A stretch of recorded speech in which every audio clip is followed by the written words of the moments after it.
Welcome, welcome, welcome, my friends. What is up, my dudes? I am Damien. This is Damien's Adventure, and today we're back in ESO. That's right. We still need to fish the last fish in Galen in the Firesong DLC. We also need to fish Necrom, which means that we need to fish the Telvanni Peninsula and Apocrypha areas. It's going to be a really interesting time. We also need to do a bunch of scrying, as well as a couple other things. But yeah, you didn't think we'd be over that easy, did you?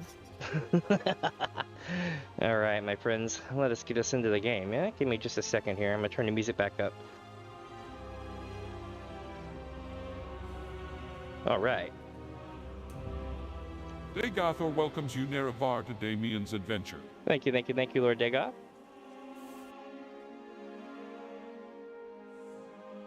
Now, I need chat to tell me if my audio levels are off, okay? So if y'all hear my mic being or my audio today being let me know. Because I had to change it yesterday for Portal, alright? So I won't know what it is until then. Yeah, so this is where we ended the other day. Not bad, eh? We have 119, 119... inventory space used, which means we have, what is it, 81? Yeah, 81 spots left. We should be okay for fishing. The real question is bait.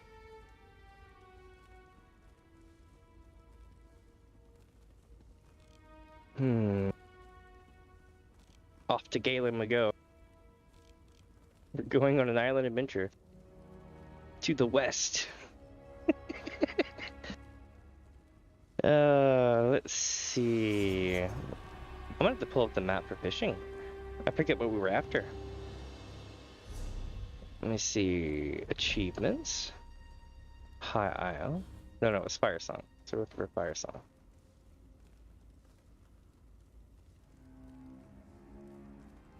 There we go. And angler. We need one saltwater fish, the sea robin. Now, if I remember correctly, there were certain areas that were more preferential than others. Like, no, I'm thinking of a different area, I think. No, I think I'm thinking of this. I could be wrong now. Let's look at the map. As always, I usually consult House Terraria. I don't have any other stuff to put on the screen right now, and I don't really have a link to send you. But, just, if you go to Google and you type in House Terraria, you'll find your stuff. They are amazing for just about every place fishing. The Orsinium DLC for Rothgar, I would recommend going to a different site because they don't mention the dungeons that have all the fishing holes you're going to need in it. There's this one type of fishing spot where for a particular type you can just go to this dungeon and you don't have to move. You're pretty much guaranteed to get it. And there's other people fishing there too, so you'll be getting the fish that you need hella quick if you go there. Like, it's such a pro fishing. Like, you know how you always hear, like, in real fishing, people are like, the people who've been doing this for years, they know all the good spots, that kind of thing. It's literally like that. So, let me see here. What did you...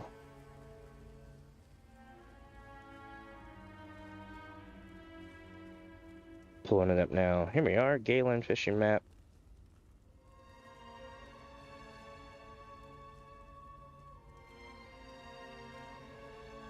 I just realized I'm in High Isle, that's the problem.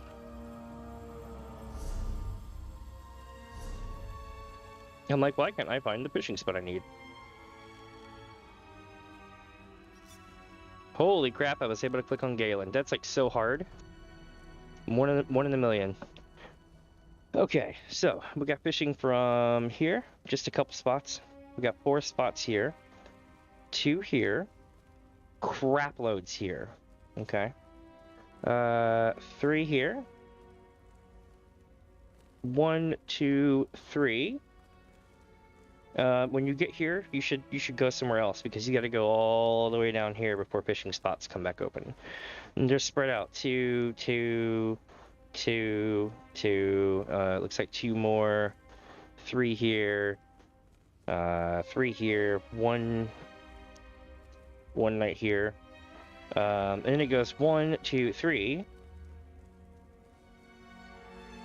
1, 1, 2, 1, 2, and so on. See, because this is where we started. So basically, if I had to take a pick, I would say start here at the volcanic vent, run the vents as they pop for fun when you're near it, and then fish your way along here. And when you get to here, if you haven't beaten it by that point, you should consider warping to here and running this gambit, because that'll give you maximum penetration.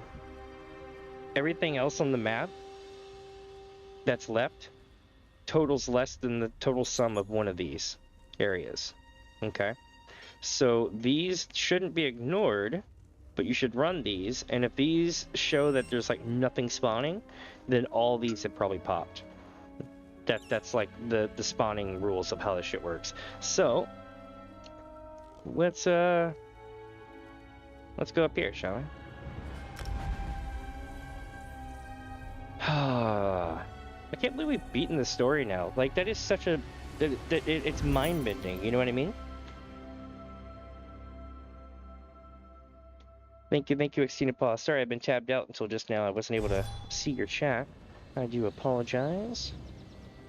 I have, like, 10 different things going on today. Luckily, I'm not using my camera today, so I can prop my phone up on the same thing I prop my camera on. AKA roll of toilet paper.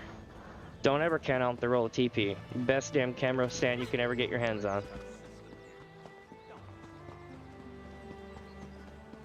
And if you're worried about it, just wrap it in duct tape. Then you can say that duct tape fixes everything, as well as you have a roll of TP for a camera stand. I'm just gonna go north. We found this on 3/31/2014. Me and my friend did. Good times. I haven't played in years. I think I'm the only person who's logged in for the last, well, the entire time I've been playing. I'm in this guild now, Entirely Social Outcast.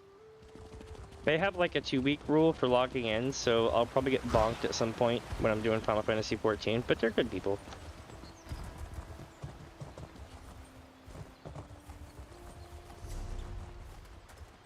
I'm gonna go this way.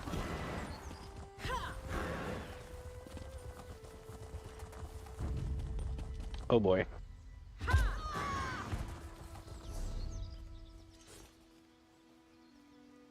I knew I was missing something. I've only got like 5 hours worth of food, so we've got to make this count. Oh, well, okay. We're off to a fantastic start. So we only need 1 fish. And I want to say that there's probably some shit where like every day it randomly generates for you what hard fish for you to catch will be. Or maybe there's a failsafe for fish caught or something. Who knows? What I do know is that you can find some fish that you'll fish 1,000 fish, okay, and not get it to pop, and then you'll log off and you'll come in the next day, and then you'll catch it in like five catches. It's crazy. I mean, it's probably just chance, but like it's interesting. It's worth noting because I keep hearing this from people. Definitely worth noting. Or at least looking into it and being like, yo, is this a thing or is it percentages? It may very well just be percentages. It still is. Drives you nuts though. Because it's funny because it basically simulates real fishing. Because you'll come up with every damn crackpot way possible to get that fish. If you do it long enough. I used to fish back home a lot along rivers and streams. And I've heard every damn thing. But I'll tell you what the greatest invention of the world was. Weedless hooks. Do you know why? Because nobody uses them. And the thing is that all the fish And this is probably terrible for the environment, right? But let me tell you, I'm not denying that. But let me tell you though, with a weedless hook, what's up, Joshua? That fish gotcha. It's coming, I promise. So we spent a day and a half on this thing, and we still haven't got it yet. All we need is one fish, just one. And I have fished the entirety of Galen and not gotten it to drop. Here we go. Watch us get it right off the bat. But check it out. So when I was a kid, right, we would use weedless hooks. And that was the greatest invention that came out when I was a kid. Well, I mean, they'd existed before, but like they went mainstream. And the thing is we weren't able to cast where nobody could cast, so we got all the good fish. It didn't matter how good we were guaranteed to have the fish there on location if they just had to bite. Good times.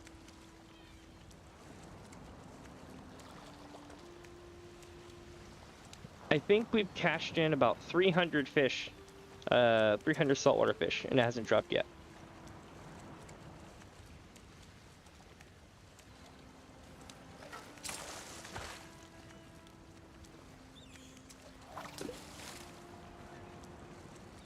But it's cool though. I got Mountain Dew and tendies on deck.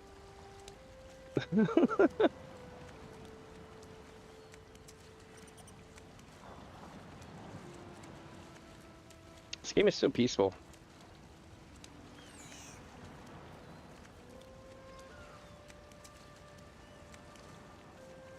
So dynamite fishing is real, but it's not legal.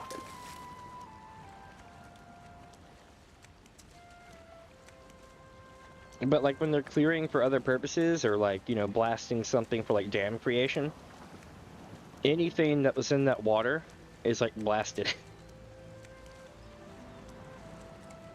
I watched one of those like it was like a 15-foot high dam, like nothing huge. It just looked like a wall that held back water, right? And there's a video where you can just watch it fall, and the whole thing falls in one piece, and it just goes swoosh, and it blasts like a good portion of the water that was under it, like out, like for like football fields.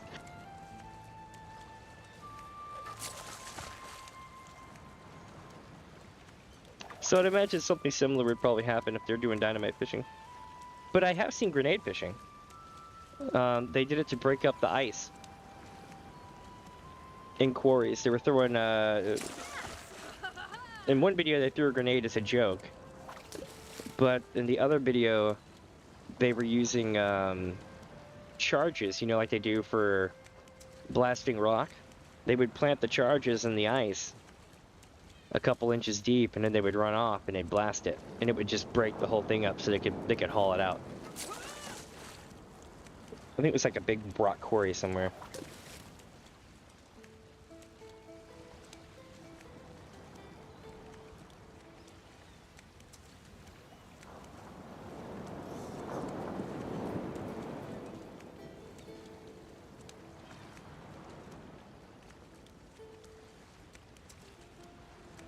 I bet we could.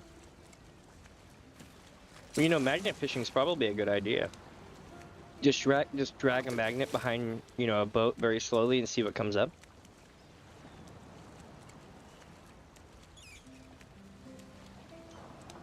The problem is there's probably tons of heavy metals in the seabed just because of erosion over time. Makes you wonder what the concentrations of heavy metals will be at the bottom of things like the Marianas Trench. I'm sure they've taken soil samples, but, you know, now that we've done this thought process, I kind of wonder what they are.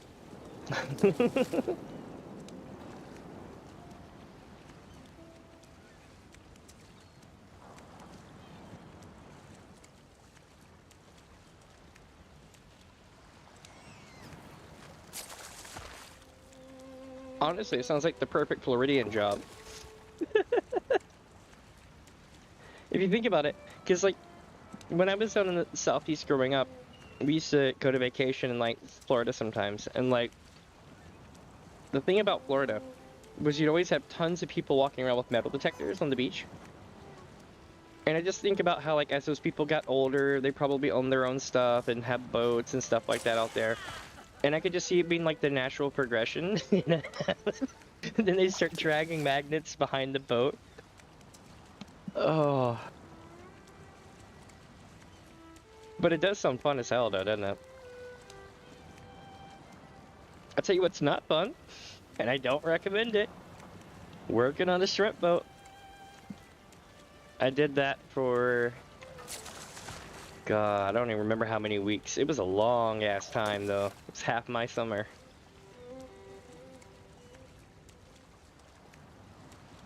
But I was helping out, like, a family member on a shrimp boat. And, when I was in my teens, and oh my God, never again. Like, you stop smelling shrimp for, like, the longest amount of time when you're on the boat because it saturates your nose. And then when you get back to shore, you begin to smell it again, right?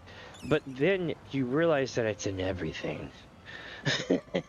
like it's in this shirt or this, and you're like, how did this? I smell it on the wall. Like I smell it here. Like it'll drive you nuts.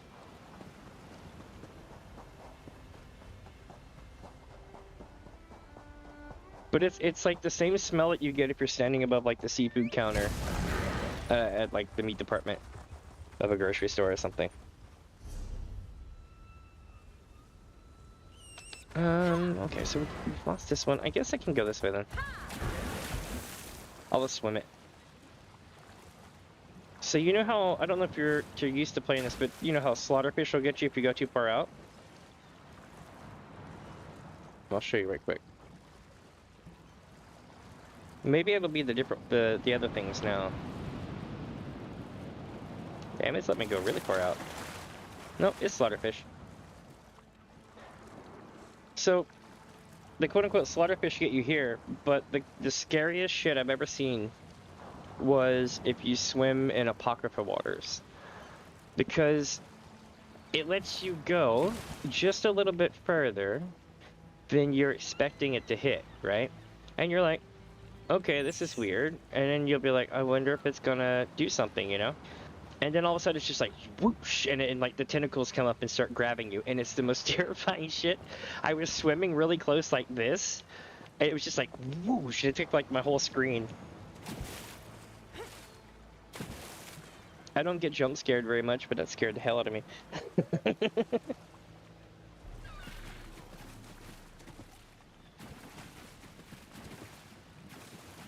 Especially in Cyrodiil. All water is evil in Cyrodiil. I mean, well, not all water.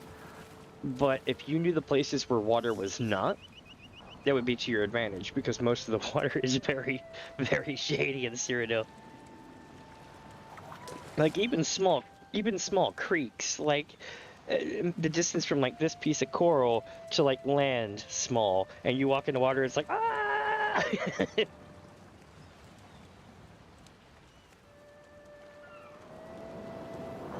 Oh yeah.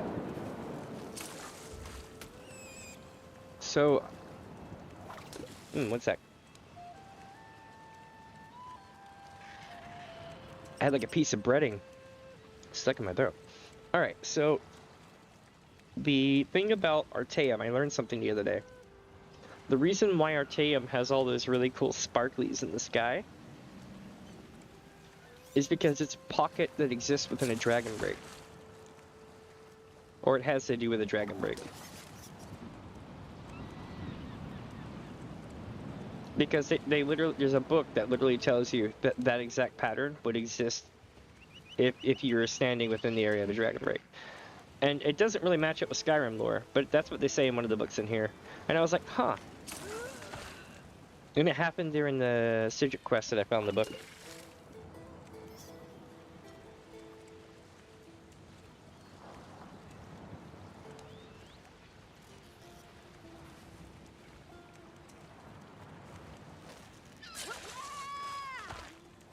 Watch this. You can tell I fished for way too damn long. Check this out. Back. I've learned I can smack minions.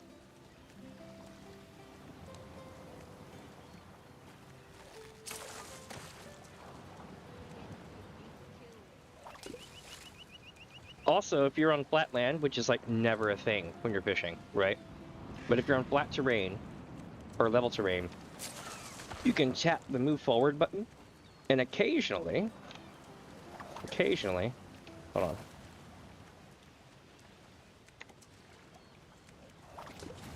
Occasionally you can do it and it will let you stay. You gotta get right on the cusp. Ready? Yes. No. Yes. Just a little bit more. Yes. Yes.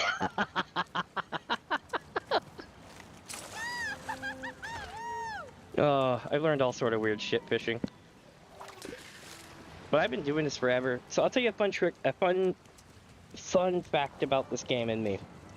So I was in the beta, and I also was in at launch for a time. A very short time, because we basically beat everything.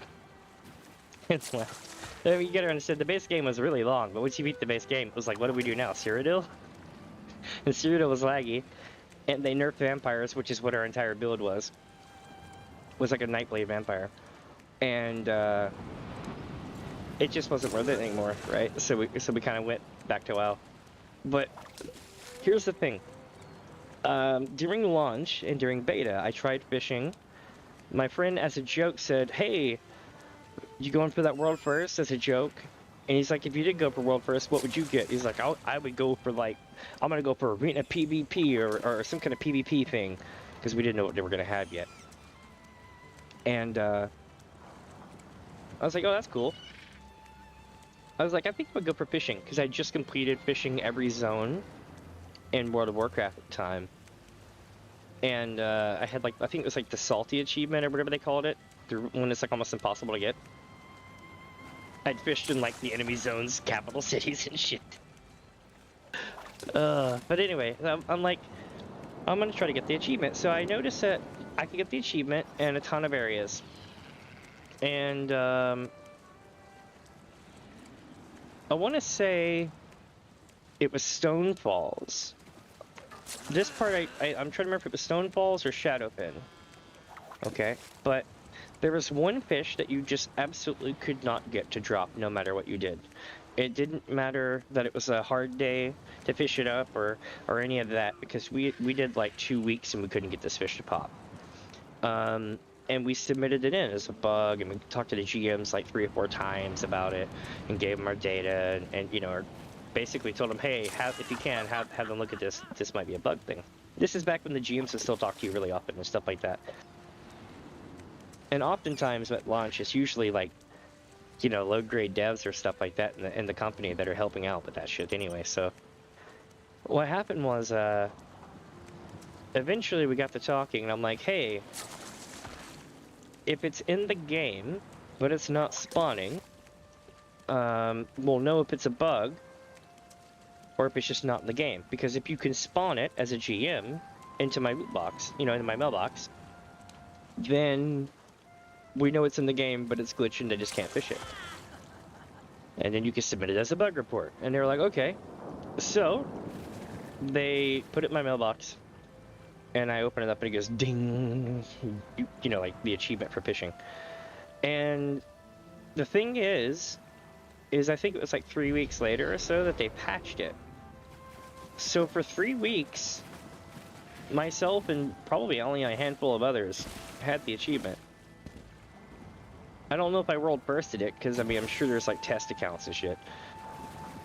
But yeah, it's still on my thing.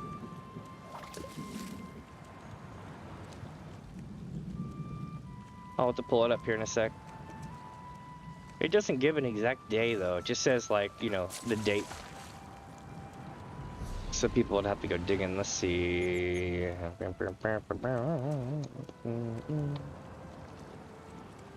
Was it exploration achievements back then? Yeah. It'd be packed 81818181 5/10/7 2017 5/10 2017 2014. Here we go.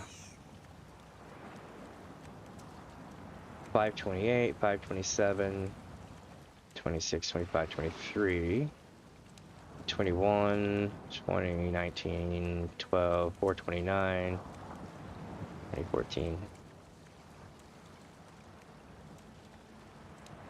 Yeah, because we discovered that you just couldn't get the shit to drop. Let's see. It's one of the last ones I got for I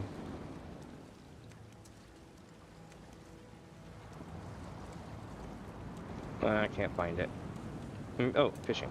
That might help.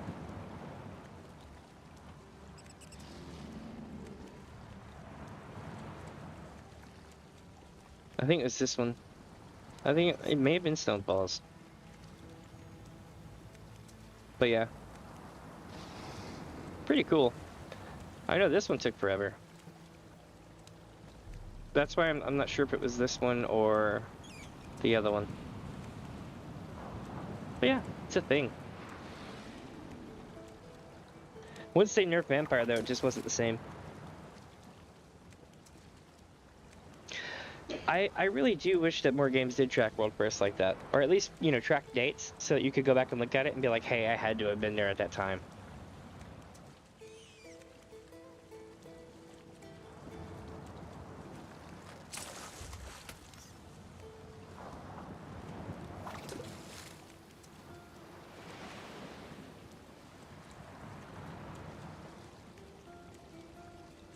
So once we get this fish, we'll get an achievement, so we'll know we caught it. I believe it's the blue fish here. And the weather has changed for the worse. But that might be a good thing.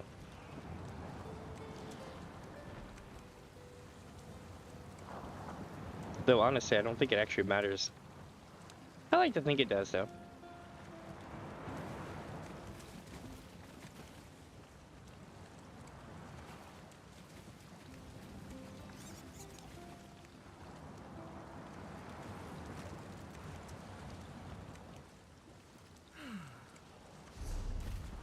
Yeah, I was like, it's not letting me fish. There we go. It wouldn't let me lock on. I'll tell you what I miss. I miss shit, what's it called? The original launch of Pirates of the Burning Sea. Now this game would be so substandard by current day stuff that people probably wouldn't enjoy because it's not super awesome graphics. But if you could get a game like well, you know, I can tell you a better version of it right now was Assassin's Creed 4, I think it was, where you get to run around and be a pirate. It was like Sid Meier's Pirates, but 3D. Take all your stuff to different ports, raid ships and everything else. But this one was more like a 2D thing, but it was like an MMO, right? And oh, certain streams, but is there a reason you don't use add-ons? Oh, so true story. Final Fantasy XIV made me go 2.5 years without using add-ons. So I didn't even think about it until about halfway through my entire playthrough of Elder Scrolls Online. So it's a thing. But yeah, so 14 doesn't want you to use add-ons. I know it's a different game, but after you spend 2.5 years doing that, you kind of just forget add-ons even exist. Now there are add-ons that tell you about fishing stuff and things like that. When I did my original playthrough, I had add-ons. Well, some of the first ones that were out. There was this cool one that literally replaced parts of your UI, so you would just have to click 2 buttons. It was probably force retired, but it was so easy. You could just sit there and be like, 1, 2. 1, 2. I remember watching all sorts of videos on like online, probably like on YouTube, and on one screen, and just doing 1, 2 over and over.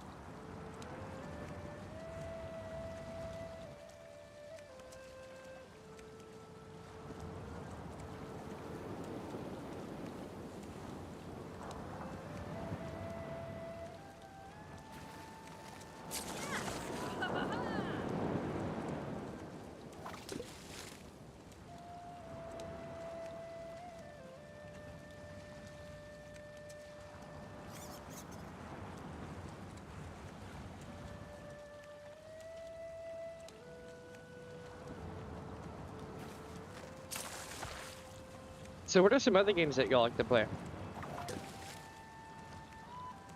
I know I got let's see, 14 I played WoW back in the day. Played ESO. Play games like Pirates of the Burning Sea. That game was so awesome, and then Sony Online Entertainment ruined it. Like overnight. They did that, you know, the mega patch thing that ruined Star Wars Galaxies. They did the same thing to Pirates of the Burning Sea.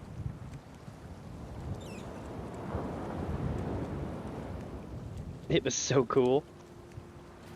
So it was basically a game about commerce, right? You were three nations, and you would build things, own land, do things on the land, produce things, or buy goods and transport them. You could be a merchant, you could be a privateer, or you could be a naval officer.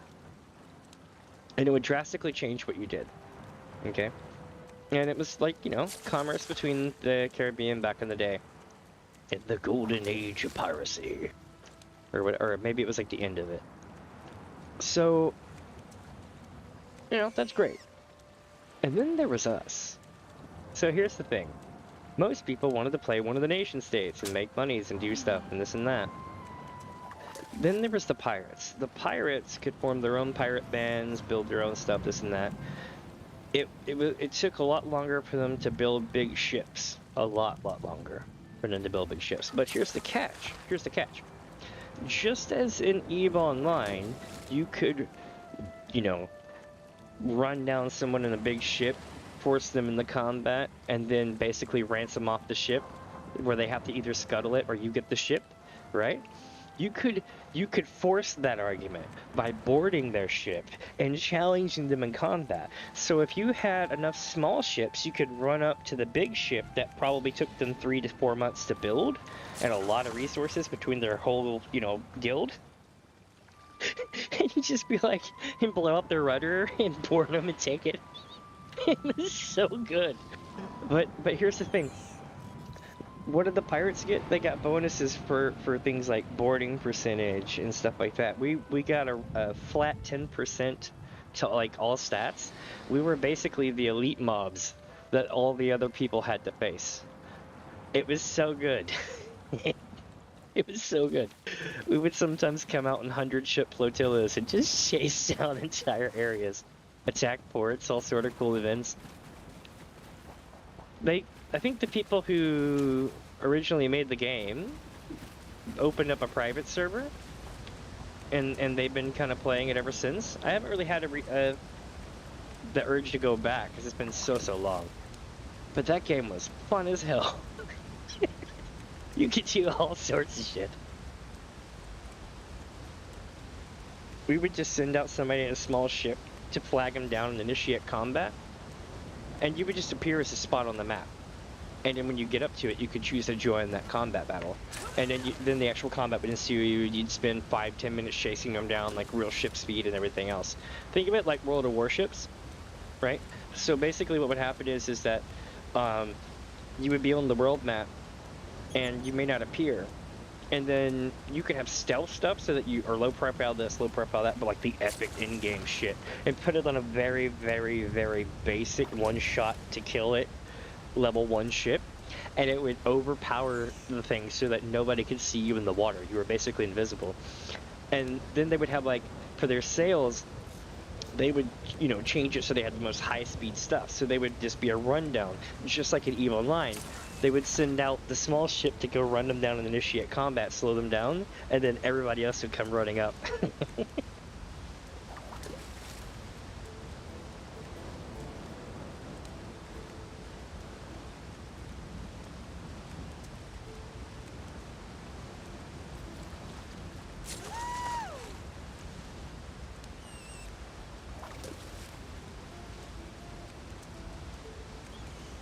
I remember we had 3 named ships in a line, which is basically, you know, like the epic, mythic, rare, whatever you want to call it, legendary. If it's named, it's like a legendary level ship of that that specializes in a particular thing, just kind of like EVE. So Yeah, it was just so fun. Now, if they did like an Assassin's Creed level version of that, that would probably be one of the highest played games on the net.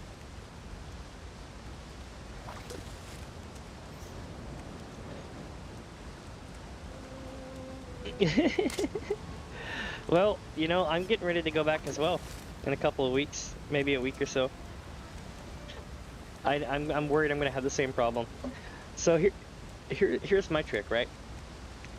I was worried that I wouldn't have anybody to play with, right? For 6 months or however long it's been, because we basically got like one patch in 14. Maybe 2 patches, but I mean, if you didn't want to play the Among Us thing, you really didn't have too many things to do, especially after the last raid. So, you know, there's the downtime, right? So I went and played ESO. Actually, I played all the Elder Scrolls. Long story. We started with Morrowind and we ended up by here. But it's taken so long. I've enjoyed it though. It reminds me, but it makes me miss MSQ back in 14. So what I've decided is, because we have downtime as well here for the next 90 to 100 days, right?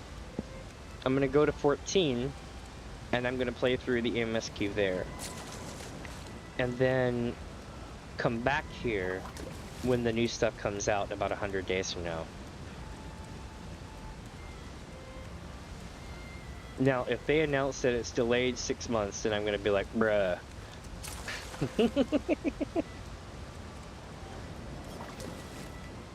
But I think that's my goal. Is basically I have 90 days to do that, you know?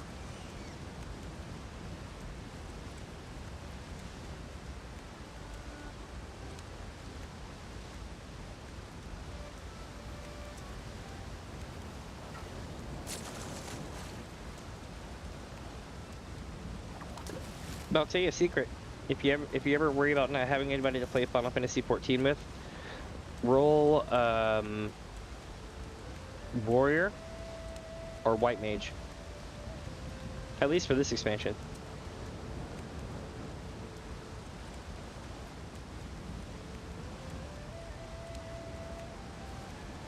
Yeah, it is pretty cool. I was digging it. That and it reminds me of Realm. The outfit especially reminds me of Realm. They even have a Final Fantasy VI Mog that flies out. I don't know if you noticed that in the thing, but it's a Final Fantasy VI Mog.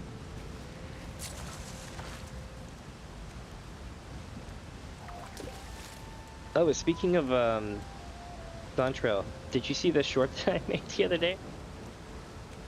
I didn't get as many views on it, and that's cool though. I enjoyed it. It was so funny because I packed so many simple truths into that video that it belongs on Reddit somewhere. It is. From what I'm hearing, they're gonna give us another bit of land, and we're gonna go carve it out.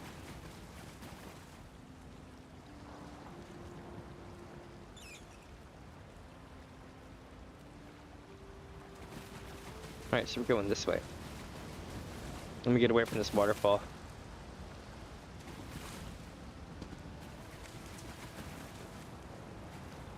There we go.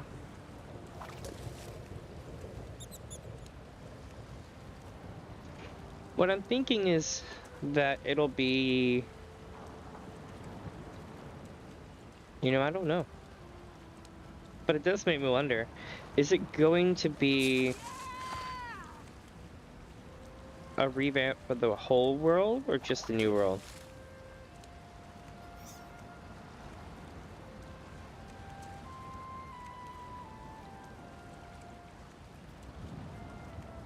But I noticed the new graphics coming last year. I know that the art guy said he's been doing it for a long time. I don't know how long exactly, but I noticed it was over the course of me playing during Endwalker, that some of the graphics started looking updated or like higher res.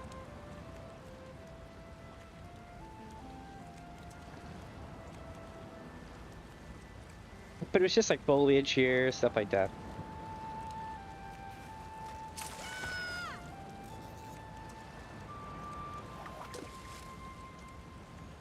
But I'm known there as Minifuzz, so people who actually know me from Final Fantasy XIV, they're all like, Minifuzz, where you at?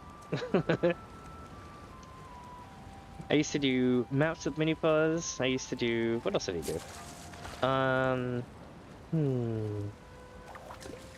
Oh, Gale Farmathon. That was really fun. We tried for 10.5 months worth of bidding to get a house. And then we did a large. Well, we got a small, but we wanted a large, right? We finally got the large. And I told the FC, I'm like, hey, I'll pay for it. Don't even worry about it. They're like, what? I'm like, yeah, I'll pay for the whole damn thing. And they're like, really? I'm like, yeah, I gotta do something with my guild. I said, then I'll be able to, like, farm it back and make a thing about it. We'll call it Guild Farmathon. It'll be great. It started out as a joke that somebody had made, like, a few days before we won it. And then we ended up winning it. And everybody was like, oh, shit. Scrambling because nobody had to go for it. And I'm like, no, don't worry. So I think we spent 87 mil total. And I ended up farming it all back. This is a good series.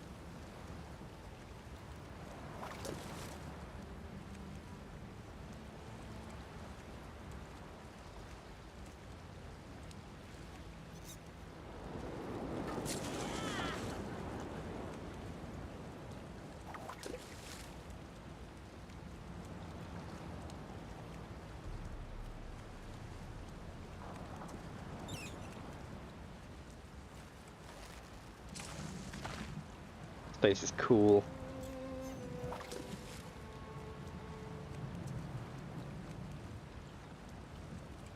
There's a chest over there. I'll leave it for somebody though.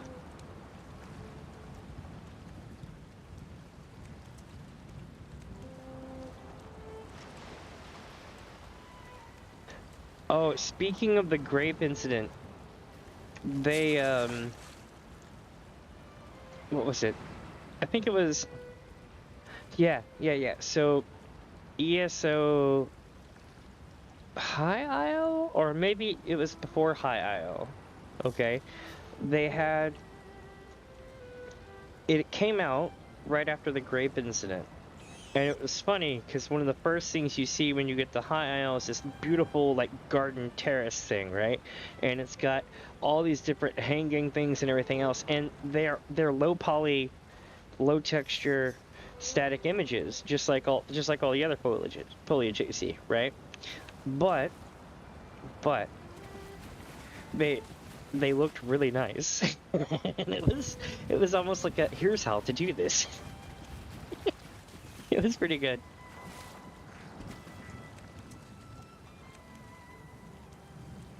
Let's see, where to now besides here? I guess we're just gonna fish from here off to the other thing. There we go.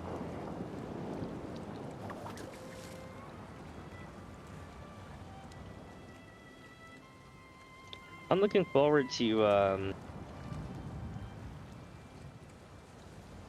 going back though.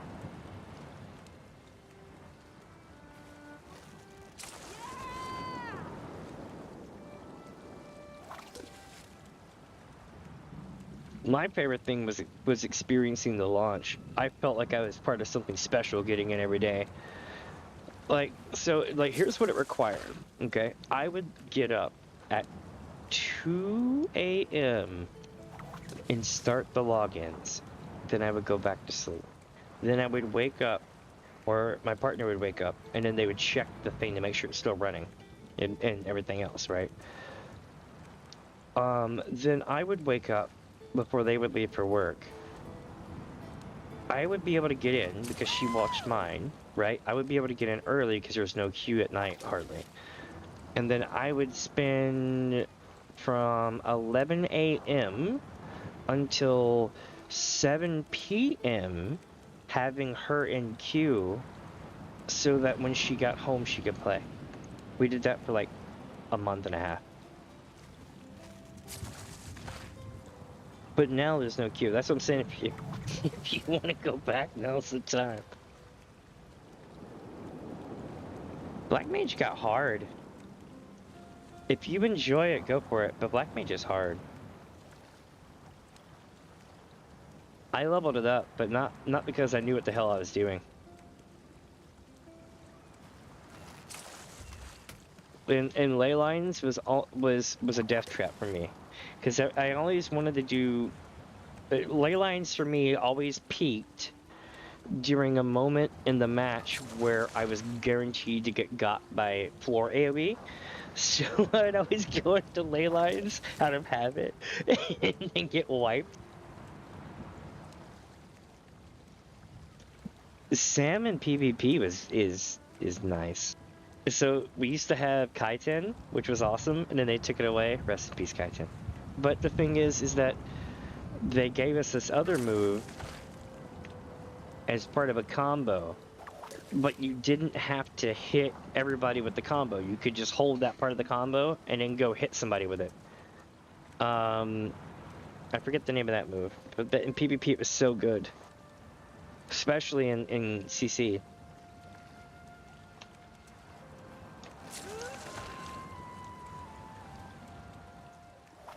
I know, it was so good. Same here. I didn't touch Samurai for so long, and then one day I came back to it, right, in PvP, because I wanted to see how they changed it, and I was like, oh, when did they give us this move? Okay. Because I started getting got by Samurai again.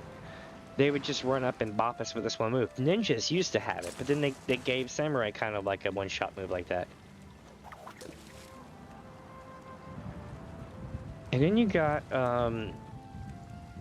before they changed this all around again, like before CC got released, like when Kaiten was around, I'm not sure if it was Warrior or Paladin, but one of those was just unstoppable in battles. I think it was more like a frontline thing where you could just run into the group and just keep going.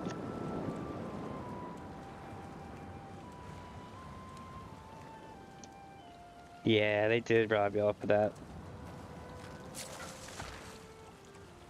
I know, Ninja still makes no sense to me. Because Ninja and, Summoner flow kind of the same, but Ninja you're stuck where you're standing, just like a Black Mage. I think if you like to play a Black Mage and you're good at it, Ninja would be a really good progression for cutting loose. Because you literally have to stand in your shit a lot.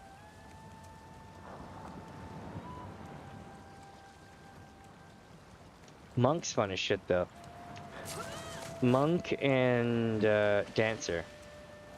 Dancer's the fastest moving job in the game, so if you're used to like grinding thousands of runs of dungeons in World of Warcraft at high speed with a demon hunter, then try Dancer.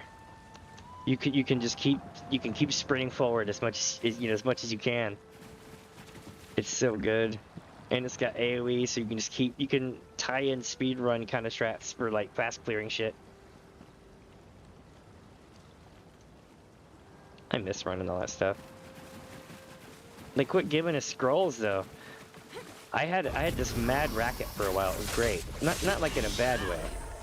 Like I didn't like overprice things, but you see, nobody wanted to run old shit, right?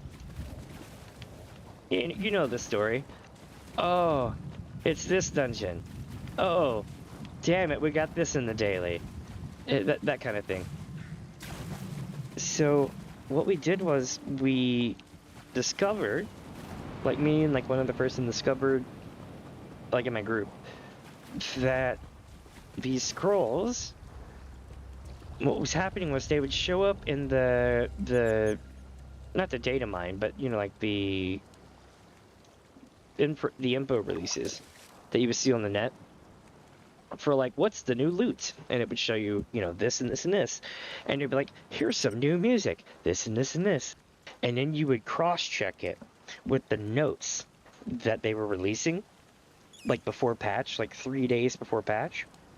And then what would happen is the extended notes release or whatever, so we would look at that, and it eventually became launch night, but bear with me. We would look at that and you'd be like, okay, so it's going to be these dungeons that get that loot table. So then we would run them and find out that you got the same chance of one dropping as roughly a mount in a trial, like the earlier trials, right? Like trying to get the horses to drop in a Realm Reborn by running it stream over and over and over again, like 5 to 15 times to get it to drop. Same thing with the dungeon rates, the drop rates for these dungeons. So the faster you clear these dungeons, the better. You just got to pop the main boss, and some of them. So what we did was we ran a bunch of Realm Reborn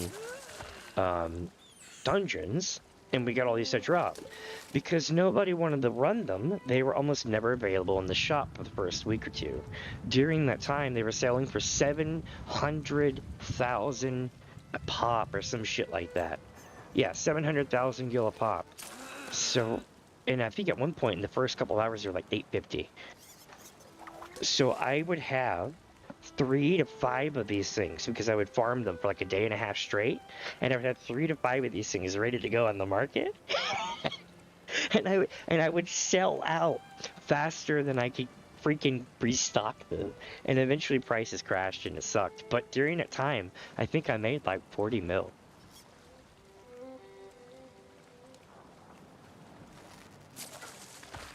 That's the thing about Final Fantasy. You can work your ass off and not get anything for a long amount of time, and then something will just go up in price and it'll be like, now's the time. But I tell you, you'll have to choose. Are you going to upgrade, or are you going to sell your stuff for somebody else to? Because if you're going to upgrade, it's not feasible for you to go farm it to sell.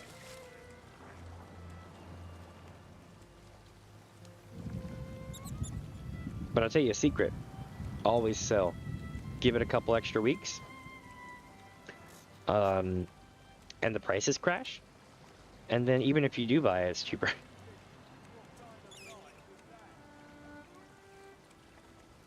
Good times. But you gotta be super careful if you have add-ons on Final Fantasy XIV, because you're not really supposed to there. Here, it's not a big deal, and everybody's like, yeah, add-ons. And I don't mind them at all. They're cool. But it's interesting that so many people try to buck the trend in 14. And it's like, it's part of the EULA. But they want to stand out, they want to be different, and they stand by it. So we got if you want to play it, you got to do it that way. Do I think they should change it? Maybe. It's, especially on some things. But let me tell you some cool things about why they ban add-ons over there versus here. You see here, you've got add-ons, you've got all this stuff. The game's built around having add-ons, all that shit, right? The game engine is as well. In other words, it's built around being moddable, right? In some regard. Final Fantasy XIV has a problem with a lot of add-ons. Do you know the add-on that lets you place furniture anywhere you want? Right? I'm only talking about this because I'm playing ESO right now. I would never talk about this in a 14 video. But basically, the add-on that lets you place furniture anywhere you want, the reason why that is a oh shit you are so banned add-on is because that add-on, a version of that code, is the same code that like the bots use to glitch themselves under the floor. And that's how you get 1,000 mobs under Limsa Leninza, 1,000 Lalafell just standing under Limsa and weird shit like that happening. They use the same kind of thing. So they need to chase down those bots, and they can't chase down those bots if everyone's using that because it masks their activities. So that's why, and they actually came out and explained this in one of the developer letters. But basically that's why a lot of times they just say no mods, period, so that way they have the right to go in and pop things like this without having to seek a legal discourse with everyone. But also they do turn a blind eye to certain things that aren't aren't bad. Like the Bard app, they let that go down all day long. They've even come out and say that some of them use it. But they won't say that they explicitly allow it because, again, they need to have legal discourse to go in and do stuff.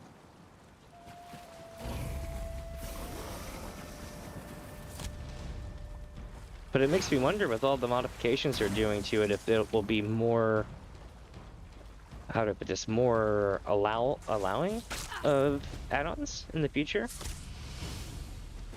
That'd be kind of cool to see. I'm gonna get God, aren't I? Yep.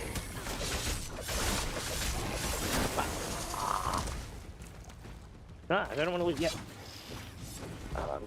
Covered in sea dog stuff.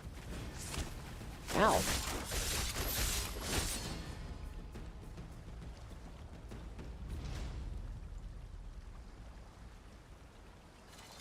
I feel like this. Ah!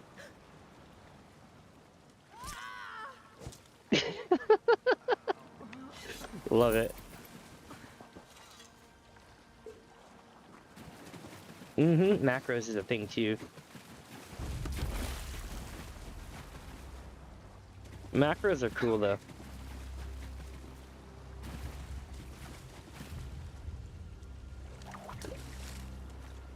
But yeah, macros are definitely a thing. For like they're good macros. Oh, this is the one. This is okay. So check this out. So last stream we were here. Wait, hold on. I'll go get cleaned up. All right. Maybe we'll get better fish now that we've chummed the waters. So here we go. This guy right here is like. I saw an Ornog eat a whole crab the other day. Such a good boy. Yeah, so you hear him, right? Here we go. I'll show you this. Enhance. Okay, so he's pleading for his life right now, and he's about to get got by this Hadalid, right? So because I'm leaving them alone, the NPC has not been instructed not to say anything.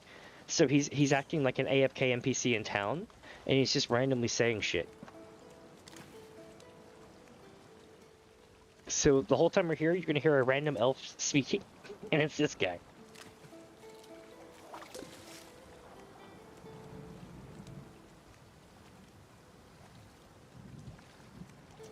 Oh yeah, macros are pretty funny, especially some of the ones you can have in, was it 11? I mean, I haven't played 11 in like at least a decade, right? But back when I played 11, you could have some ballin' ass macros.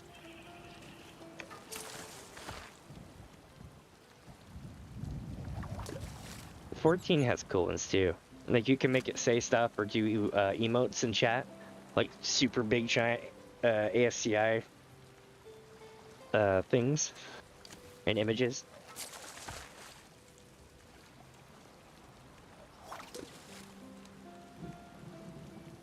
What I want is the macros that the PvP guys have. I want to learn how to make those.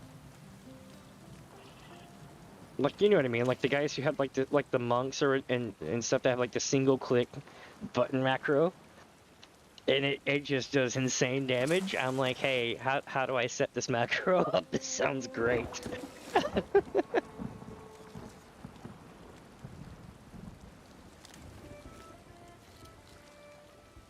But when I last played 14, Dragoon drove me nuts because you I think Monk did too. Yeah, Monk and Dragoon both drove me nuts because you had this long ass chain that you had to do first, and then you would do half a chain, and then you would go back through the whole thing, and then you would do half a chain, and then back through the whole thing. And if you ever didn't know where you were, you would break the whole sequence, and that really sucked because you had to choose between knowing exactly what buttons you were clicking and focusing on the screen. I haven't killed them for too long.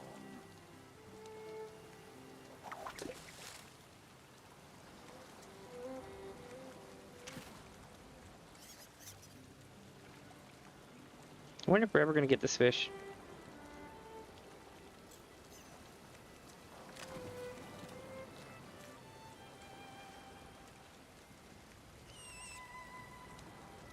Watch this just be the Firesong fishing stream.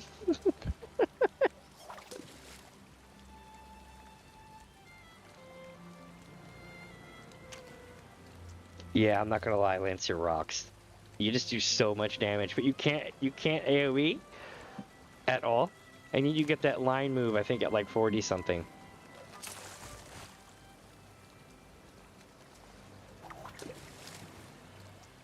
What I hated doing was dailies with A Realm Reborn dungeons as a red mage, because everyone is just like, bro, why aren't you healing? Bro, why aren't you healing yourself? Bro, why aren't you healing yourself? You're a red mage. And I'm like, F you, dude, I don't get healed till 54. I would just keep getting dropped by white mages who think I can heal. And I'm like, damn it, I can't heal myself. Oh, so good. I think I heard that over the 2 years of me playing the game. I heard that so many times on repeat.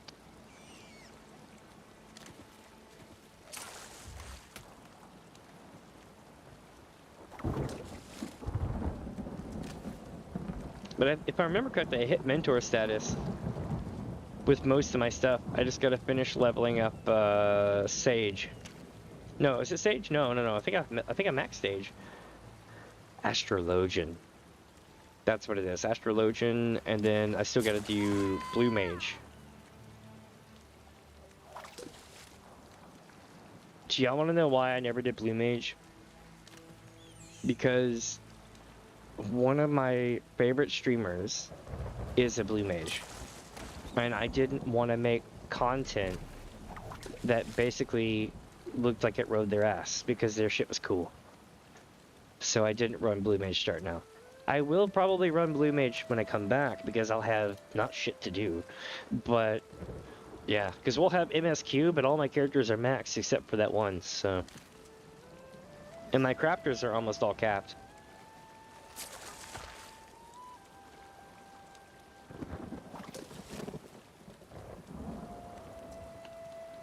Yeah, especially before flight. No, so here, I don't know if you played, when did you start playing? Because I know before Shadowbringers, there was pretty much no flight in the game. People used to get a lot more pissed about time walked. With a crew this big, there's nothing and no one we can't conquer.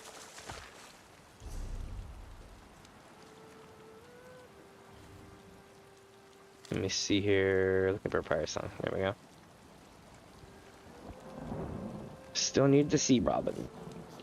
I've been fishing here for so long today, I forgot what it was called.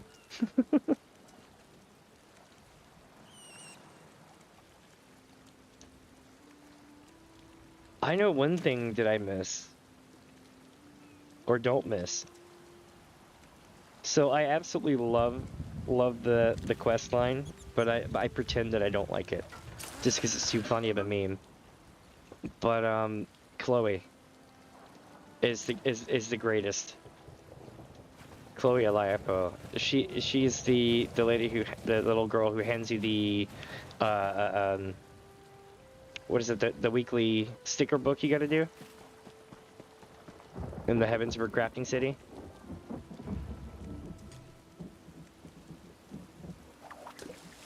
Oh wait a minute, I shouldn't fish here. If I remember correctly, there's like 3 spots between here and the other side.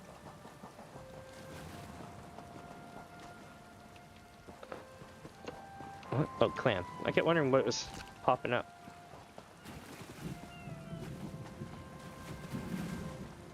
Here's one.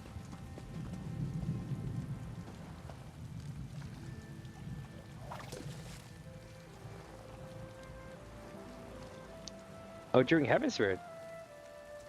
Nice. I'm gonna be honest. My favorite expansion was Stormblood. I literally have almost 100% that entire expansion, and I'm quite sad. I've even rebuilt Doma, done the crafting and tribal quests. The music rocked. It was like early primals. Going from, I think, late Heavensburg into Stormblood was like a great ramp up feeling. So I used to tell everyone who played the trial was, they're like, wow, yeah, in Heaven's Room is so much cooler than Realm Reborn. I'm like, you have no idea. Go get the rest of the game.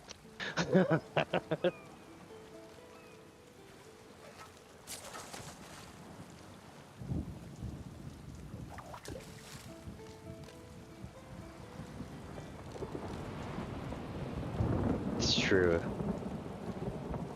It also has Yoshi P singing on a track. it's your During the Byakuya song.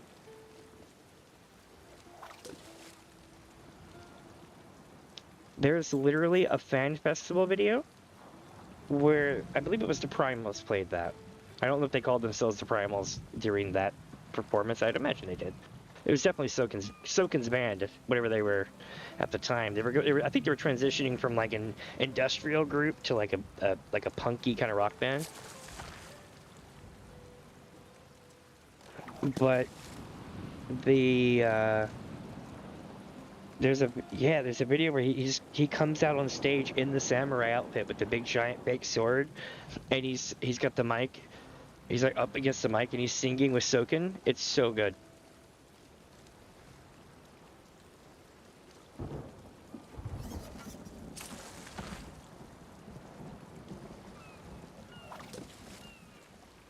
Also, I'm not sure, but it sounds, see, you know the dragons, whenever they speak in like their dragon tongue, they sound, whoever it is sounds like they're trying to sound like Yoshi P doing it. It's hilarious. I don't know if it is Yoshi P as the voice actor, but my god, does it sound like Yoshi P when he does that voice.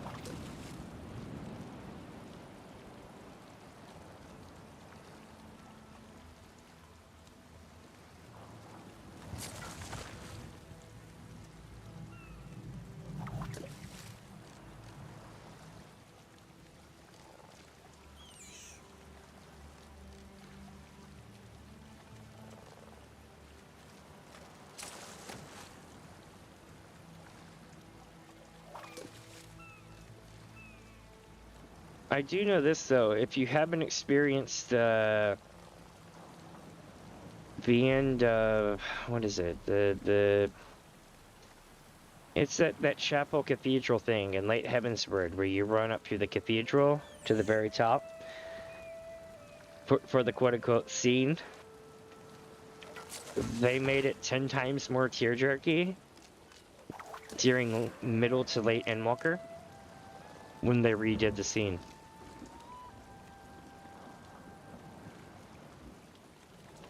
They added more tear-jerky shit to it.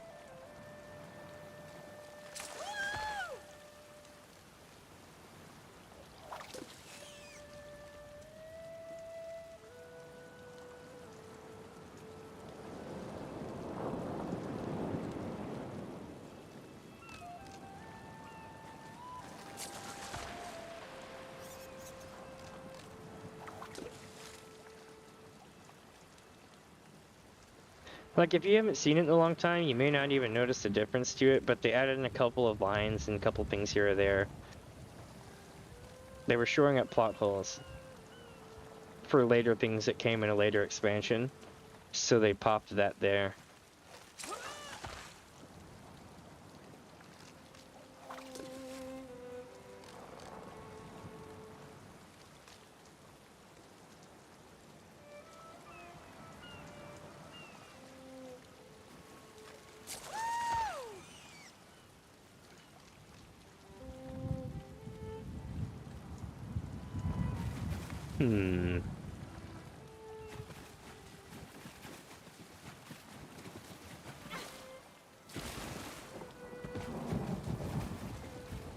Oh, hell yeah. Getting that loot today.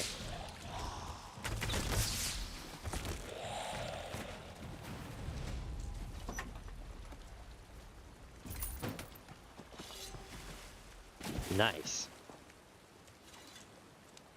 Well, then back to fishing. So yeah, I'm looking forward to it. It'll be interesting because we'll be doing all sort of stuff. From what I understand, my guild's still there. Everything's good. I'm like, that's what's up. I'm glad to hear that.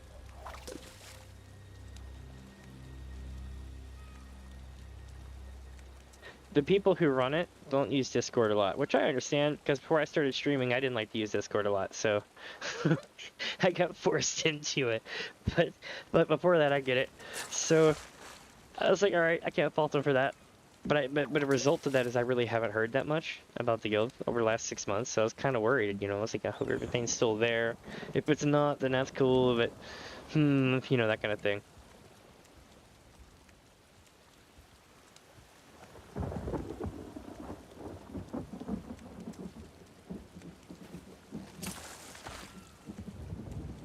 But I know one thing that I won't probably be doing is guild farmathon stuff. Not too much of it. I might do some, but I really don't have a need to.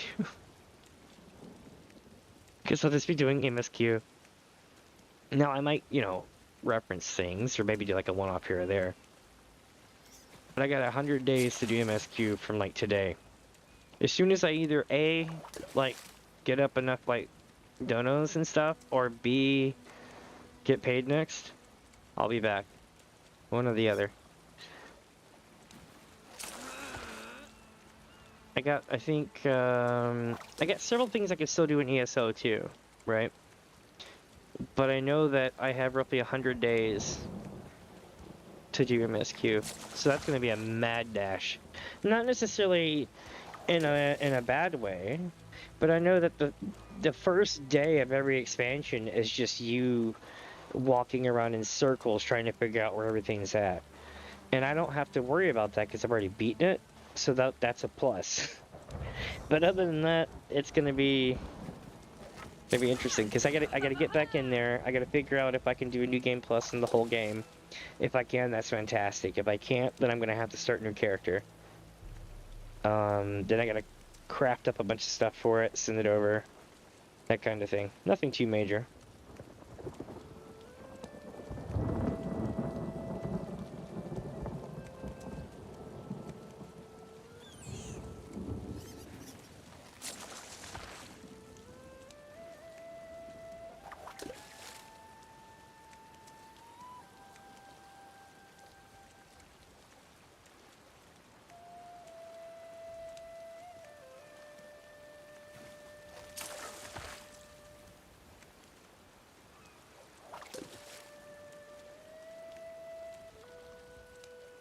I wonder though, like, don't spoil it, but I wonder how the story and stuff. I've intentionally kept myself from watching any of the content that shows the end of the storylines because I don't want to get it spoiled. So I'm literally going to be going into Final Fantasy XIV raw. It's going to be great. I'm going to be like, yo, what's the matter right now? I'm going to have to buy outfits, get everything set up with my mains, that shit. And then, you know, figure out if it's going to be easier to do New Game Plus. I might actually trial run part of New Game Plus to see how it is. If it doesn't work as well, like if it doesn't feel the same, then I'll go and change it out.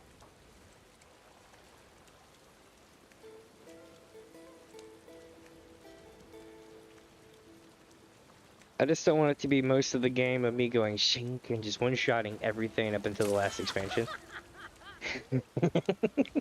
I just don't want it to be that.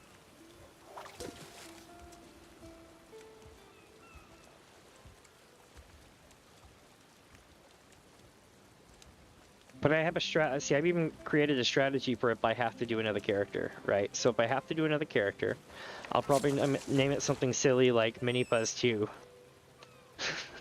Or something like that, right? And then, or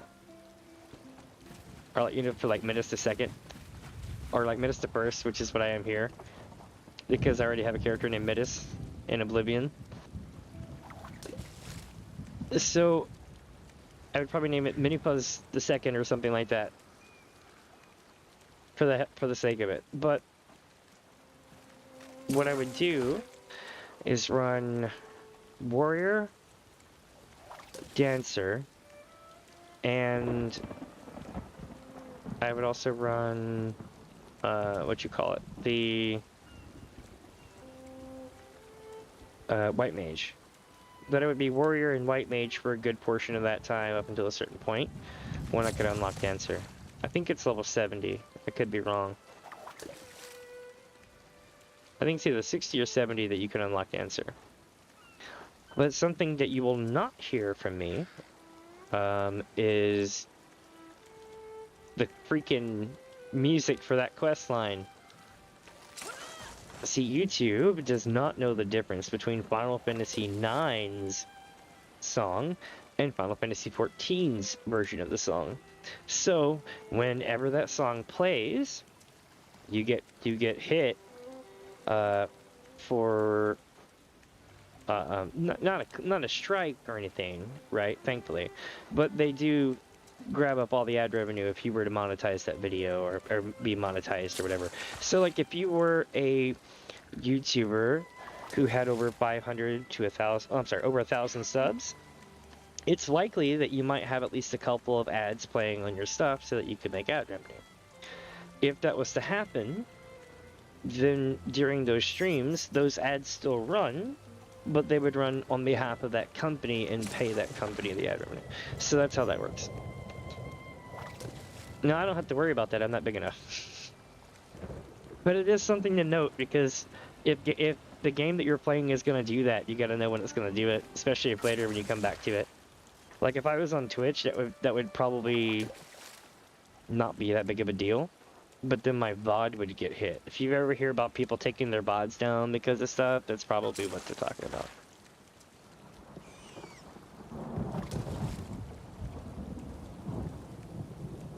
Or if they talk about getting copyrighted, they're usually talking about that. Oh, this is such a perfect timed ominous thunder strike or lightning strike.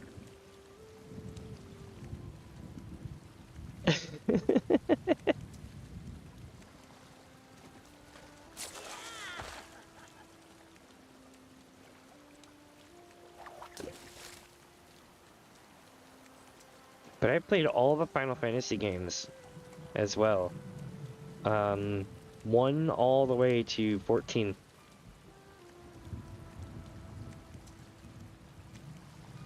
It's kind of how I got my start coming back here. I did a thing where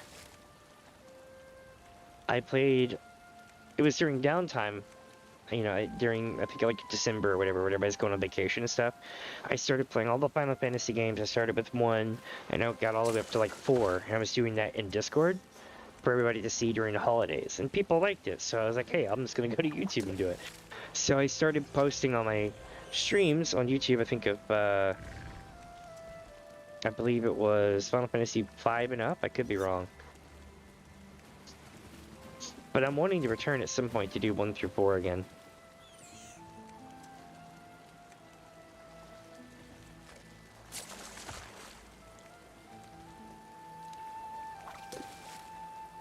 The only thing I've not done is an MSQ run on 14.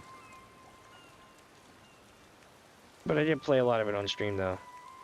Like the latest content that was out at the time and stuff like that.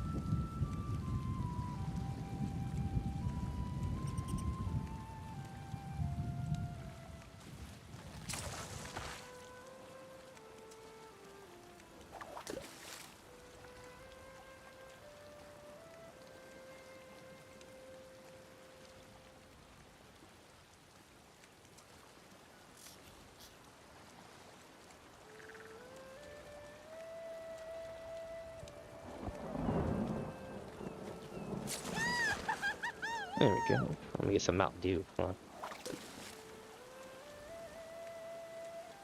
Ah, yeah.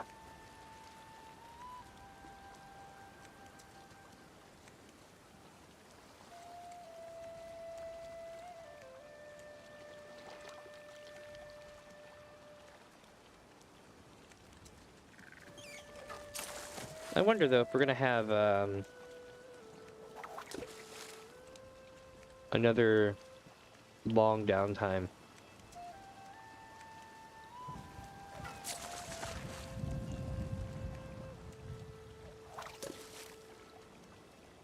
Oh, no, yep, they announced it's going to be 24 hours. Coming up here in a few days. In 14. Or a week or so, something like that. And my mic just keeps wanting to get louder and louder. I do apologize. Let me check something right quick.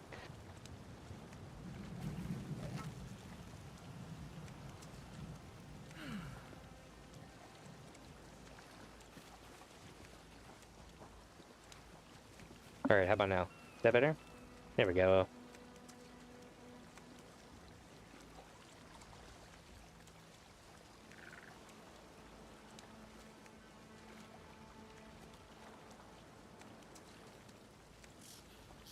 My mic's wanting to go through the roof. Yeah, it seems to be a little bit more tame than it was before. Picking up my pops a lot more though. Oh well.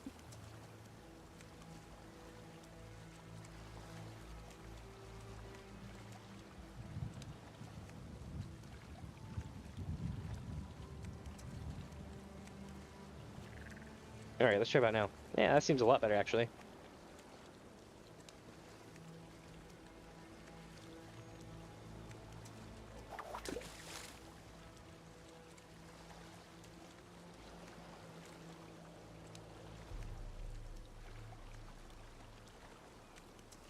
Cool. Interesting thing about the microphone that I had is depending on the weather, it completely changes, like its where its profile is.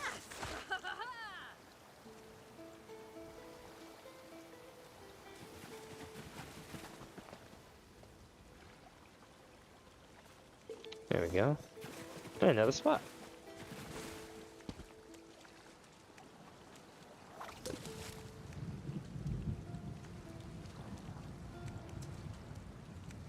I have every mount in the game that you get from running stuff in 14 up to Shadowbringers.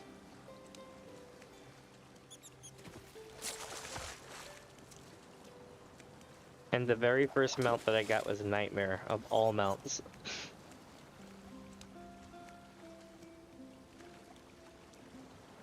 Besides my Chocobo, but yeah.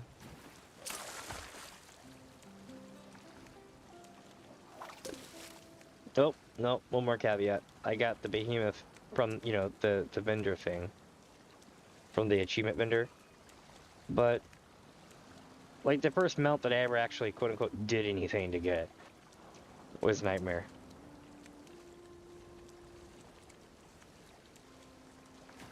I remember getting super lucky. It was like the third thing in a row to drop.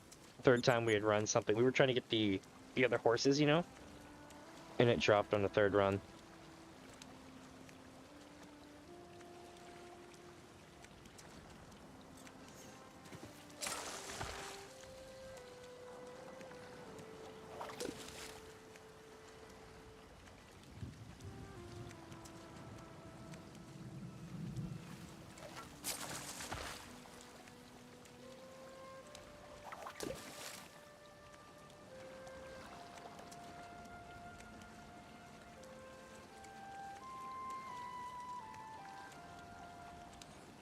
You know, there's a mount that you can get running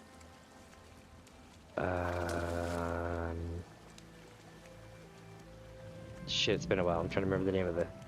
Spending 6 months like away, 4 to 6 months away, running ESO non-stop will wipe things from your brain. It's like dealing with Hermaeus Mora. So what's it called? The Gabania city that you get back, Alamigo. So if you run, I think it's either Alamigo or the dungeon before it. There's a drop rate that's roughly the same as the other thing. It's like 1 in 13, right? Something like that. 1 in 13, 1 in 14. That, if you ran it enough by yourself, you'll get it to drop. When you beat the final boss, which I think is Xenos, it has a chance to drop one of those giant Magitech things. Like the big green Magitech mount.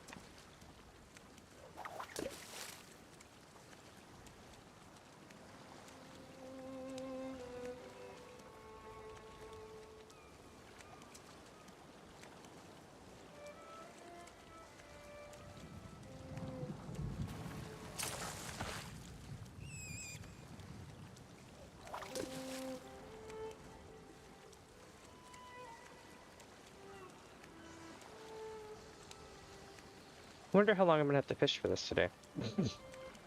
It's just one fish. So today, we're gonna be doing, you know, like fishing and stuff. My thoughts were is that it wouldn't take very long to fish this up, and then I would have to go start fishing in Necrom.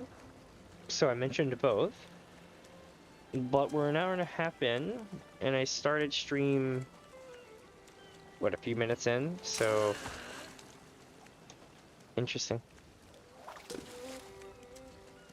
Although it's not very long. I mean, maybe it's long, but not too long. And then I don't think it's gonna be more than double the amount of time it's already been.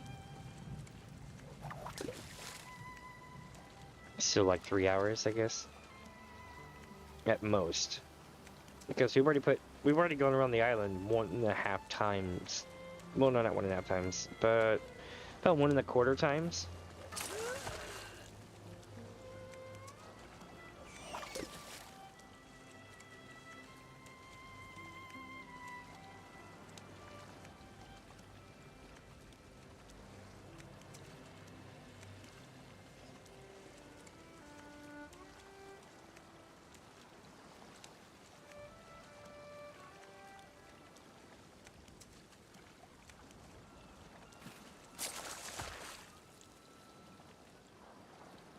No, on the next one. Let's see, where are we going now, chat? I think we're gonna be going... Well, I could go there, but that's technically on the far side. Like over here. So, that means we need to go south. Into this hole. Crab rave! Hell yeah! I can't play the music for obvious reasons, but...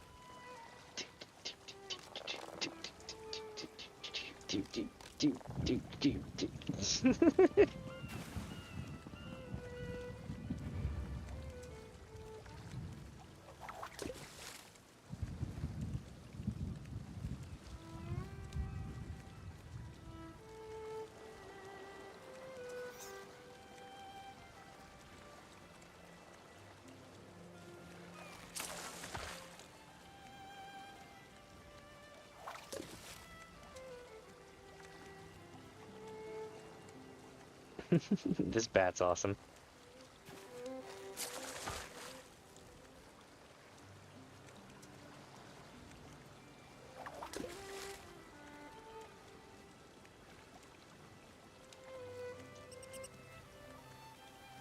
And I remember one time I did a stream on here, and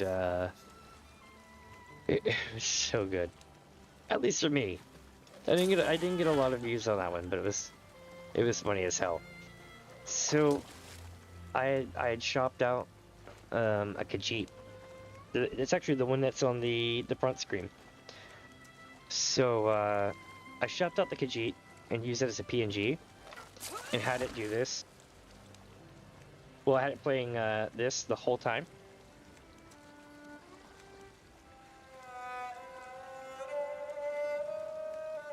And I was like, this one goes fishing. Next one, yes. Like over and over again for like half an hour. It was just so good.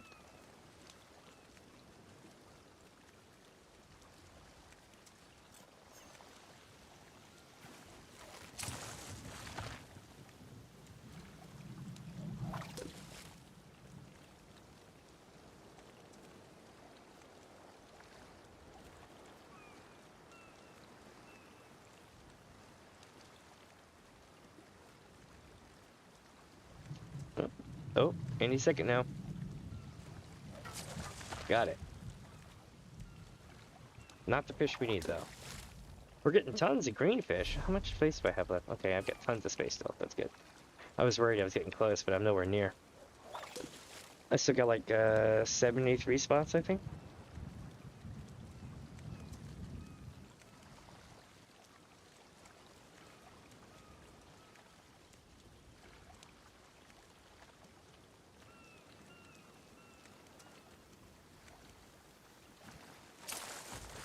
Lizard fish.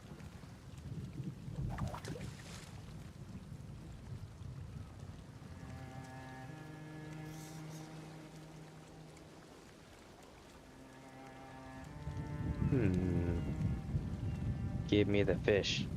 I need that fish.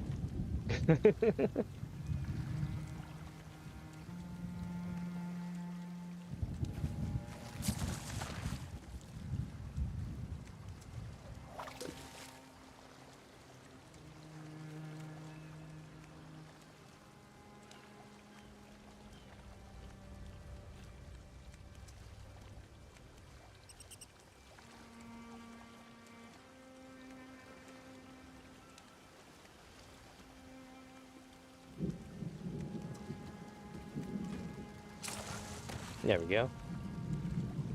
Not the fish we needed, but I caught it in time. I was in the other screen. I was like, oh no. But yeah, my it looks like my plugins or something are taking a shit for OBS. That's why like slowly my voice just keeps creeping up higher and higher.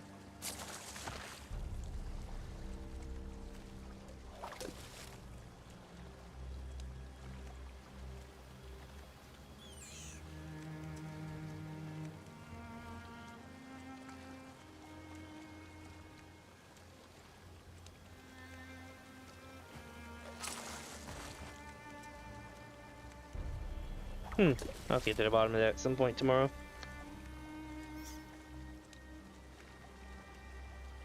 Let me see here. Soon.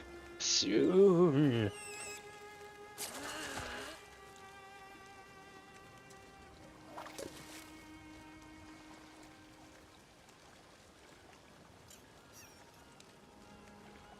God, because I was playing Portal 2 yesterday, I'm used to being able to zoom in very far on my vision, and I can't.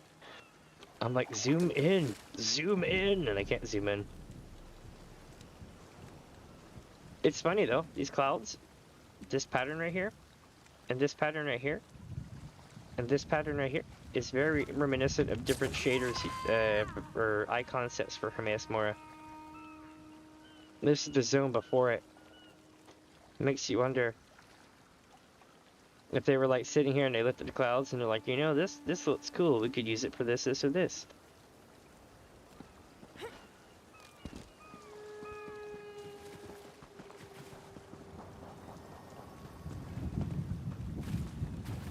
There it is. I was like, I know this one out here.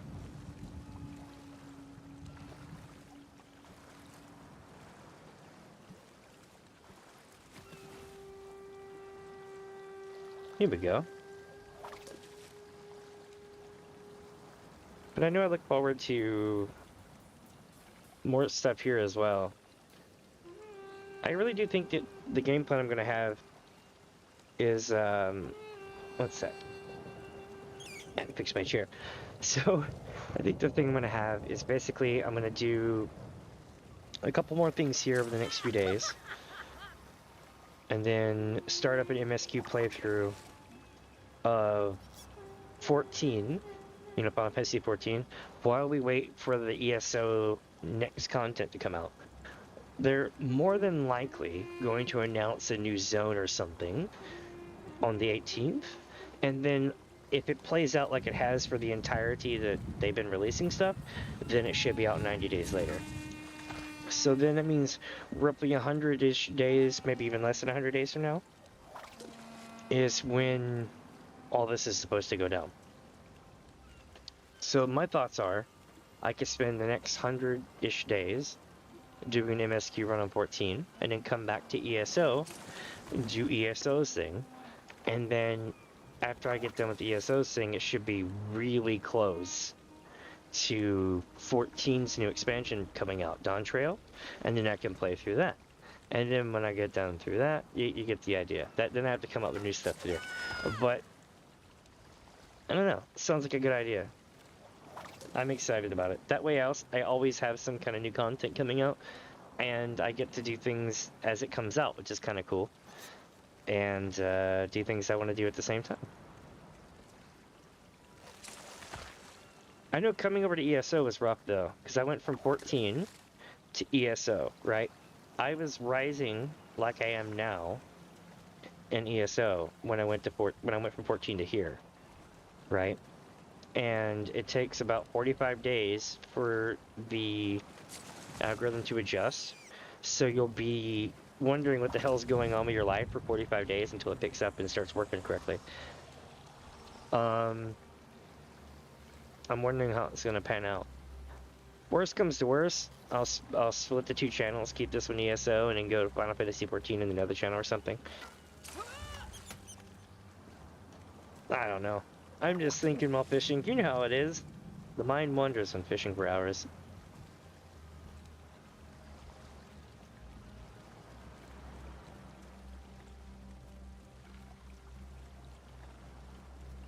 But I still have tons of stuff to do here in ESO. We still have the group content from Cragmorn, all the trials. We have Infinite Archive. We have... what else do we have? We have Imperial City. We have Fishing the Imperial City, which is going to be a freaking nightmare. That'll be like the capstone quest for all fishing. I'll impose it upon myself, basically. Which is I'll go to the hardest place to fish in the whole game, and I'll do that last. But we've already done Cyrodiil. Cyrodiil is so big I took a chance on it. It was actually kind of silly, because I was like, okay, chat, this is going to be a long-ass day. It's going to be a really hard time. We're gonna encounter a whole bunch of drama today. We're in a PvP zone doing fishing. How bad can it be if I stand still for long periods of time in a PvP zone, unable to attack? You know, that kind of thing. If you cut out the times that I kind of went ADHD and just looked around for stuff, and you just add in the time it took me to run to my destination, fish, get done, go to the next place, it was about an hour and 15 minutes. I did the entirety of Cyrodiil. It was impressive. I was kind of underwhelmed by it. I was like, wow, that's it.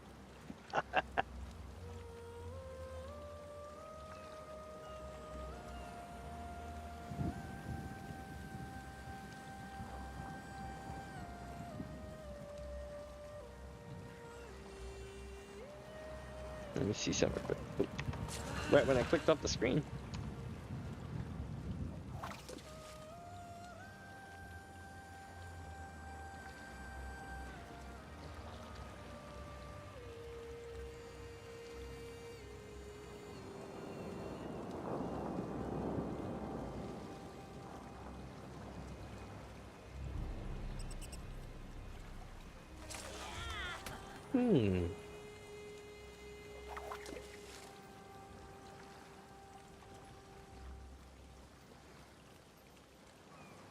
Will this be the fish? It's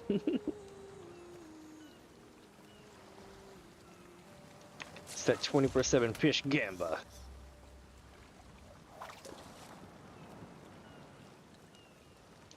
This is also day 2 of me fishing for basically just this one fish. We spent 3 hours or so, 3 or 4 hours, fishing up about 300 fish in the area. And, weird, it's sending me back this way now. Okay. I'll take it. Oh, wait, nope. Go away. Reset. There we go. So we'll fish this and we'll run across that way.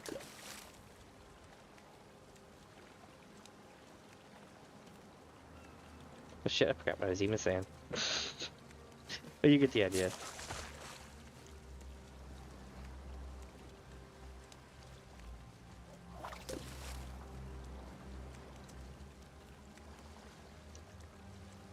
Yeah, I've been fishing this thing for so long.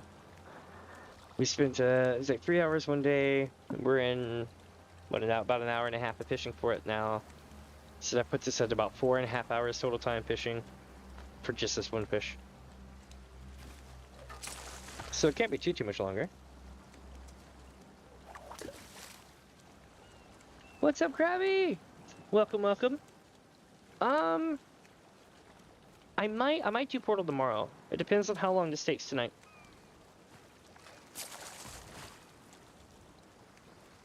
Maybe, cause see, here's the thing. When I swap my setups, cause I can't run my VTuber setup currently in ESO, cause it tends to melt the whole PC down.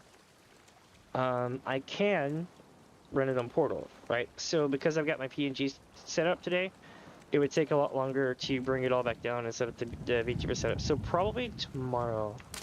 Oop. Whoops! I pulled my thing. But I'm looking forward to it. I've never made it that far in the game. Well, I mean, I beat the game when it first came out, right? But I remember, like, getting really ticked off and, like, occasionally no clipping through a door and just saying, never again am I gonna ever do that puzzle. And then here we are, all this time later, it's back. I'm gonna have to figure it out. So, I'm pretty sure that I'm gonna get to the end of the puzzles. I don't know if I'll beat the game tomorrow, but I do know that there's not a whole lot of game left, from what I understand. Like, I think there's like a chapter and a half or so, or 2 chapters left. But because it will take me so long to solve those puzzles, I saved it for its own stream.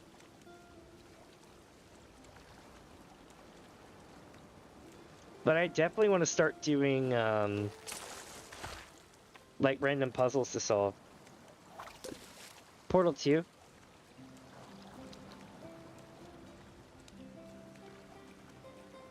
I have to admit, I've never actually played Portal 1. Although I hear it's fantastic. And I know the story from it. I just never got around to playing it.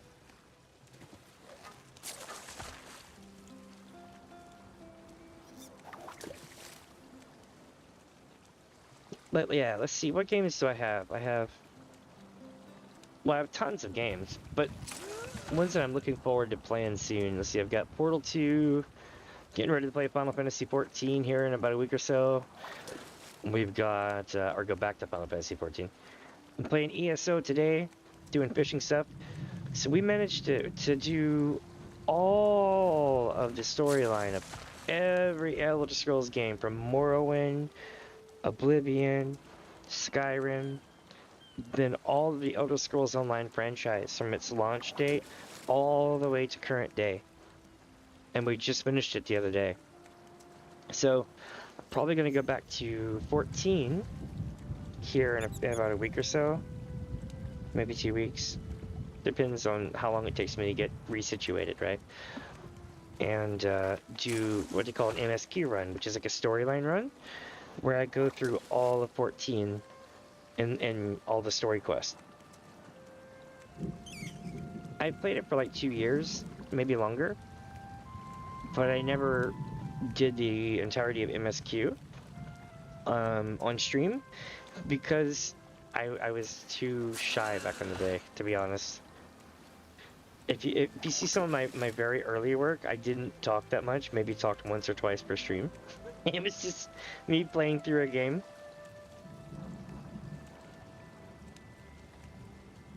Now I'm all like, what's up, everybody?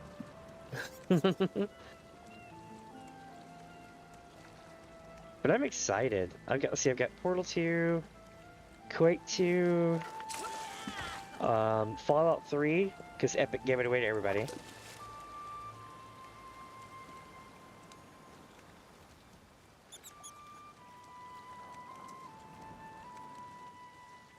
It's a thing, like, especially if you have a lot of games and you beat it and you're like, wow. This must be what people who retire from, like, their jobs feel like, right? Because you've done it for so long, it's like, what do I do now? Like, it'll change everything about your daily life. It's kind of interesting. That's what I was telling my partner. I was like, I've got some fishing to do and some scrying to run down in Elder Scrolls Online, but the Cyrodiil content I'm gonna hold off on for about 90 days or so. So when I come back to ESO, I'll be good. So that means I've got maybe 1 or 2 fishing streams and a scrying stream, which I'll probably pick up on the second stream, right? So basically 2 or 3 streams left here. I've got a Portal 2 stream, maybe another stream where to solve random puzzles in Portal 2. What else to do? I'll probably do another stream in BattleBit because I'm gonna have to uninstall it to install everything else. A Quake 2 stream, perhaps?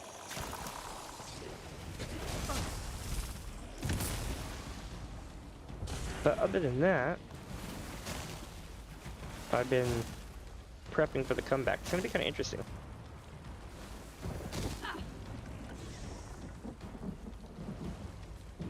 So we have 1 fish that we need to catch out of this whole thing. And we've now officially crossed the 4.5 hour threshold. And this guy's just not gonna leave me alone, is he? Oh, there he goes.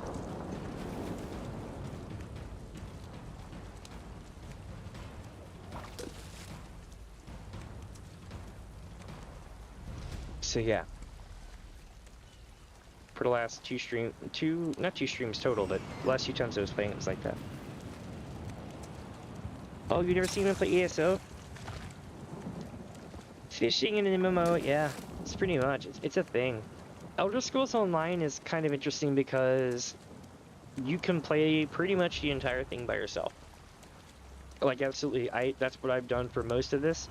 There's about 4 or 5 group activities out of 30 that you have to do. The entirety of the story is solo, right? So all the story quests are going to be solo. In theory, if you wanted to, you could go anywhere you want in the game, and you could start anywhere and tell your own story. It's kind of cool.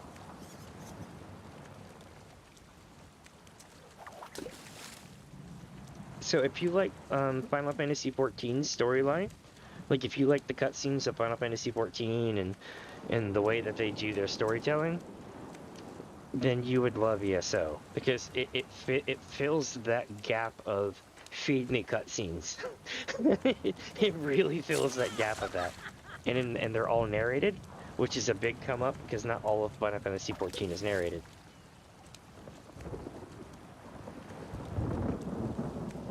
And then you got cool games like Portal 2, where it's got really cool, sarcastic, dry humor that pretty much people don't do these days. It's kind of cool. Hey, no problem. I was doing that earlier. I was sneaking tendies in between talking to people.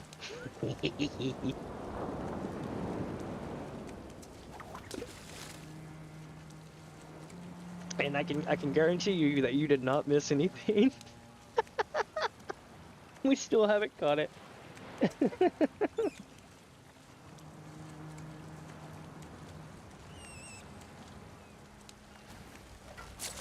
I'm looking forward to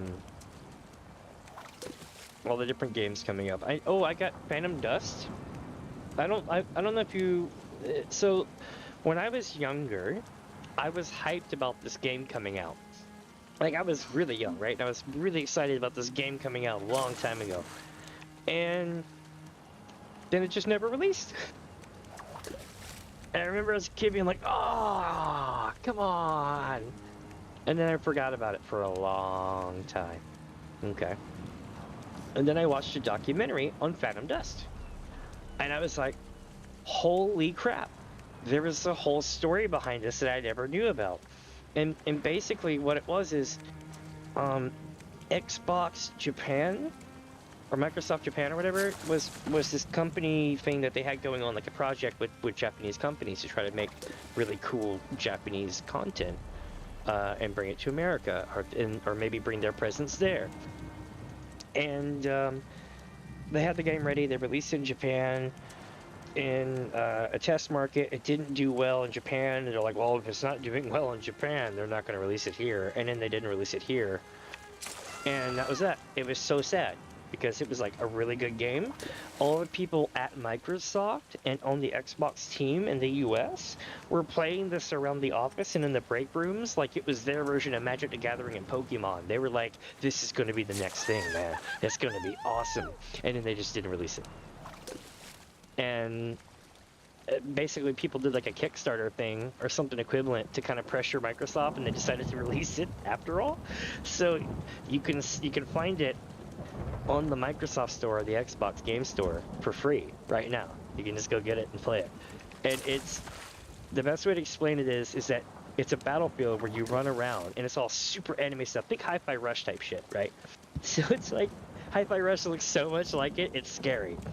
So basically you're running around and dodging stuff, and you're picking up these orbs on the ground, okay?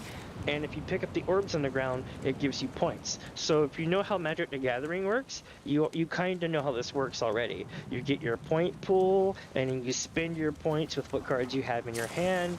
There's going to be that give and take of cards, and so on and so forth. Well, in this, it's a game where you pick up all these random things, right? And you can pick up the 4 orbs at a time.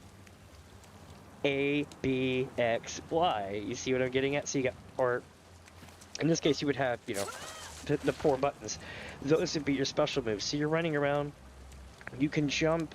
You can do melee stuff, or this. Oh, I think you could do melee or something equivalent to kind of get people to knock a card off of them and things like that as well.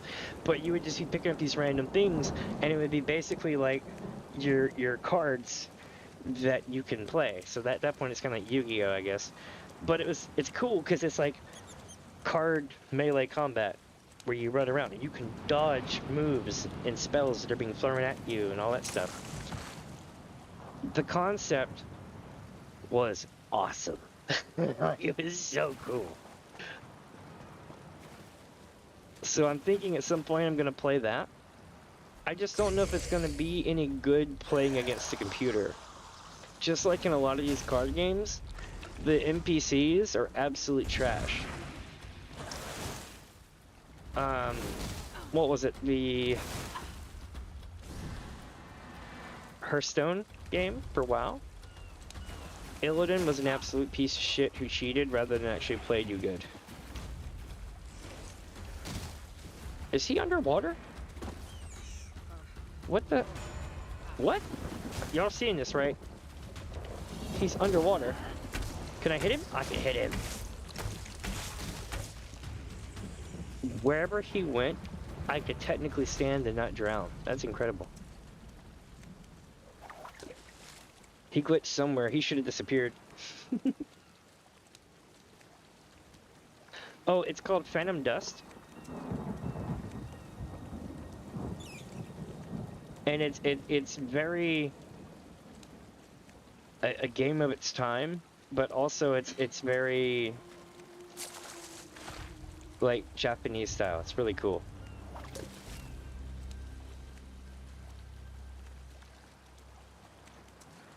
The way it was described in house was it kind of it was like a soft version of almost like and it sounds silly to say this now, but like an Armored Core game. Or basically it's like, what are you bringing to the fight? Okay, we gotta move around and dodge, do this, do that, go grab this, and go. It's like arena combat kind of thing. But you gotta think, I think like AC 1 and 2 was like the only thing out at the time. Ooh, no I have not. That does sound like a good one. A lot of games, it's complicated because you have to damn near get a law degree to be able to do a lot of this stuff. So what I've discovered is, okay, if you or a buddy of yours has a copy of a game, like a physical copy of a game, you can say that your buddy gave you permission, well, because they did give you permission, right, to use their license and stream it. And you don't necessarily need to have the console most of the time. You can actually go and technically emulate it because you own a physical license. They can't get mad per se. This is completely different whatever country you're in. So don't take this as hashtag legal. So it's hashtag not legal advice. You know what I mean? But the way it works on YouTube is if somebody has a license for the game or a copy of the game, you could be like, yo, can I use your license to stream this? And if they say yes, you're good. So you have to go find like friends and shit that let you like do that for some of these old games, especially if it's a Nintendo game. Or you have to be very careful what you do when you stream it.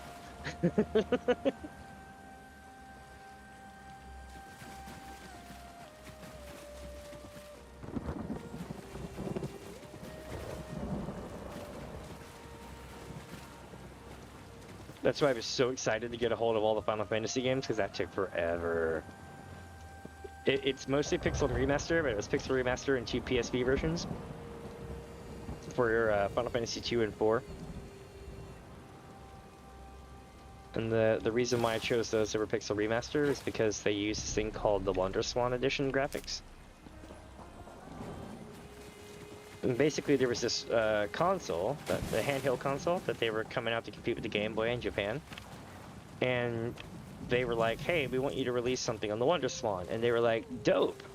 Why don't we choose now to remaster some classics, bring them up into modern times with cool graphics art. And they did. And a lot of the people who worked on that went to go work on Final Fantasy VI and 5. And that's why it shows that graphic kind of design a lot more.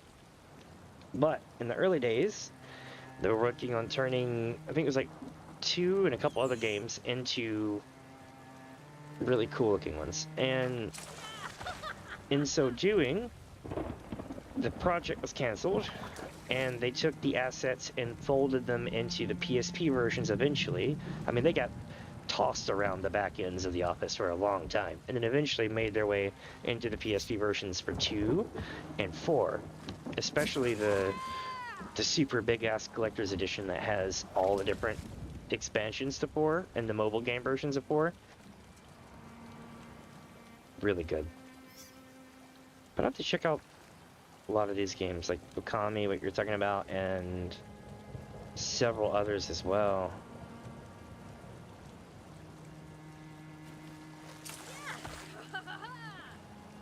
I know ESO has a puzzle minigame as well for scrying. I was hoping that I would get this fish soon so I could show you what it's like. But we'll see.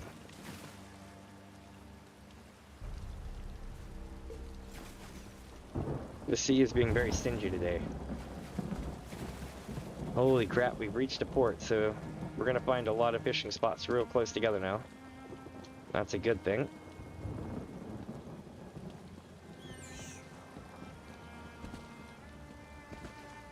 I can see my bats echolocating the next fishing spot. That's not what's actually happening in the game, but I like to pretend. Because whenever I'm running around, they'll be like, wee, doing the echolocating.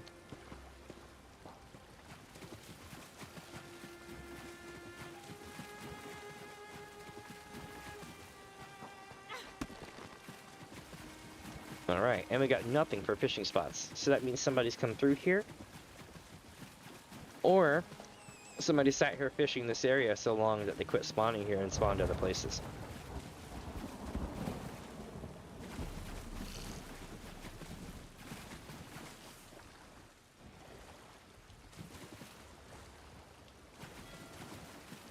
What's scary, chat, is when I finally finish fishing these areas, which will only be, I think here in the Imperial City is all we have left, right? Well, I'm sorry, here, Necrom, and the Imperial City, right? When I finally finish fishing those, I will have completed something that I started during the launch of this game a long time ago, which is to fish every area in the game for the achievement. I do other stuff in this game too, but this is some of the stuff that you do. And each fish has a 1 out of 100 chance of dropping a perfect roe when you fillet them for cooking. And that means that I have roughly, 1 in 100 chance of getting perfect roe to drop. They sell for a crap load, sometimes up to 90k a piece, and it averages out after a couple of days of fishing here. I'll make about somewhere between 1,000 to 1,500 per cast. So it's not it's not like a money losing venture. We're definitely making a damn good profit right now. It's just all about being able to keep going until you get the fish. My overall achievement completion, so because I didn't do trials, because I didn't do PvP, and because I didn't do veteran dungeons, it's not going to be crazy. But in the categories that I have done, they are pretty maxed out. Let me see. I had to go figuring it out the other day because I was like, why is my achievement thing so low? So 16,415 out of 61,000 possible. But I don't have PvP, I didn't do Dark Brotherhood, I don't have dungeons because I didn't do veteran or veteran dungeons. I don't get dungeons complete because I didn't do every single weekly or every single daily for the Undaunted. And, just stuff like that. But in the categories I was done for, like, story completion and zone completion, like, I've got every one of my zones looks like this. So it's like, let's see. I didn't do gold, I didn't do the assassins for the Dark Brotherhood. Like I did Western Skyrim. Oh, missed a spot there, but you get the idea. Here. Here. Like, it just goes and goes. It took me a long thing. Let me see here.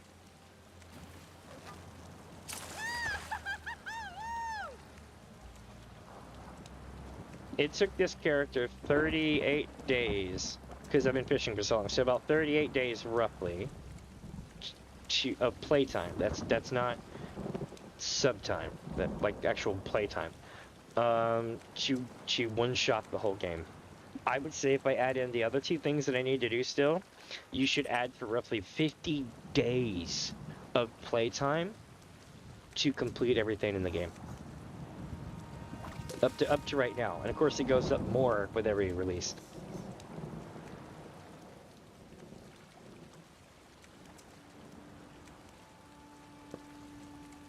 But I don't have I still have at least like a third to 2/3 of Cyrodiil's storyline, because it's an open PvP area, and the Imperial City is an absolute shit show, so I haven't done that one yet.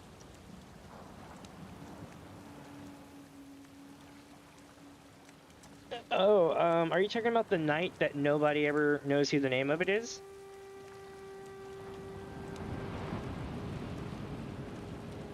The knight who like they keep fighting, but he just keeps getting back up. Yes. Okay. Okay. Hold on. So I can't pull it up on screen because I would blow your eardrums out before I had a chance to adjust the volume. But if you check out on my shorts page, there's a short that, depending on if you're on a phone or not, it'll have a different image. If you're on a phone, it'll be like, I knew it, or something like that. But if you're on a PC or something, it may show, basically depending on your device, it may show as One Eternity Later, like the SpongeBob One Eternity Later thing. That video actually tells you who it is, but I don't want to spoil it. It was the greatest moment, because I had been saying that guy was shady as shit for the entire playthrough, from High Isle all the way to the end of Firesong, and the capstone quest you find out, and I was like, I knew it. I knew it.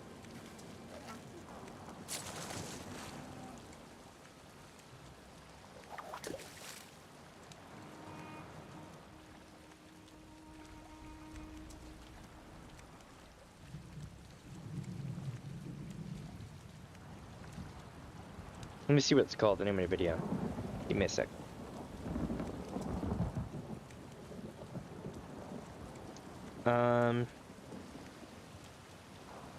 Well, I'd have to click on it. But it's got like 280 views or something like that right now.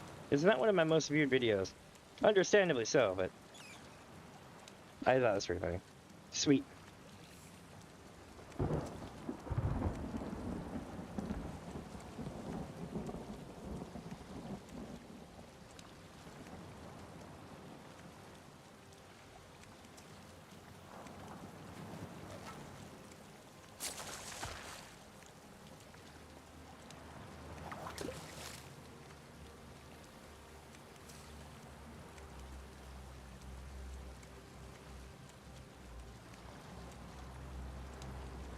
Basically, the guy is the Ascendant Lord.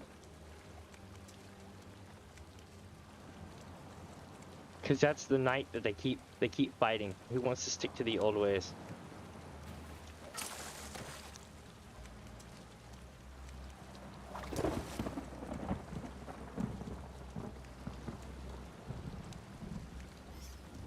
And he keeps getting away from them in the story.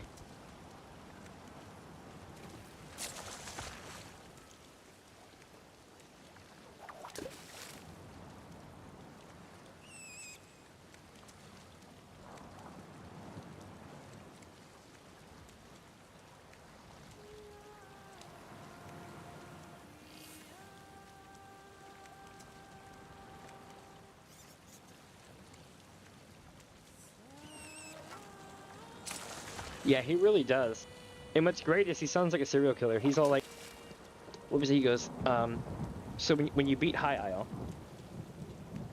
so think of it like Batman, right? So he's like a bad guy version of Batman.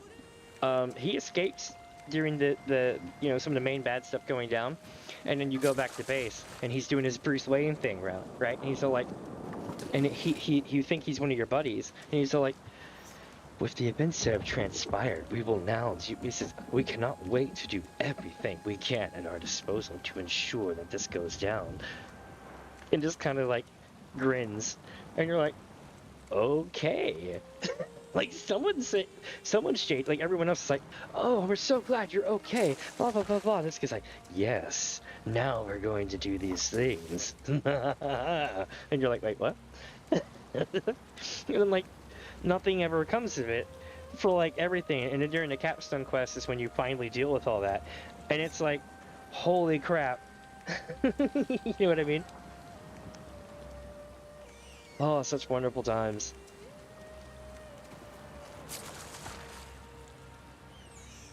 Oh, well, we finished this one. Here we go.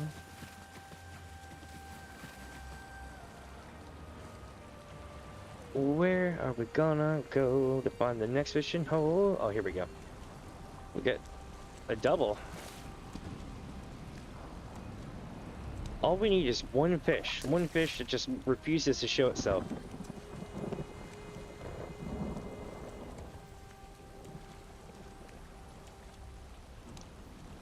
It's true. I'm excited. I love ESO and I love Elder Scrolls to death.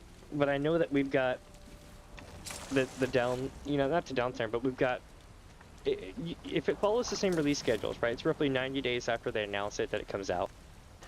So I'm excited after like 6 months or so, 4 to 6 months, to be going back to 14 to play an MSQ run through. That and finding out that everything's still kind of around is really good.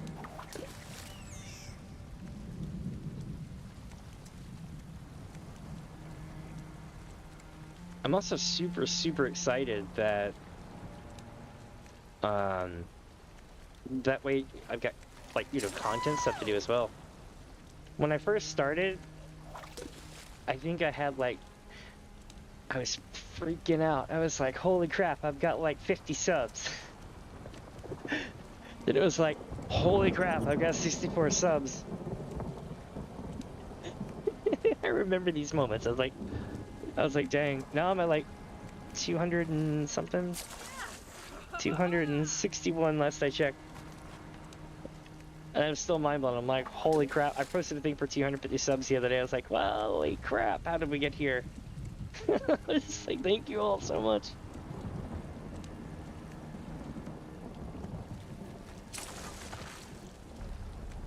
But yeah, after I want to say about 4 or 5 months is how long it took to rack up that much playtime in game here, running through so much stuff, zone after zone. I mean, we took time off in between, you know, to do other stuff, like play other games here or there, or do a one-off here. We had like a Halloween thing, but mainly just, you know, keeping on that storyline path, clearing everything we could, doing a fishing thing, doing this, doing that.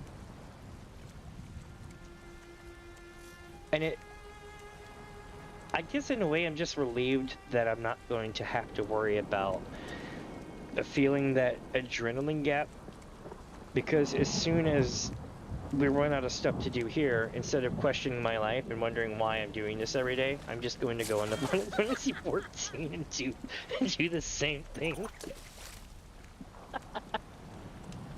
But that way I'd be like, yeah, constantly. Well, that's cool. And worst comes to worst, if I, what was it? If I run out of stuff to do, then I can, basically I've got the next, what am I trying to say? Next, 120 plus days figured out, 150 days of content figured out, which is pretty good. As a streamer, I never thought I would get to the point where I could actually make a game plan like that, but yeah.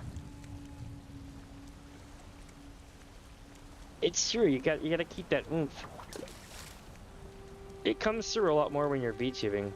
Like right now, I can like look around my desk and everything else, but like, I noticed it yesterday because I've gone so long without using my VTuber model. Because ESO eats up my resources. So I was using my model yesterday, and I'm like constantly looking down, I'm looking off to the right, or looking off to the left, I mean, and then down and everything else. And what it is my stream screen is on the left screen, to my left, right? You're probably seeing me look off to the left side of your screen, right? So if I ever look over there, I'm looking at the monitor to make sure everything's streaming, I'm not blowing people's eardrums out, any of that stuff. And when I look down, I'm looking at chat. Or I'm looking something up in the event of like where fishing spots are, or this or that. But I kept having to remind myself yesterday that I shouldn't keep looking down so much. It's a thing.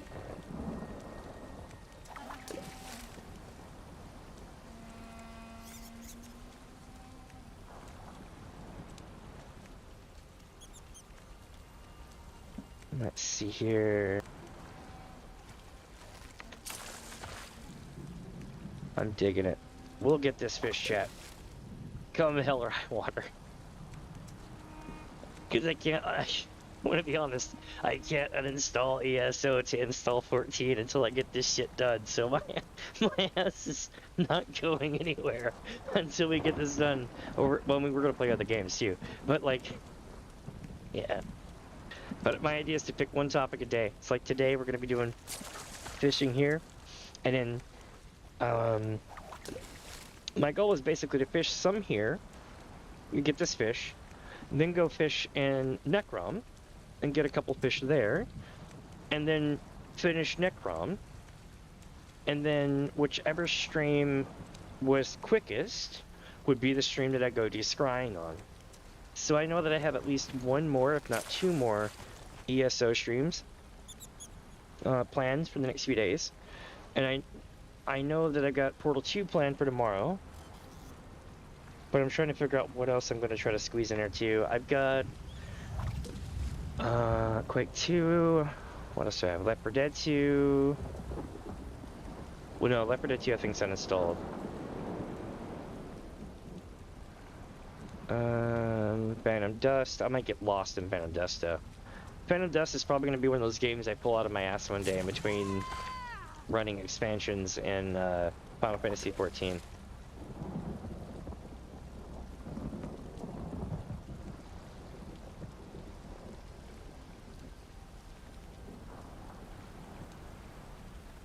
There's a whole documentary on Phantom Dust. I wish I could remember who did it. You'll know the video if you found it, because it's got like millions of views.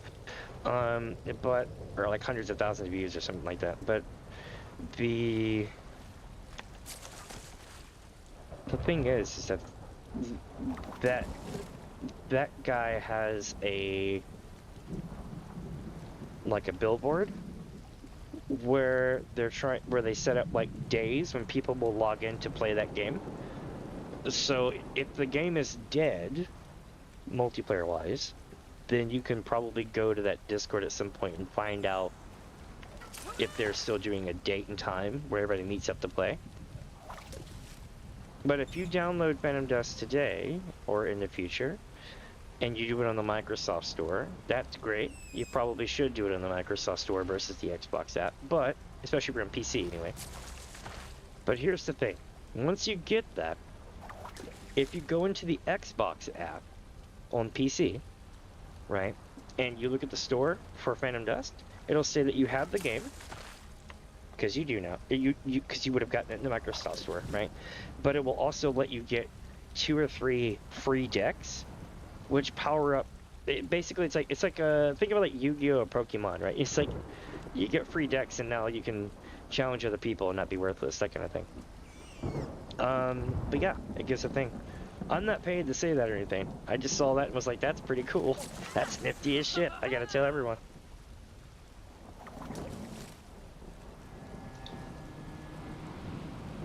Welcome, my friends. We're just joining in.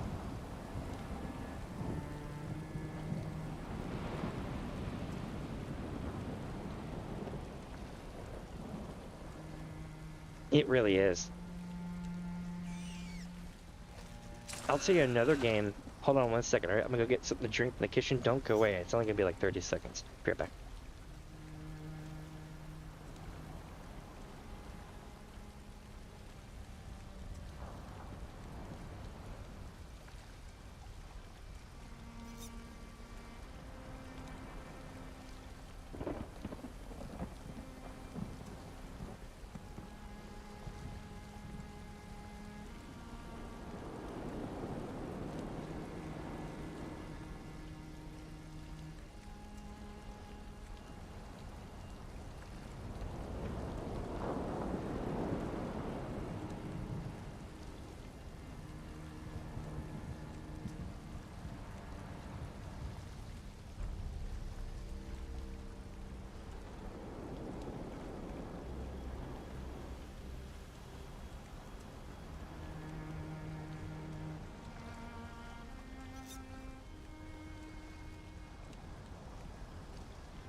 Alright.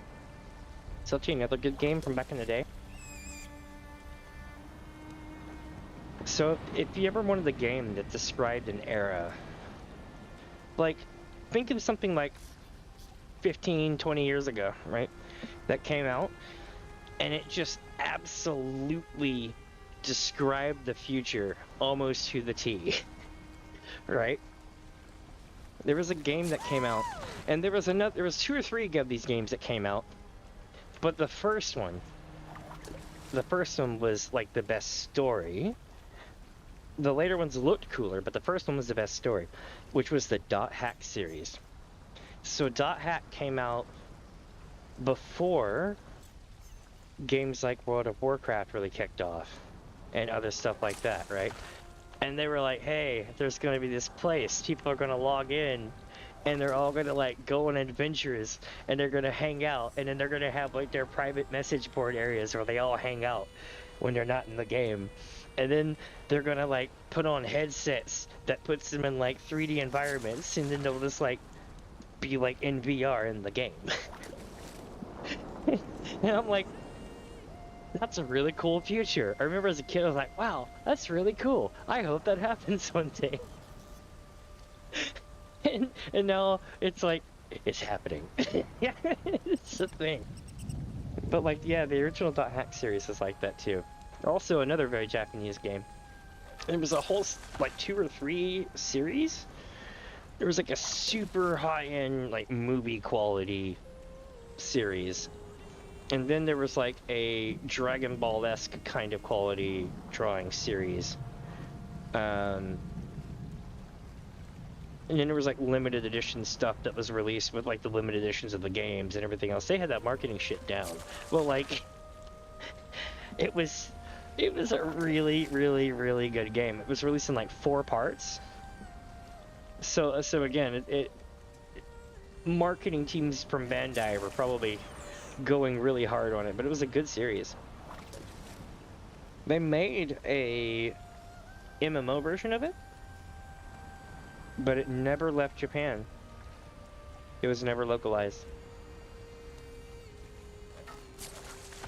And I think it ended up shutting down at some point. But the whole idea was that you could just put in, and this is what's so great, right?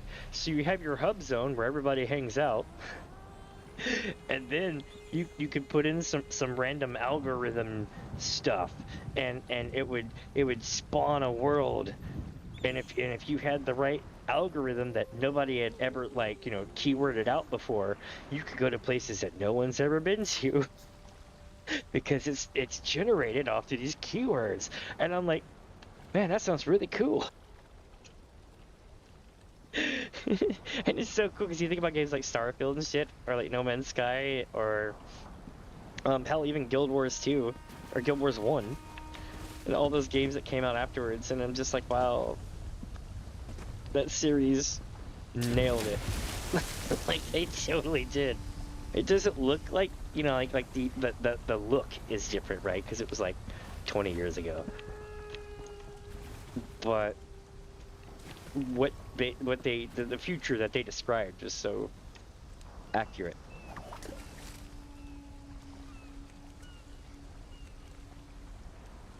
Most of the time when people say in 20 years time, or everything's just 20 years away, they're basically being Nostradamus. So to see somebody nail it that well was pretty refreshing. Also, the storyline was epic. You were just some random guy who logged in and you watched like some virus thing basically like actually hurt people in real life from doing some weird kind of glitch in the game. And you got infected by it but survived it. And it's so crazy because you picked up some random thing off the ground and now it's on your wrist and it keeps you from getting infected, and you can use all the corrupted data to fight back like Neo in the Matrix. Like, it was so cool.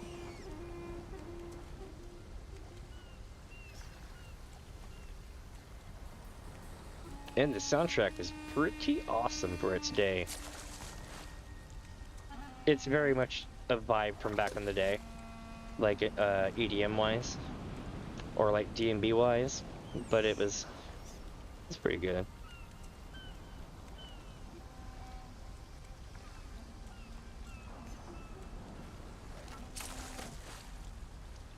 I thought about playing in the next few weeks, or in the next little bit.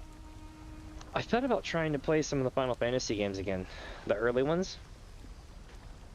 I'm just not sure what. Well, I know I can play 1. And in these games, the first 4 Final Fantasy games, 4 took forever, but 1 through 3 doesn't take that long. You can beat it in like 2 days. Not all 3 of them, but each one. 1 can be beat in like 8 hours. 2 can be beat in roughly 15 hours. 3 takes a while, but it's complicated. 3, you're going to want to use some kind of save hack thing so that you don't spend 6 months leveling up your characters to do story quests. But other than that, it's a pretty easy playthrough. Because basically, Final Fantasy III is set up in such a way where it wants you to go grind everything in the game, all the jobs in the game, all these things to max, constantly be churning out your levels on all your characters. And it can be hard to do on not a single playthrough, but like a coherent, cohesive playthrough, right? Kind of like you would with any other Final Fantasy game. You don't want to spend 14 hours leveling up your character so that you can go into the next dungeon. You want to just, you know, maybe spend half an hour or less and then go into the dungeon.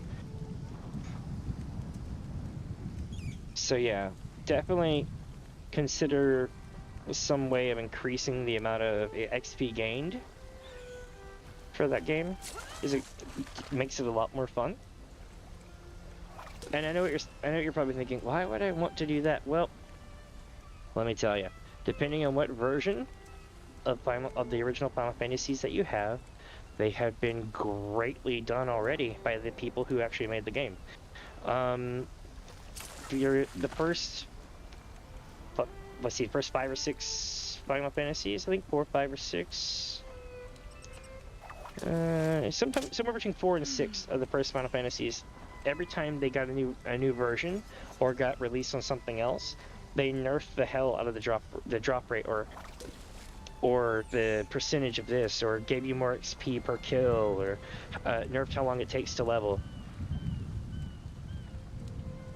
In fact, Final Fantasy III and I think Final Fantasy VI have insanely different rates depending on what version you play. The original SNES version would take hours to level up like later game, especially with your Espers and Magicite and all that stuff.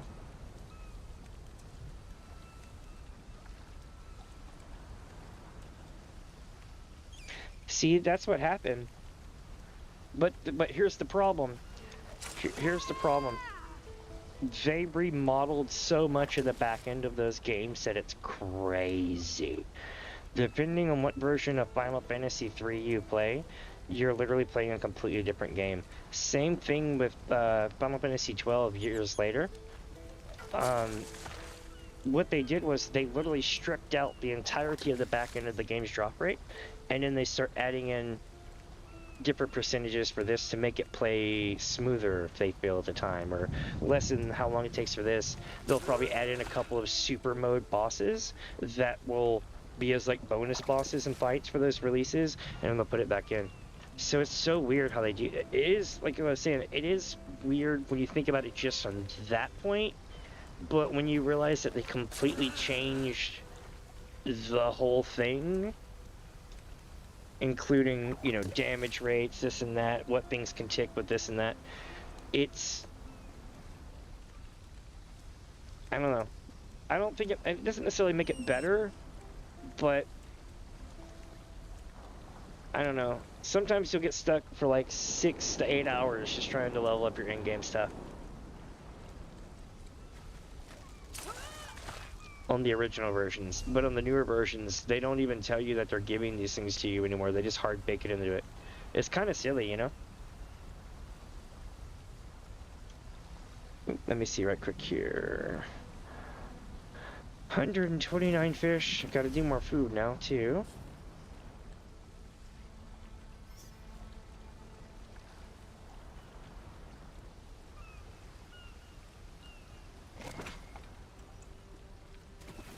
Okay. So we've got one more food left to go through. I wonder here.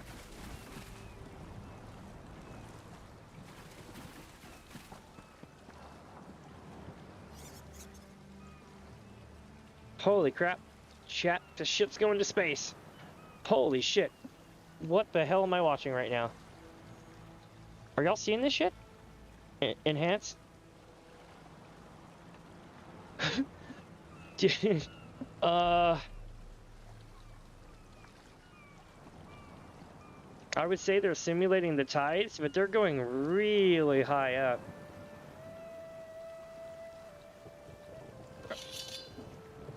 What the hell?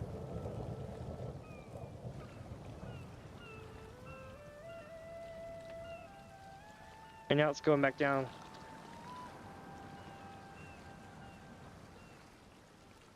Maybe they were trying to simulate distance, but it just didn't work out because they changed some other graphic later on and it made it look weird.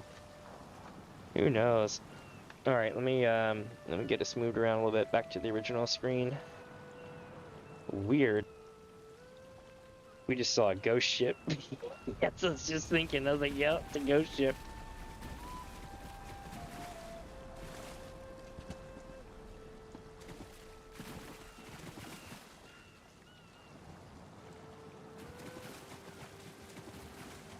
Here's one. So chat, in case you're wondering, we've made it all the way over here. We should have already hopped down here, but I'm going to go ahead and finish these last 3 or 4 fishing spots because we're here. But I'll tell you this, once I clear these next fishing spots, I'm more than likely going to scry a little bit to kill time. If we don't get the fish to drop. Because we get a ton of stuff.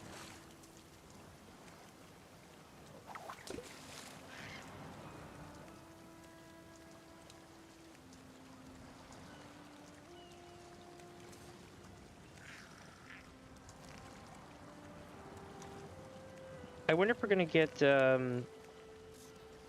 any more what is it? Fish the whole coast. So 2 days ago, I think it was, I started fishing here, went all the way around back to here, and I was like, I have to call it because that fish is just not gonna drop. We got all the other fish in like an hour. And then we spent hours more doing that. So now we're going around again. We made it to here. Once we get to here, there's a huge gap of space right here, so we'll immediately hop down to here and then run this way. I think it ends right here and here for this saltwater. Then we'll go back around, and it goes 1, 2, 3, 4, and then 1, 2, 3, 4, 1, 2, 1, back up here. So basically, what you should probably know is once we get past this spot, we're pretty much 75 to 80% done with the whole zone, because the amount of fishing spots that are between here and here are less than about the distance of this much time up here.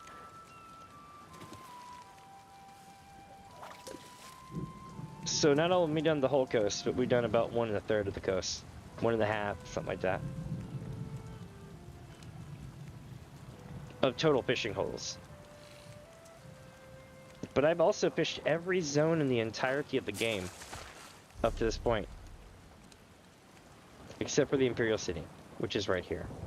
But the rest of it, all these things that have these little teleportation spots and houses, are zones that I've been to. These aren't in the game yet, right here, so we can't go there. This is Solstheim, this is a couple other places, Shivering Isles, or maybe that's just Shivering Isles, but you get the idea. Black Marsh, another spot here, you get the Scoffin area, high mountain, high rock area a little bit. So like, it's like this part here, which would be considered like Western Cyrodiil. Those aren't in the game yet. And like this spot right here isn't in the game. But for the parts that are in the game, we've gone to every zone. And fished it. Here's the original ones for the game.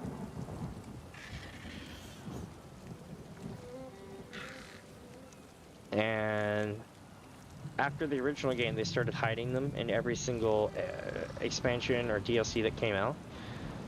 So we've got Hughes Bane, which was the Brotherhood. Hughes Bane, which is Thieves Guild.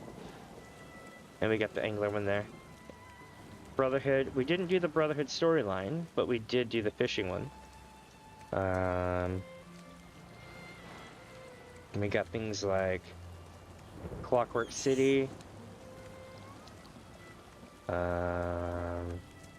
Somerset, we got Artaeum, we got Somerset, and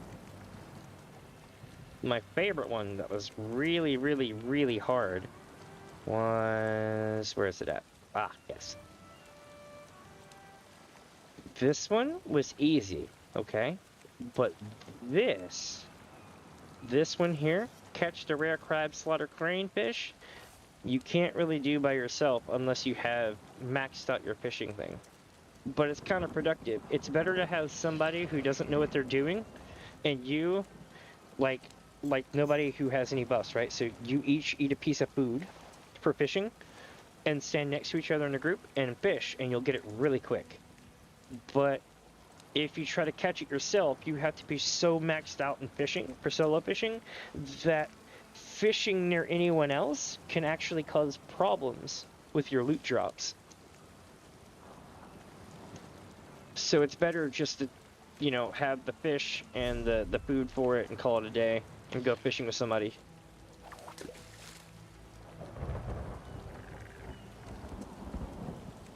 But the way it works is for every person that stands next to you, you get a bonus chance to catch rare fish. Rare fish being like the furniture, or you know, ones for your achievement and stuff like that. But if your bonus percentage total manages to stack above, and it's not always the same, I find, but I think it's like 25 to 30% bonus, somewhere around there, right? You'll notice that all of your loot boxes, when they pop up when you catch a fish, will be empty, because the engine, I guess, can't handle a percentage that high. It just kicks it out.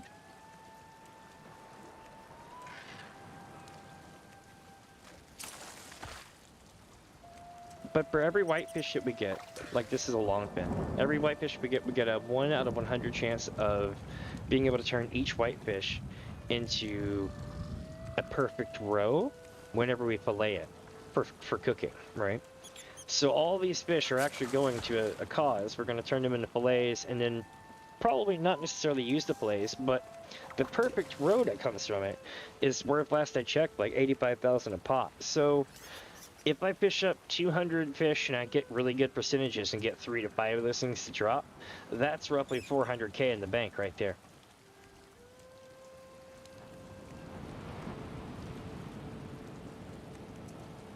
Even after the guild takes their cut.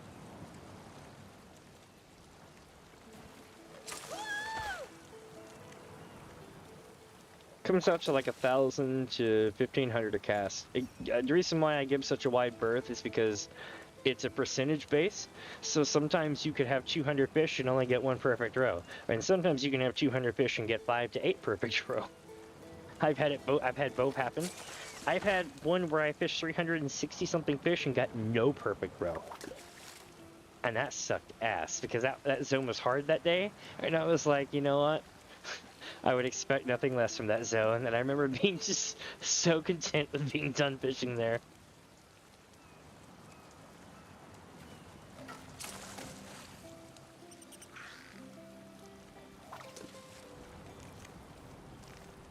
I love the colorization in this game.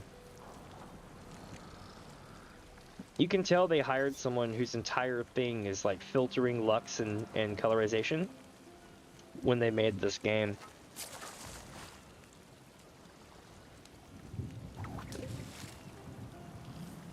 It just always fits so neat and nice right down the middle.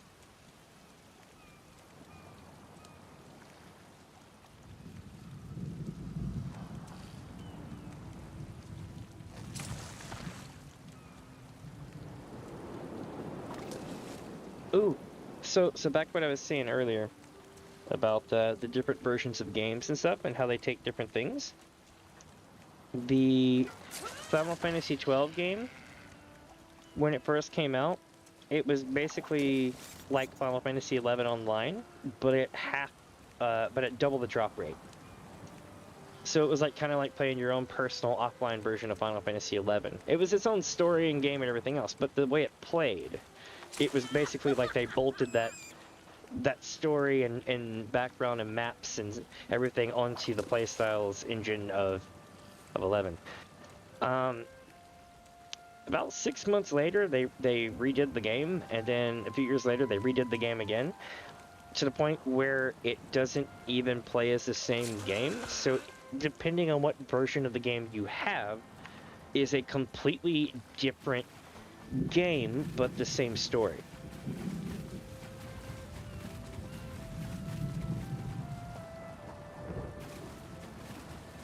I wonder if they'll ever get around to rectifying that, or at least making it so that the game doesn't want to play at double speed because of hertz issues. Because I never could get it to play, not very well.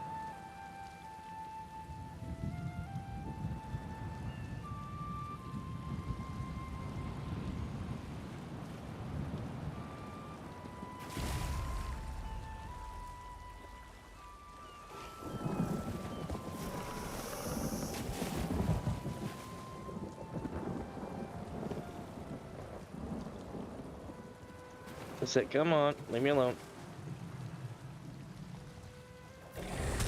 Really? Really? Are they ever gonna leave you alone, you think? There they go. It's like, give up.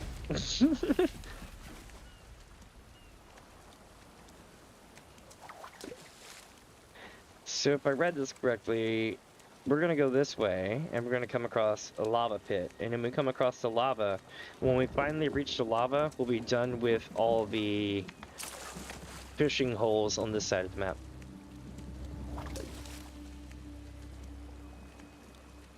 Let's see.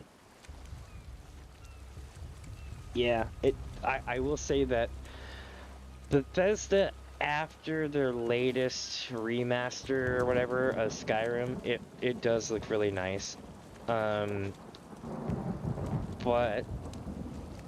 I feel like they took a lot of inspiration from this one, because the team that worked on this one had a lot of unique stuff at the time. It was kind of interesting because ESO stood out from the other Elder Scrolls games for being quote-unquote different. But then, as more and more mods got added in, as more and more like playstyle mods, like if you ever see those things, you're like, with 1,000 mods, and like the character looks like some kind of like female Witcher kind of character that just runs around beating the hell out of things, that they're basically making the game play like ESO. And then, you know, or like a Soul series, and then you've got the colorization. Like in later titles, they added more of like a lighting effect to. I keep forgetting the name. Oh, we got it! Holy shit! Feels good, man. Feels good. Well, let's give you some scrying, chat. But yeah, they added it to. Is it the anniversary edition or whatever they call it of Skyrim? So that when you see the valley, it just kind of has this humidity hue. I know, right? I'm so excited. It's called the Sea Robin. And I would link it and go, this was the hardest fish in the whole game, but then nobody would understand. Because it assigns difficulty per player. So like, the hardest fish for me would be like, not the hardest fish for another player. It'd be some other random fish in the 12. But it feels so good to get the hardest fish. Oh my god, this is ever. But you know what? We still have a whole other zone to do it in, though. We still have to go fishing in Necrom. But I'm going to do a little bit of scrying right quick and break up the monotony of it all, yeah? So let's see. We've already done these. Let's check active leads. Now, the way this works is we have mini games that we're going to be playing. Looks like Telvanni Peninsula for days. For days and days. Oh, we got one of the Deadlands. Okay, so we're going to start our day off by going to sell some stuff and then go to literal hell in a second. So, what does every good expedition start? Well, if you're a dumber, it starts in Beck. It should start in Stonefall, or it should start in Mournhold. No. Beck is one of the best cities you can go to. So if you ever played Morrowind, well, that's like 800 years in the future or some shit like that. This is when the city was being built, and Bardal is right there. It's got extra pieces because they mined on it and did stuff with it throughout the years, and eventually turned it into a couple other things when they mined off a huge chunk of it right here, right? But yeah, they never got around to removing it. They left it there as a symbol of Vex power until it bit them in the ass in the Red Year.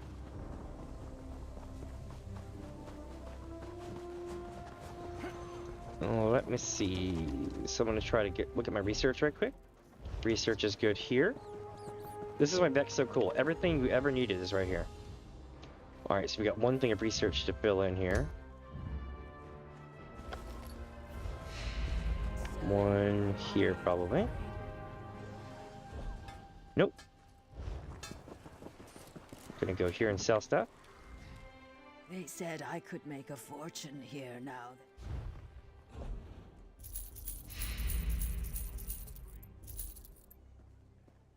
It's like, please don't increase my rating today.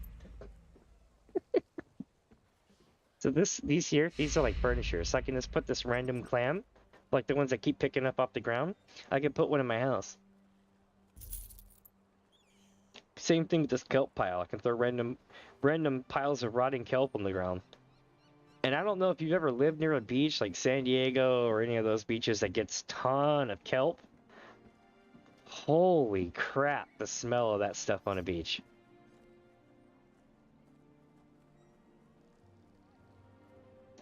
Let's see, we're gonna sell this one, this one, this one, and this one. These are good, so we're keeping them. These I'm gonna sell off right quick. We're not gonna take too long here because I want to keep everybody going. So keeping that. Do do do do do do do do do do do do do do. We're gonna have to open those gunny sacks. I'm gonna just pay for the repair so we can speed that along. Alright, so jewelry crafting station and enchanting station is next. Then we go downstairs and you'll get to see something cool. It almost makes music. 15 total, 14 spots gained by getting rid of that. Now we're gonna see if we need to do any research. Yes. No. Deconstruct. Platinum. I'll keep the rest for now. Cool. Let me show you what we're gonna do down here. This is the Temple of Yvette. Now, if you hop down this pier, you'll get to see the old days version of the Outlaws Refuge. They built, is it cantons or whatever they call them? The big temple areas or temple sections. They built different ones later on, and then all of them are built. So this is how all the hidden tunnels got put in, and people started taking them over. Over here. No, Amelie, I don't want to go do real crime. You see her? She's like, hey, you there. You want to do crime? I'm like, hey, what kind of crime? And she's like, bad crime. And I'm like, no, I'm good. You bring it, I buy it. Let's see. So, selling is not the same as laundering. We sell stuff we don't need, like this. Treasure.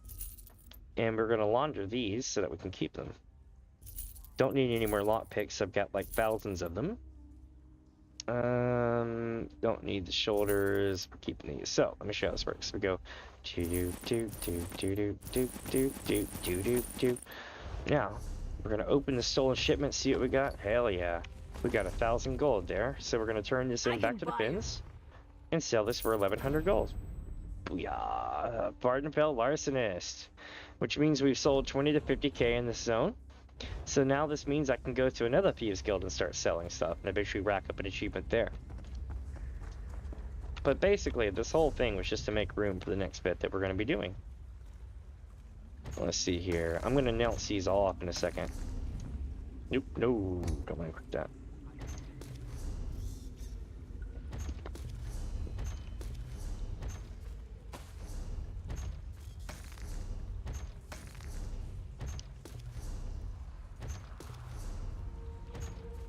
Alright, so looks like we got 2 dwarven oil, or a dwarven oil, 2 obsidian, And that was it. Out of all the stuff that we got other stuff, but it was just like, you know, menial stuff really. Now then, for the grand finale of this section, what we're gonna do is what I was telling you about. Remember how I said you could turn them into perfect row? Let's see if we got 245, so we have a 2.5 chance. In theory, it doesn't work that way. You get the idea. 245% chance of getting it. We got 4 perfect row. Hell yeah. That is 85k a pop, roughly 80k a pop after, you know, guild cuts and shit like that. So that would be 200k? No, 163. That'd be like 400k. Yeah. Nice. Nice. Or is it 36? Something like that. But you get the idea. My math is terrible.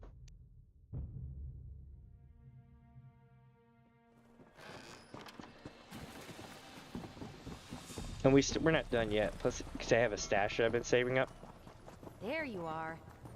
No, I'm not gonna go do Shibby today. That lady's like, there you are. Why did you run off? Look, it's a Silt Strider. By the way, if you go play Necrom expansion, there's Silt Striders walking around along the coast. And you can get, they have smaller Silt Striders that run around like pack mules. It was the coolest thing I never really thought about until I played it. I literally freaked out like a child. I was like, oh my god, I've finally seen something in Elder Scrolls that I've never seen before. Best mounts and all. It sounded like I was being condescending, but it was actually really, really cool because it caught me off guard. I was like, whoa! Alright, so, we're off to the Deadlands first. Hope you packed your bags, because it's about to get loud. I mean, not loud sound-wise, but...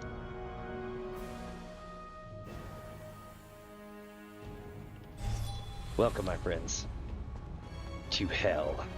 We're not going to be here too long, but we do have a couple of things we need to do. So starting off, we can properly honor the 6th house in the tribe on Moor. Alright, now that we've done that, we're gonna do some scrying. Scrying is awesome. If you haven't seen scrying, it's the one minigame you never thought you'd want to play. I genuinely miss scrying when I'm not scrying, and that sounds crazy, but it's so true.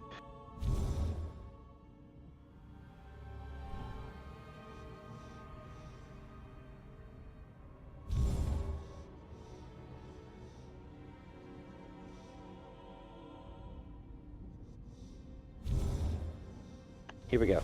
Boosh. Boosh. Boosh. Boosh. Boosh. Nailed it. So this means we have at least one spot that we need to be looking around at, you know what I mean? Give me just a sec here.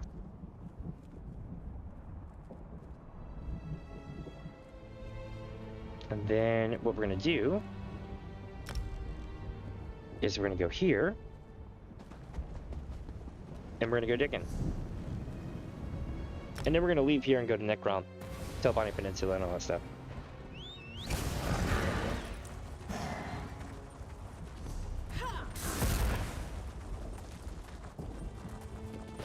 This is another fun minigame. Scrying is a lot more involved than fishing. So, what most people who do this don't realize is you can set your antiquarian eye up as a compass thing that procs under your tools section or something like that, I think it is. And then you just chase it down until you find it. We're looking for a, looks like a poo mound with glowy, yeah, this thing. It's like a glowy vortex of sparklies coming up a poo mound. Let's go digging. So these are all max level, chat, so that means we're going to have to look for the actual spot. If we've missed a spot, it's better to go try again than somewhere else than it is to keep trying and failing.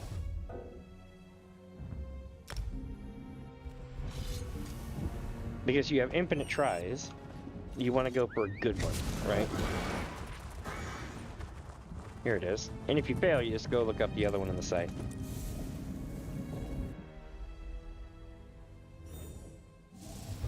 Nailed it. Is it diagonals? Yes. Is it here? No. Is it there? Yes. Interesting.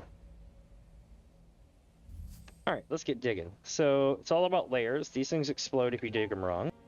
So you want to make sure you get it right. 1, 2, 3, 4. Every 4 you get to do combo moves.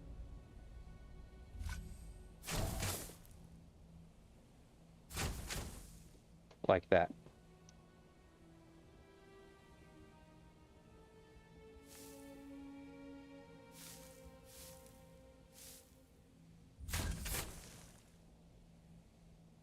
Damn, I got nothing. That means this is a diagonal, I think, and I'm probably screwed. Okay.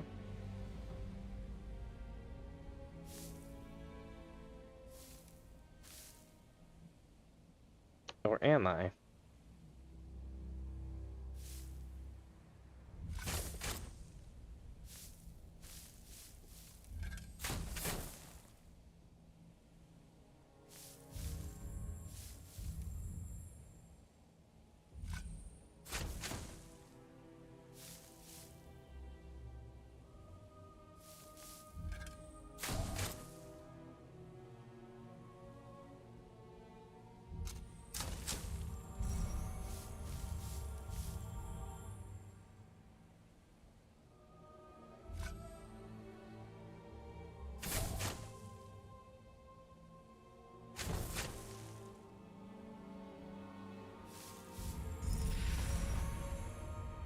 Nice, we got everything in the thing.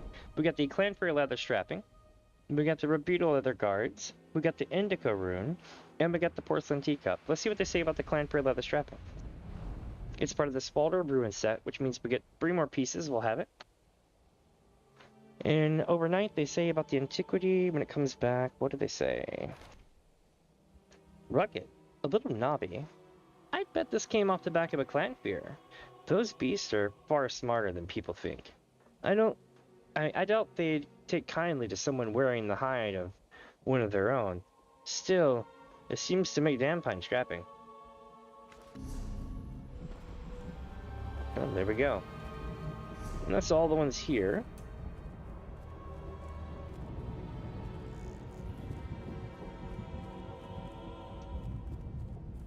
Now then, to go fish Telvanni areas.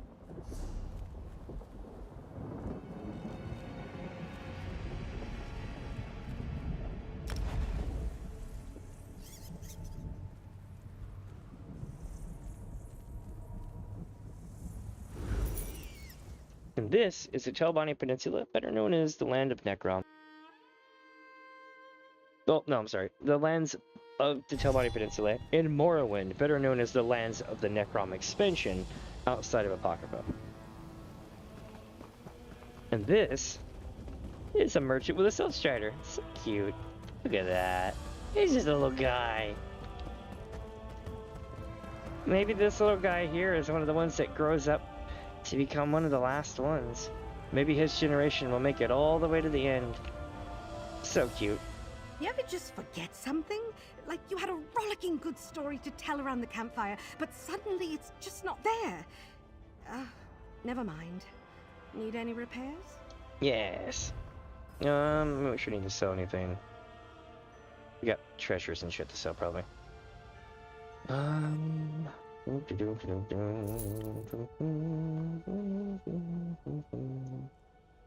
can get rid of this, and get rid of that. What else can I get rid of? That. And yep, we're good. Bye, Legs! They nicknamed it Legs. It's so cute. I want one for a pet, chat. Like, for real. Whenever it comes up in the game, y'all need to let me know. I will literally log in and do what I can to get this thing. Ooh, we have a gate over here. A portal, I mean, a sigil portal. Nice.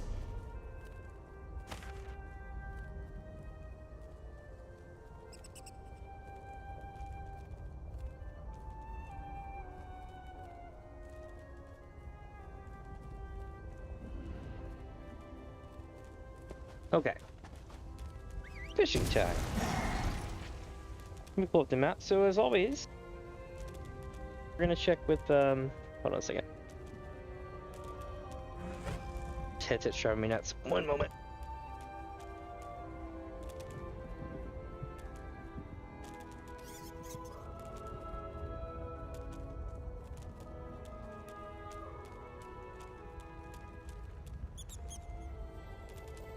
Hell yeah. So that item I just found was worth 300k. So we literally just doubled our money today.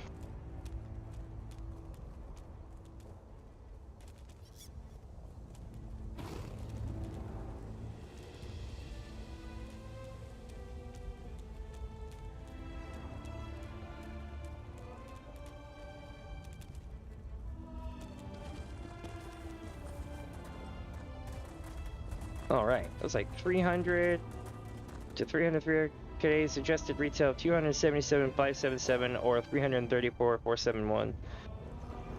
Nice.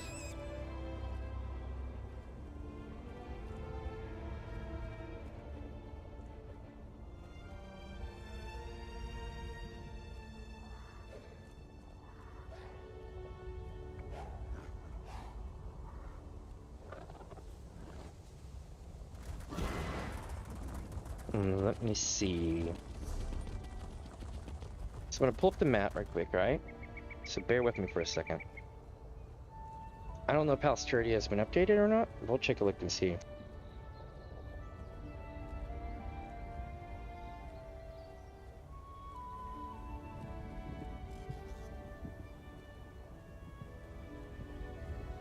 Yep, House Tertia has it.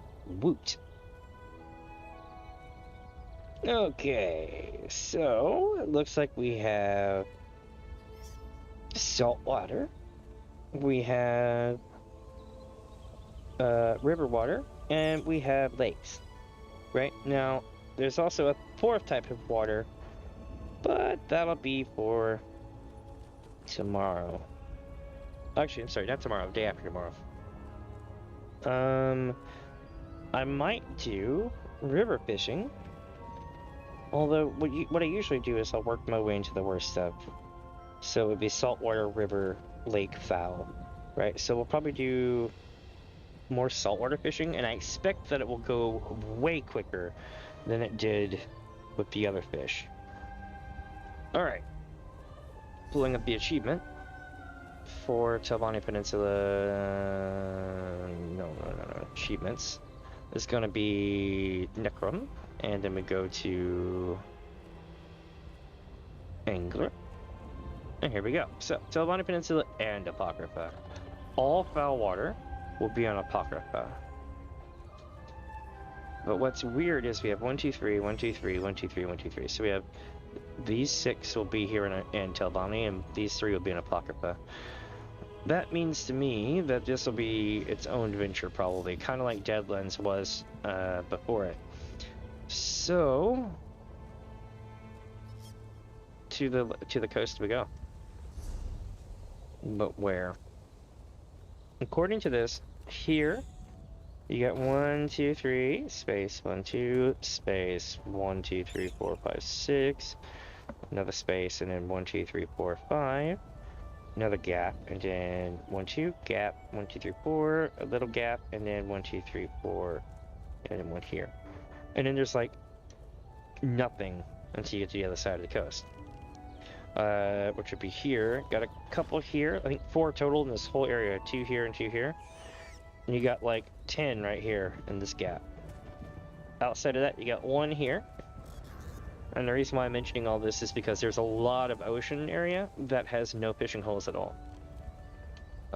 Which means we need to go here, run around this little side path, and go there.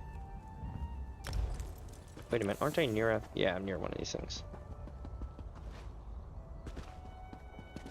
But this is the Telvanni Peninsula.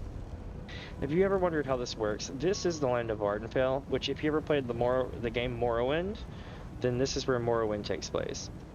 This is Solstheim, which if you played Skyrim or the Morrowind's expansions, you know where that is.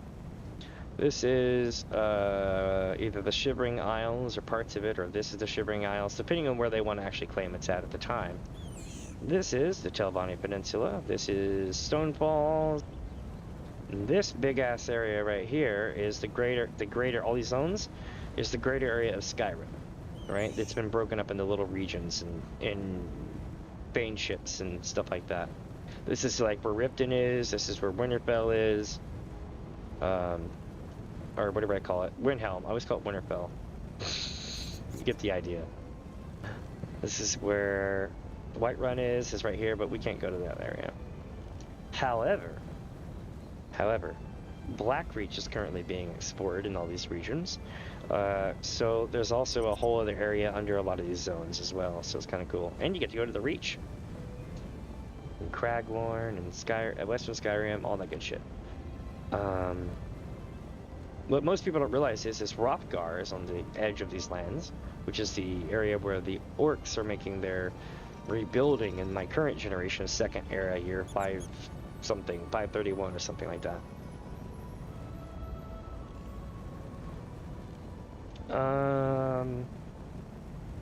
But we're gonna be here, going here, and then we're gonna get fishing.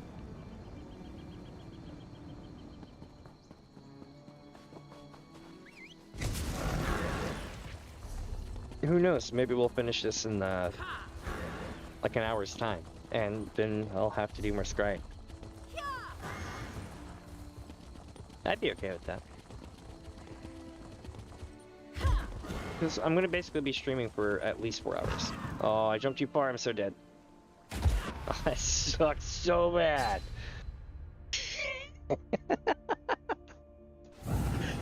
Ah.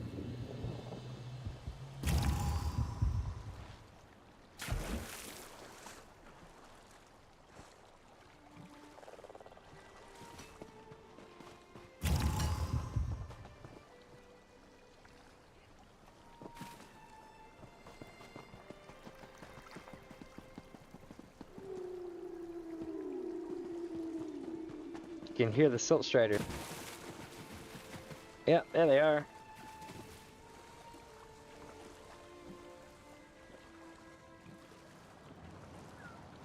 You know, they used to say they walk up and down the coast and shit like that. You know, on land too, but they also walk along the beaches and the shores and off the coast. They never actually showed any of those things moving, to my knowledge, in Morrowind. Or, for that matter, in Skyrim. In Skyrim, there's a reason for it, but it's actually really sad. In Skyrim, basically, a lot of the lands in Vvardenfell didn't do so well after the volcano erupted. And, it almost caused them to go extinct, and they talk about how there's very few of them left now, and it's a really sad thing. And that this one is a really old one who's basically here to live out its rest of its later days. And I was like, oh, that's so sad. It's like, they were everywhere. So in ESO, they're absolutely everywhere. And in Morrowind, they're kinda everywhere. And then in Skyrim, to your knowledge, that there's more, but there's just one that you run into.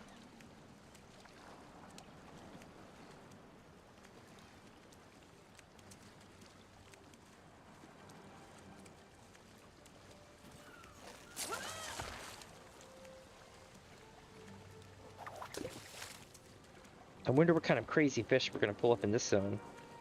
We need 3 of each type, so it's going to be a little bit easier.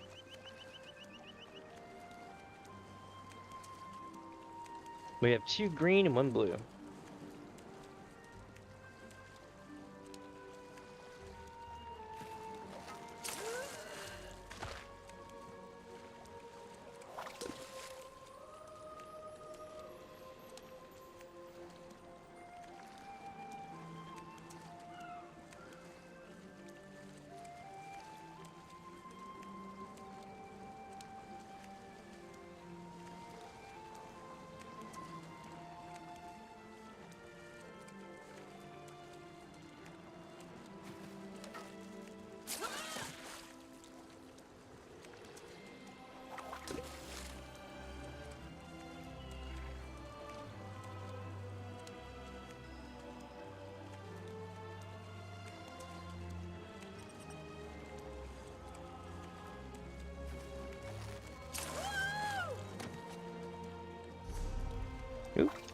I'm finding out that there's a new event coming out. Let's see, Guilds and Glory event.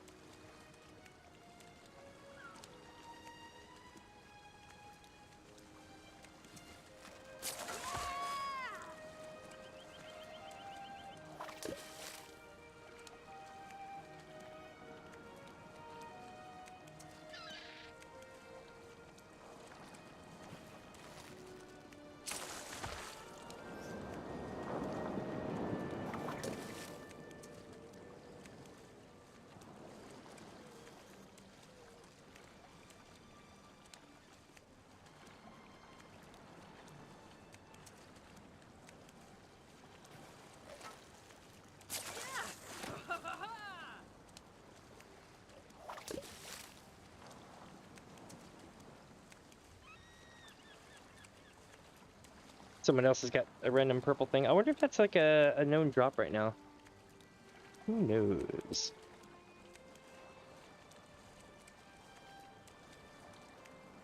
I do know that the Ashfall is shockingly similar to the last zone I was in.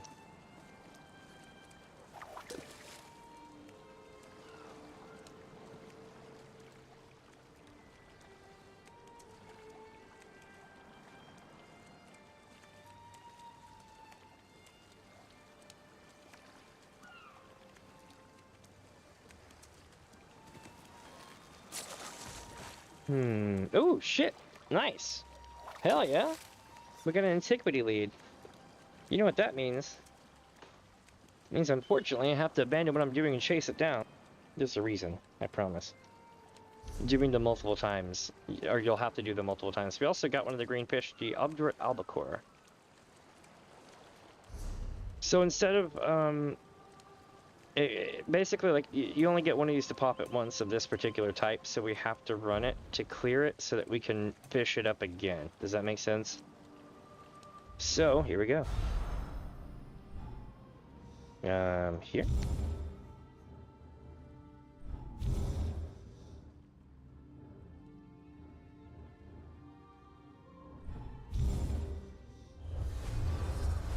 One, two, three.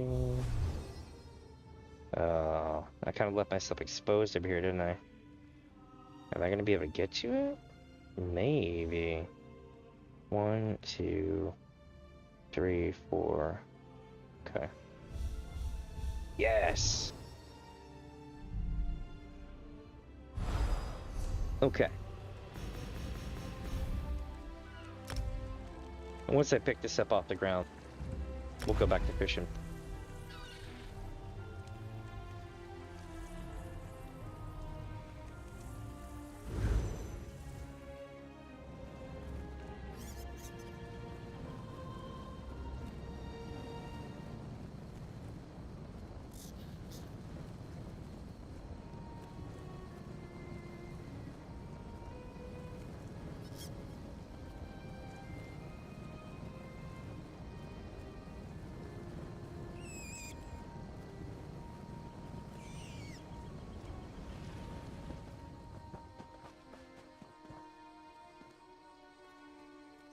Nice.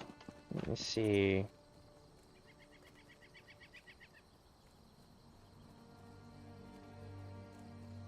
Which way is it? It's oh shit, you gotta be careful. That Herald Seeker is evil. They started doing this thing, I think, in Firesong. I could be wrong. It may have been before, but I think around Firesong, if not, definitely. Well, definitely Firesong, maybe Deadlands, where certain like super elites will basically be like, they'll be mobs. They'll kind of have regular moves, but they'll look like regular people, but they'll do insane damage, and it takes a whole like group of people to take them down. Herald Seeker is one of those for this expansion. Ah, this way. It's an Aegis or Guard. Wait, no. It's a Silt Hopper. Interesting.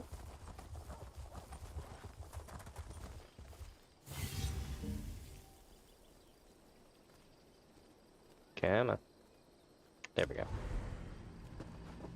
There it is.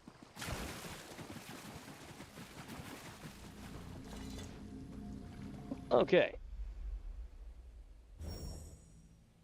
Super Ultra Mega Challenge mode, go.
Damn. Well, we did get what we needed, the beetleback pigment. Let's see what they say about the thing itself. It's part of the Spore Savant body marks set. So if you get the whole set, you get the body marks. Let's see what they say. They say, I expected spore crafters to rely exclusively on fungal agents, but this marking uses pigment made from beetles. Perhaps the design demanded a darker palette, or perhaps the designers of this marking wanted to pay homage to decomposers? Interesting. And in case you're wondering, would you like to know a cool fun fact about being on the Telvanni Peninsula? The Telvanni Peninsula overlooks Vardenfell. See? Okay, cool. So, if you look across the water, you'll see off in the distance, that is Red Mountain. That occasionally erupts from time to time. That is, I want to say, the Telvanni town. I might be wrong, it might be, is it something, one of those towns. Okay? But, most importantly, that is Bardau. It overlooks Vec. Crazy, isn't it? So literally, way over there is where Vec is. The Vec city. Right? And then that's Bardau that hovers over it. Pretty cool. But now that we fish this up, it's time to go back over here.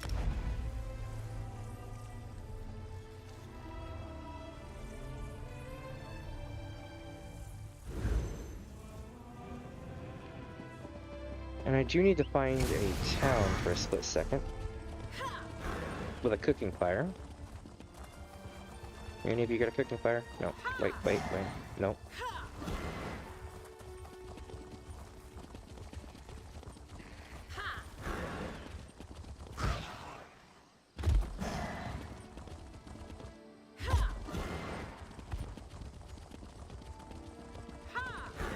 It sure isn't easy. I just wanted to find a simple fire. Alright. Well, I suspect I'm gonna have to go to the bar.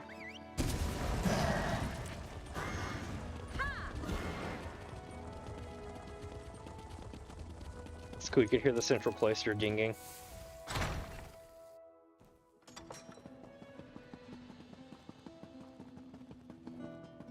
Surely someone here is cooking. It's like, let her cook. The Telvanni just can't control themselves. I've traveled to the peninsula 3 times this year. Not just the Telvanni. The bandits and smugglers are getting out of hand too.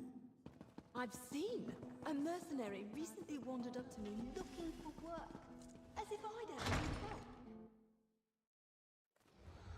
That's funny. There's not a fire for cooking.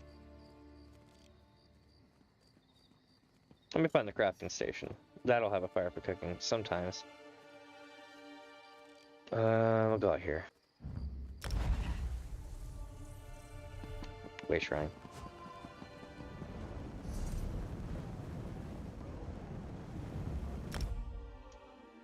I should have just gone the Vec, but I didn't.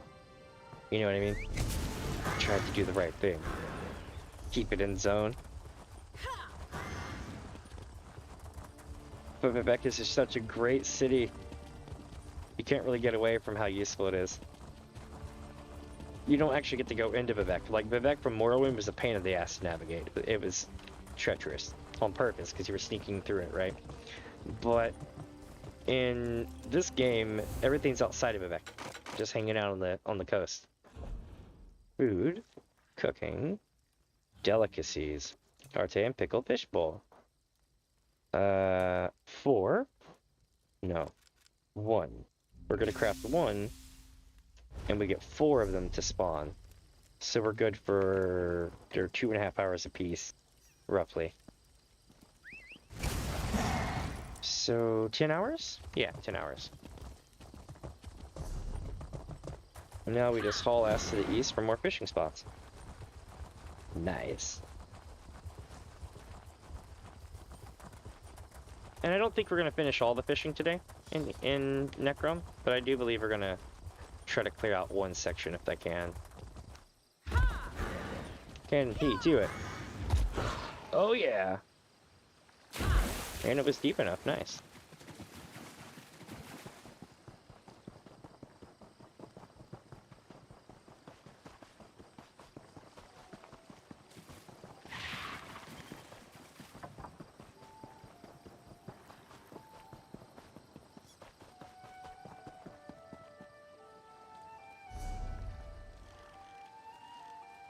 I think I already fished these areas.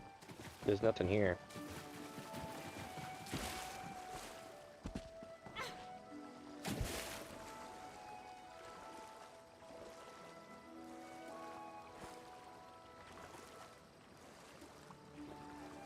Probably going that way. Let's see here.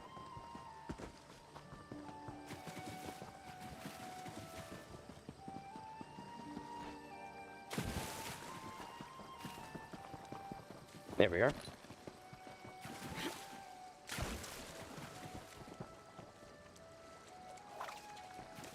I'll look this way so I don't blind myself.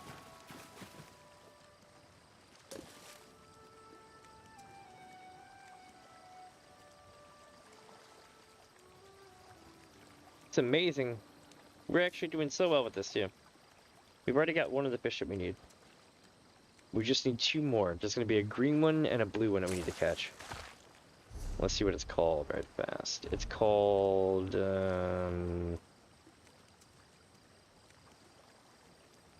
One's going to be a puffball blowfish, and the other one's going to be howling shark.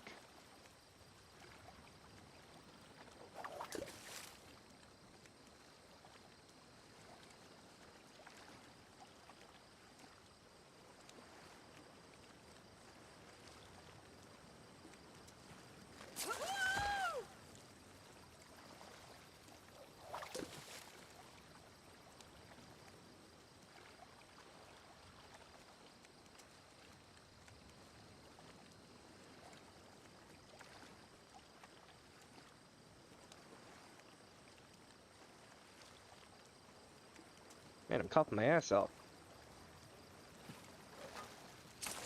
I swallowed wrong. Oh, we got that green one again. Same one we got last time. So it doesn't count.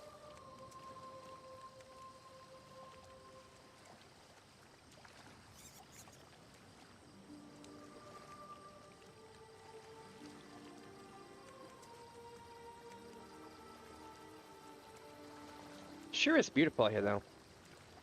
But it looks like the sun is setting, or rising. And it does appear to be brighter.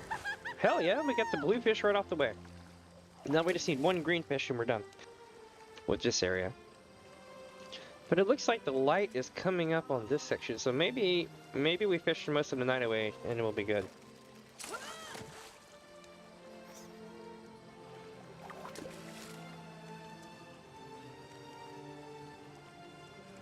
I don't know though, I'm looking at it, looking back at it, it looks like we've been in daylight for most of it, so I don't know.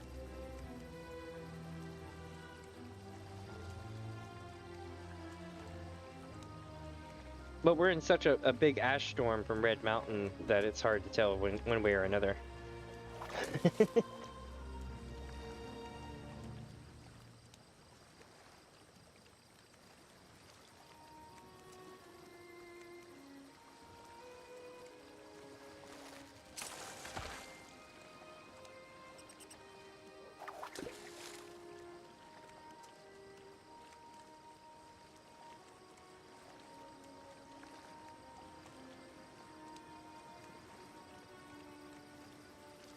So that lead that we got earlier when we were fishing, it gave us a legendary, part of a legendary set, right? But the thing is that they have to be gotten 3 different times in order to get the whole scoop as to the background of the artifact, right? So that's why I ran it when we fished it up, so that hopefully we'll fish it up 2 more times, and then I'll complete the thing for that.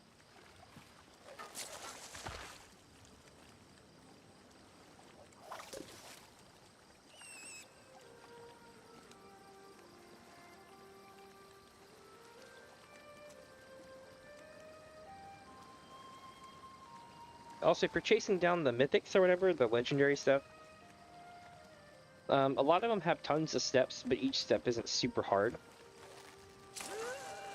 So you could probably do, like, if you really put your mind to it, you could probably do like 1 in a day, or maybe 2 days time. Some of them are way harder than others, like the ones that you have to do trials to get and shit like that will probably take forever. But things like the Oaken, was it Oaken Soul, Oaken Flesh? I think it's like Oaken Soul Ring.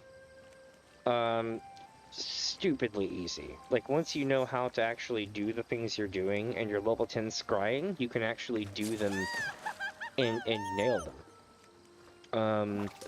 The problem is getting them all the different leads to combine to make the ring.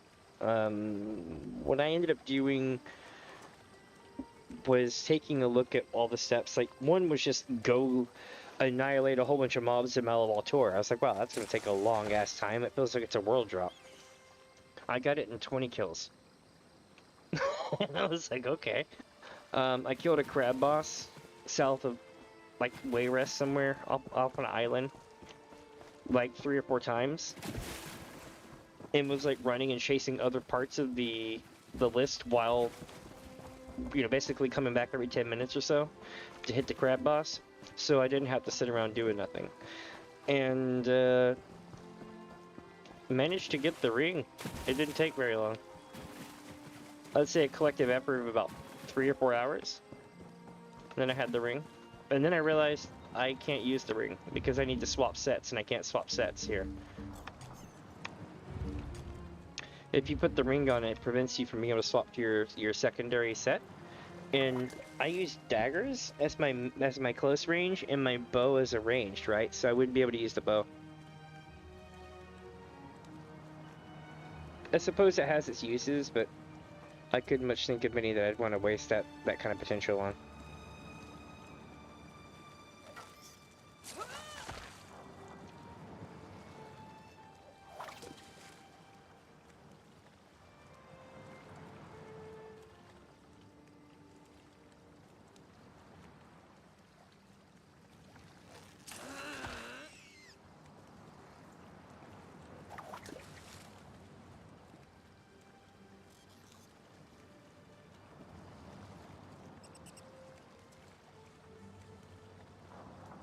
I wonder how long it'll take to get this one. Probably not too long. It's a green fish, so it's gonna have a higher drop chance than the blue one. I got the blue one right off the bat too, so that was kind of cool. Hold on a second. I want to pay attention to this to see what the name of it's called. It's called the puffball blowfish. So if we get the puffball blowfish, it won't ding because we got other fish to do. So we have to make sure that we don't, like, you know, miss it.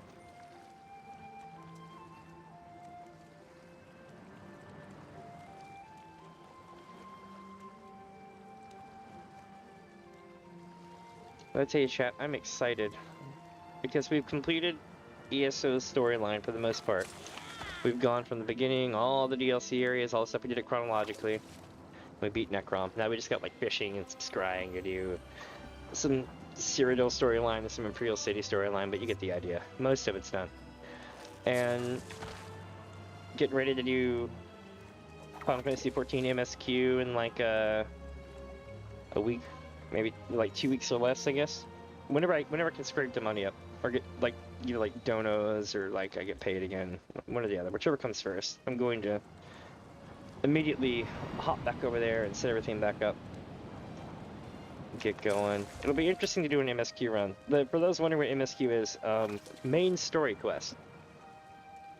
You have thousands of quests, Radiant quests, everything else. You can get stuck doing quests forever if you don't know which quest to pick in ESO.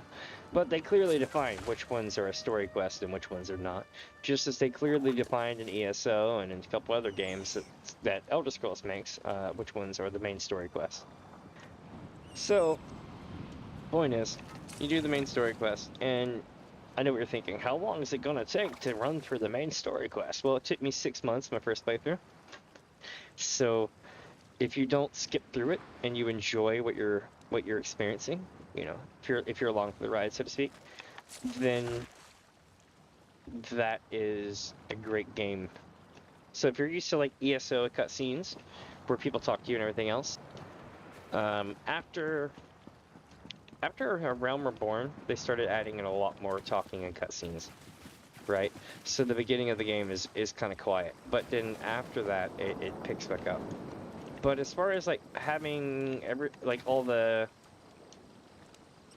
kind of having bits going down in cutscenes, and it's like go do something, then bits going down in cutscenes dungeon, bits going down in cutscenes do that.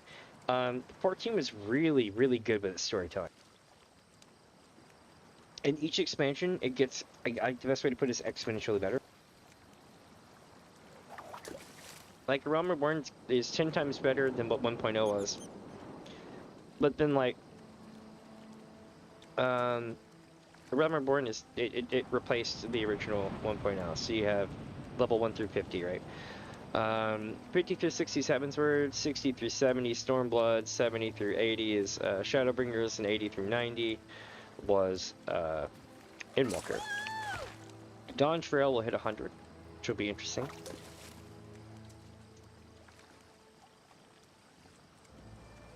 But the main thing is just understanding that each expansion gets better with its storytelling, with its game mechanics, with the shit that goes down in the cutscenes, with exciting new things that you can do.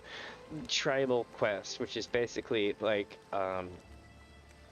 different monsters or different tribes of groups of different people and this and that. You can work with them to do things. There's crafting quests, there's this or that. It's basically, it started out as an RPG with MMO elements, almost like Elder Scrolls Online, and has evolved into its own beast.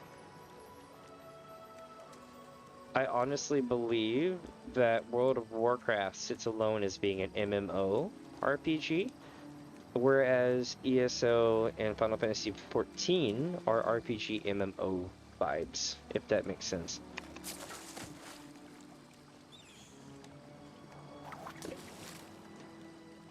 So it'll be neat. I'll be going back. I look forward to it. I'm not gonna lie. I do kind of miss some of the things there.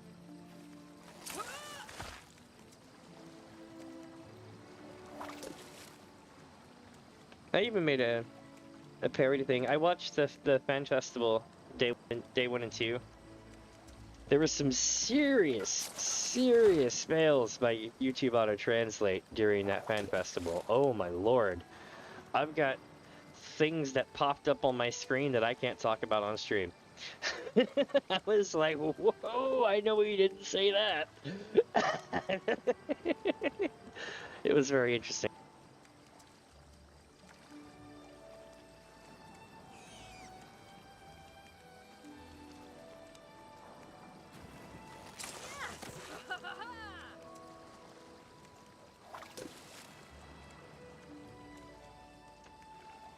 But there's going to be 2 new jobs in 14 when the expansion comes out in summer. And a 3rd job as well, a new limited job. What that means is how would I explain this to someone who plays Elder Scrolls Online? Oh, here we go. Here we go. So you played through all of the Elder Scrolls Online, okay?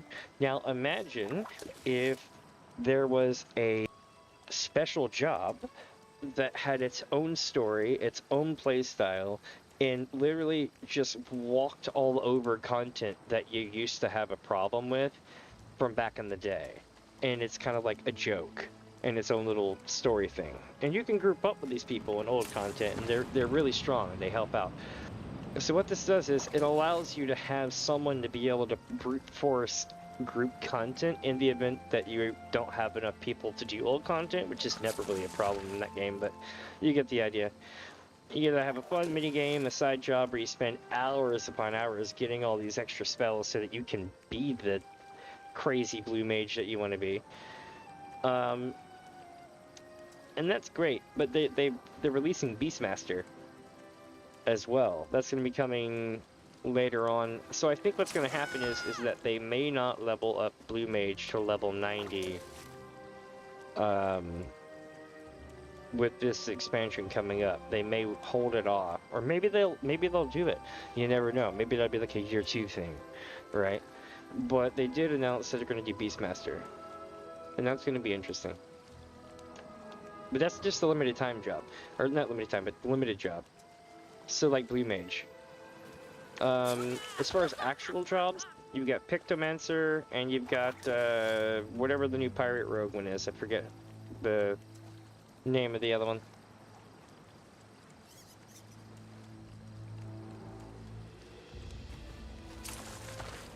But Pictomancer is going to be the one everybody plays, probably.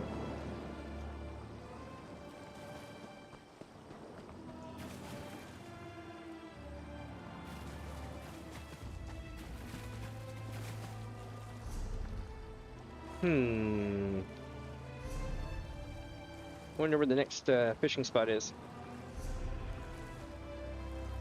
And we just need a puffball blowfish.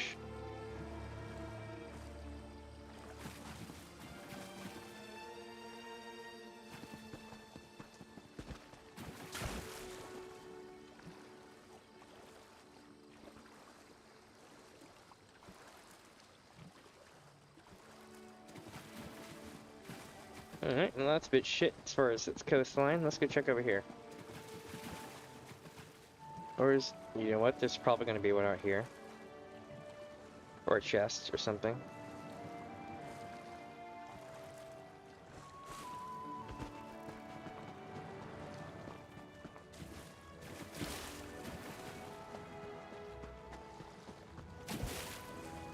Nope, neither.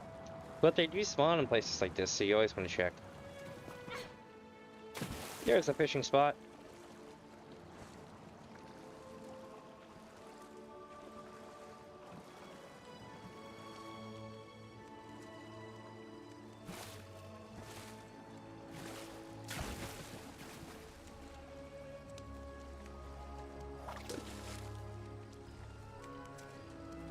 Let's see here.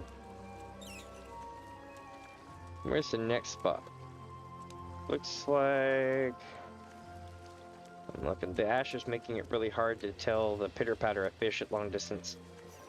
It blends in with the ash fall, and anytime I see a piece of ash go, like a snowy part of the ash, go through the water on a white ripple, I think that it's this.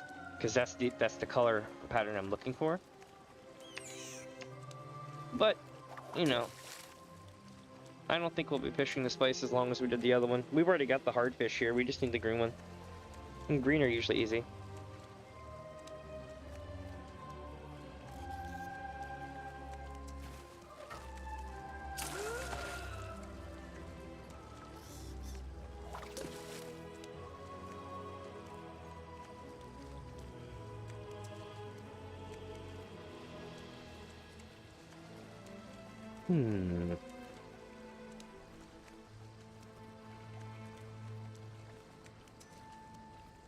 But we're making about 1,000 to 1,500 septims, you know, gold septims per cast average. There it was. We got it. So now, to the rivers. Now where are the fishing spots exactly? Well, from this, we've got 1, 2, well, 1, 2, 3, 4. So that's not going to be useful. We have 1, 2, 3, 4. So that again won't be useful. 1 here, that's not going to be useful. 1 here, 1 here, 1 here. 3 here, 1 here, and a crap load right here. So, like right in this corridor from, well, you got 1 here, then they just start, and you've got 1, 2, 3, 4, 1, 2, 3, 4, 5, 1, you know, that kind of thing. So, here we go.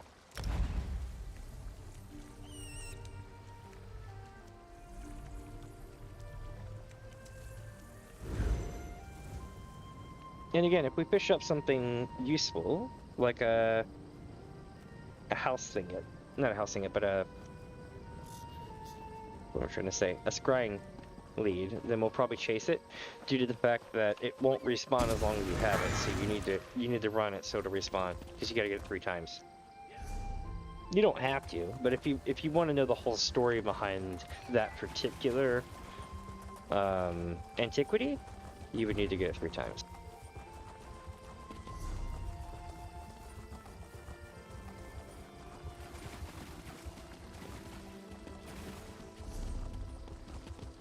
Okay, so this is probably a river spot right here. Is that a river spot as well? It is. Well, let's see if there's anything over this way right quick.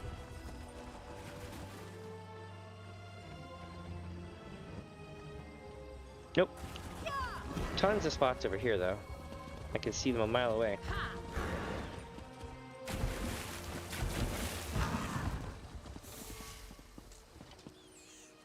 Alright, river fishing spawn, when you have the right bait. I got shads, I got insect parts, we should be good. I'm gonna be going fishing. 1 hour to go. When that lure runs out, I'm probably gonna call it, for the sheer fact that I don't want to do all this in one stream. Otherwise I'd probably go insane, to be honest. But, yeah. I know tomorrow I'm going to be back playing Portal 2, sorry. Once I beat that, I will probably take the rest of the day and just chillax. Or maybe play something else, I don't know.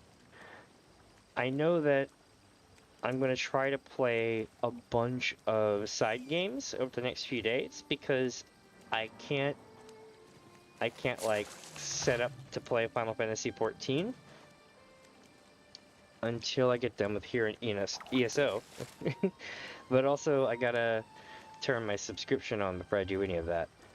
So I'm kind of waiting on either like Payday or like Donos or anything for that. But in the meantime, we've still got a fishing stream left, where we do some scrying as well. We have, what else do we have? We have Final Fantasy XIV stuff coming up next week, but between then we've got Portal 2 tomorrow. I've got maybe Left 4 Dead 2. I'd have to reinstall it. And a lot of my Left 4 Dead 2 streams are so knackered. Like, they did an update recently that fried a lot of the mods for audio. So at random, my mods might cut out and blast at 1,000 decibels, and there's not shit I can do. And it's the worst thing to stream. It's like, you know those videos that have the audio blown clean out as a meme?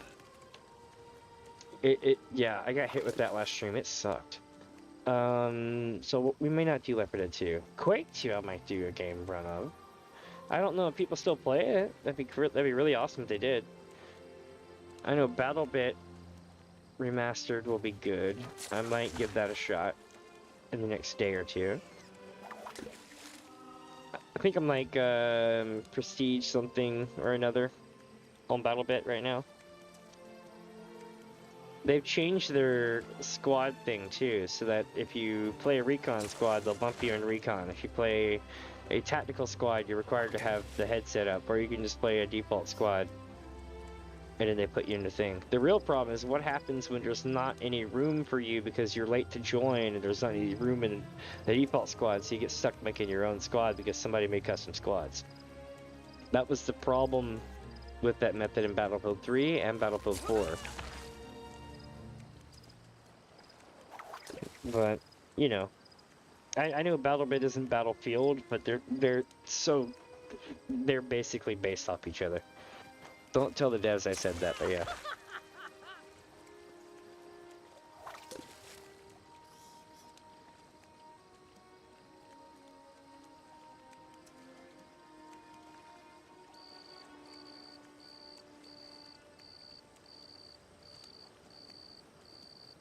It's like Battlefield 4 with a couple of hell let loose mechanics.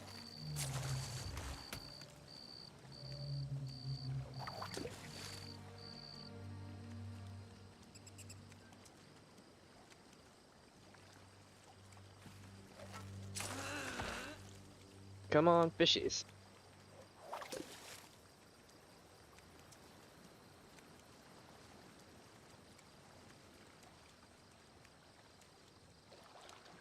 So I think what I'll do,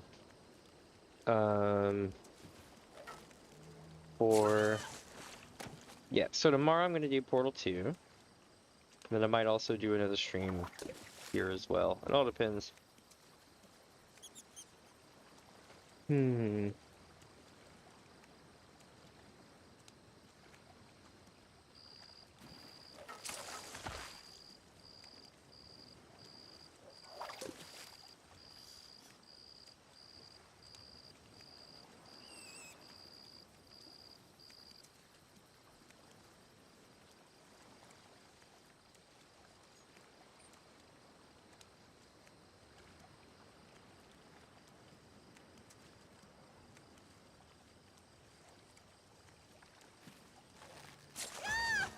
Nice, we got one. Brown hat snail. Let's see what else we gotta get.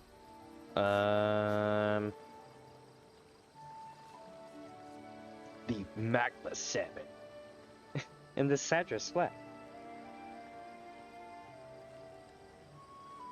I wonder where we're gonna find a magma salmon.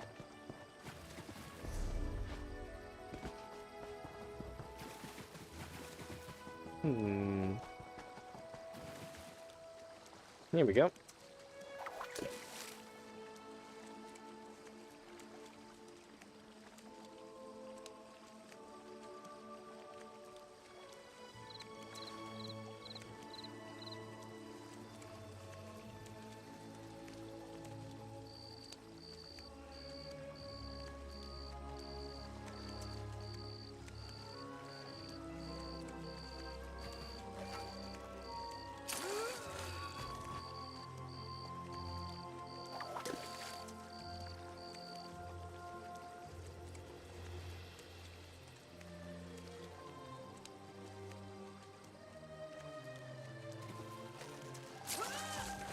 Got it again.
Sorry about that. I've been replying to a Discord post.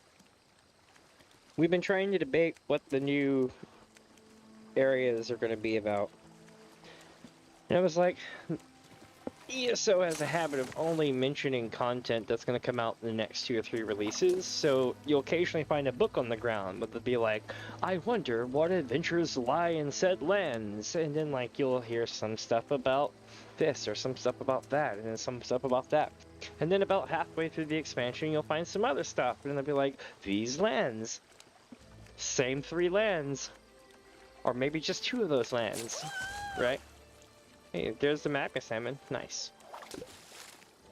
And, what would happen then is, what ends up happening is one of those lands come out. And it's the Telvanni Peninsula and Apocrypha, dealing with Hermaeus Mora. Now, here's the catch. If you start getting this information again, okay, where they're like, some of these lands, some of those lands, and what happens is, you end up in a situation where it's like, huh, I wonder, is it going to be Skyngrad area, or whatever it's called? Is it Skyngrad area, I think it's called? Something like that. You know what I'm talking about, the Sky area. Or is it going to be Skyrim, and you're like, wow, we haven't gone back to Skyrim or High Rock in ages, you know, or something like that. And then I'm thinking to myself, so now we have 2 clues, right?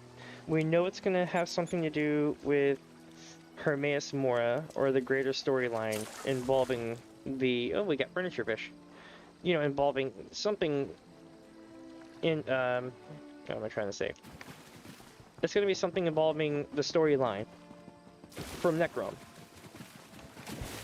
So, if you look at the areas that we're going to go to, you would have a couple of areas that you could choose. Now, here's the problem. What if I told you that if you got Solstheim as one of the next areas? The problem is that it would be a DLC. And the problem with DLC is that they're smaller.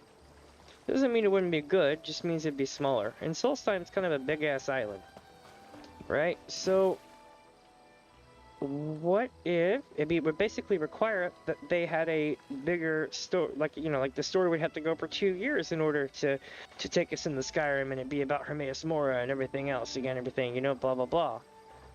And then, chat, they announced that they were gonna extend the story for an extra year this time around.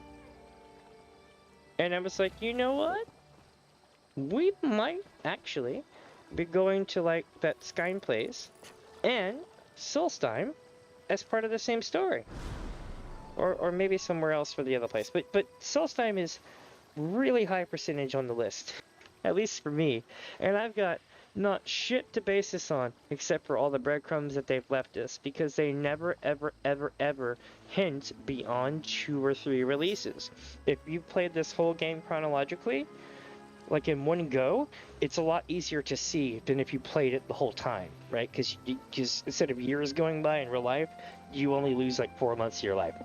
So you get to see all this storytelling in a certain way, and they all follow specific patterns. Just like every time you go to a zone, there'll always be that one guy who tells you that you should talk to these guys for dailies, and oh, I don't do this myself, I'm just a contractor of sorts. You want to speak to this person and this person, and you say, okay, I'm interested. And then they say, now remember, don't forget, talk to this person for a simple challenge, this person for a group challenge, and this person over here if you really want to test yourself. Oh yeah, here's 90-something septums for our dedication to show that we are serious. Like, or something like that. Like, you begin to see patterns like that for days. Not that it's a problem, like it's not bad storytelling. It's just I'm eating through a shit ton of quests, and a lot of time has gone by in a very small amount of time.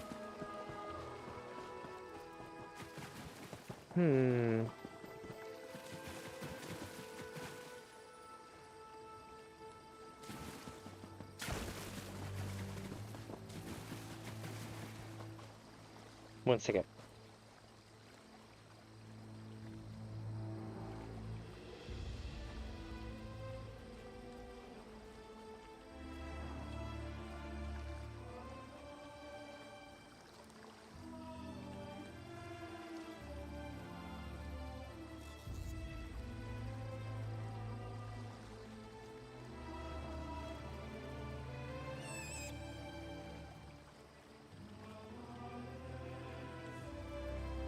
Okay, so I'm gonna find the next fishing spot.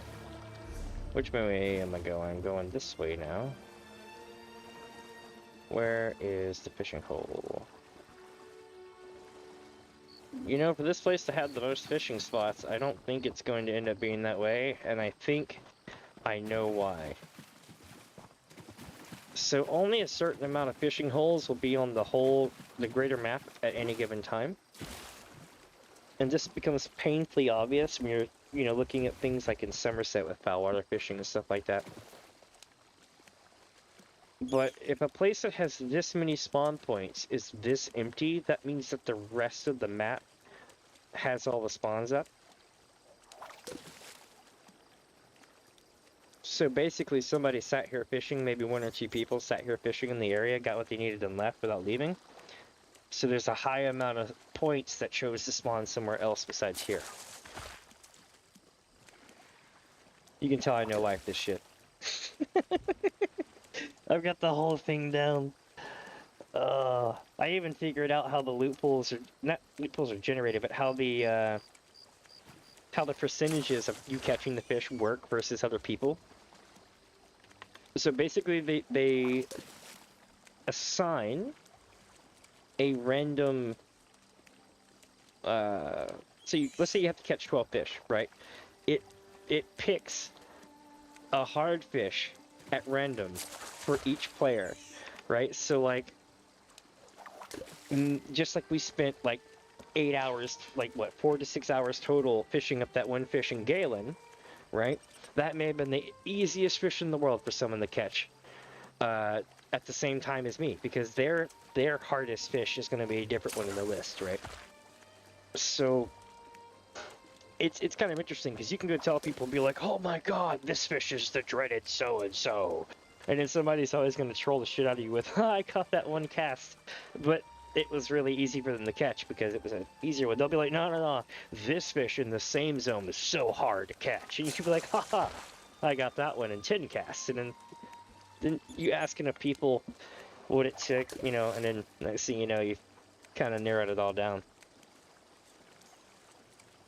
What's interesting is it takes damn near the same amount of percentage. It's just a different fish for different people.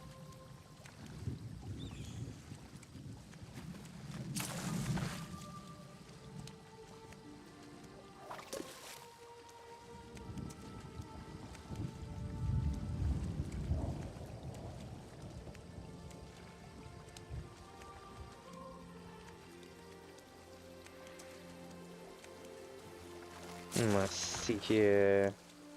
Here we go. Fishing in this game after beating it is so chill. Like, spending four or 5 months just constantly chugging through the storyline, I feel like, you know the people who are like, hey, have you ever done 10,000 hours in Skyrim? I feel like I'm experiencing the accomplishment of one of those moments, and I don't know what else to, like, you ever hit the thing where you're like, what the hell else do I do now in this game? I'm glad that I'm going to 14 for a while, for about 90 days, because that'll allow the next expansion in ESO to pop up, because usually it's about 90 days from the point that they announce it, you know?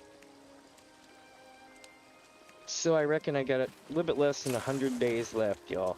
And then after that point, I'm gonna have to come back here, which is cool, because once I come back here, and I get done here, it'll be getting ready for time for Dawntrail to come out in 14, so it's a great pattern. Ooh, magma salmon again. Which one do we need now? We need the Satrif Slot.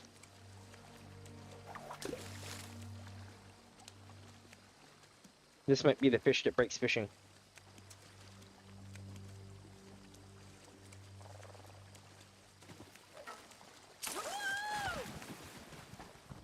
Shit.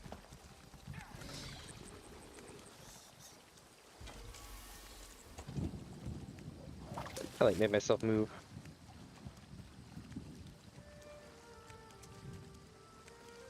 It's so chill here. I don't know if you can see that off in the distance. Let me show you something. Have you ever played Morrowind? If so, this is the devil. The devil incarnate. That is correct. That is correct. They're cliff racers. Cliff racers, cliff striders, cliff this, cliff that. They tend to have a different ending name. Just like the silt striders get a different name. But yeah, let me get this to go back. Go back. Go back. There we go. Sorry. But yeah. I hope they don't come down and get me. They will in Bardenpell. Like, they wanted you to feel that vibe again. And they went hard on it. I remember it was a big bitch fest whenever the game first came out. When ESO first came out. Because they're like, where's the cliff striders? Cliff racers. Brrr. And, yeah, it was definitely a thing.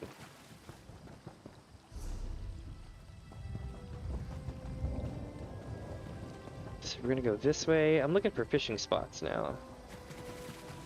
I know I won't finish fishing here today, but I do want to get either my food to run out or we fish up all the river spots, whichever happens first. So I guess you could say in that regard, we're nearing the last 45 minutes or so of the thing. Is this a river spot? It is. Nice.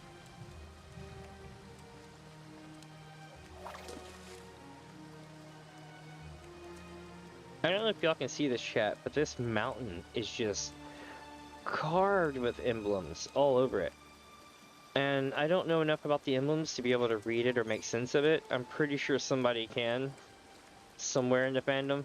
Because UESP exists. But, yeah. It's cool as hell.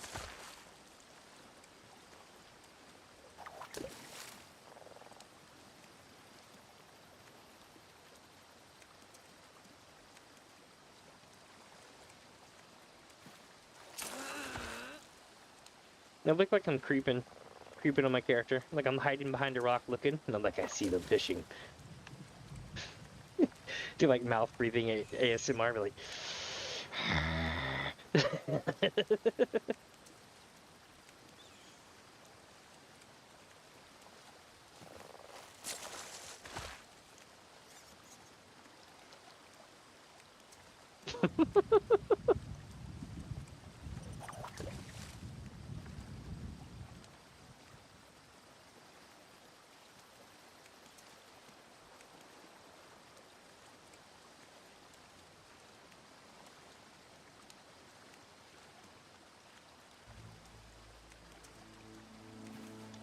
I tell you one thing though, I've evolved a lot as a streamer, playing ESO and also playing 14. But it's amazing how much I have improved over like the last 6 months for certain. Because I remember like literally when I first started streaming, I was like, hi, cool, yeah, this is a playthrough of so-and-so. And then, like, you wouldn't hear anything till the end of the stream. Well, I guess that's all for today, y'all. Have a good day. You know, like that kind of thing, right? And then I would go poof. And that'd be it. But now I'm all like, what's up, everybody? And everything else really doesn't bother me as much anymore.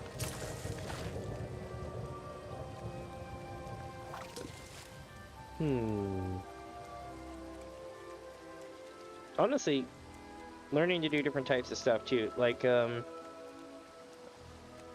Portal 2 is one of those games that's really wild because there's moments when there's a lot of talking and you're not going to be able to talk on the stream, and then there's moments when there's downtime and puzzle solving and everything else.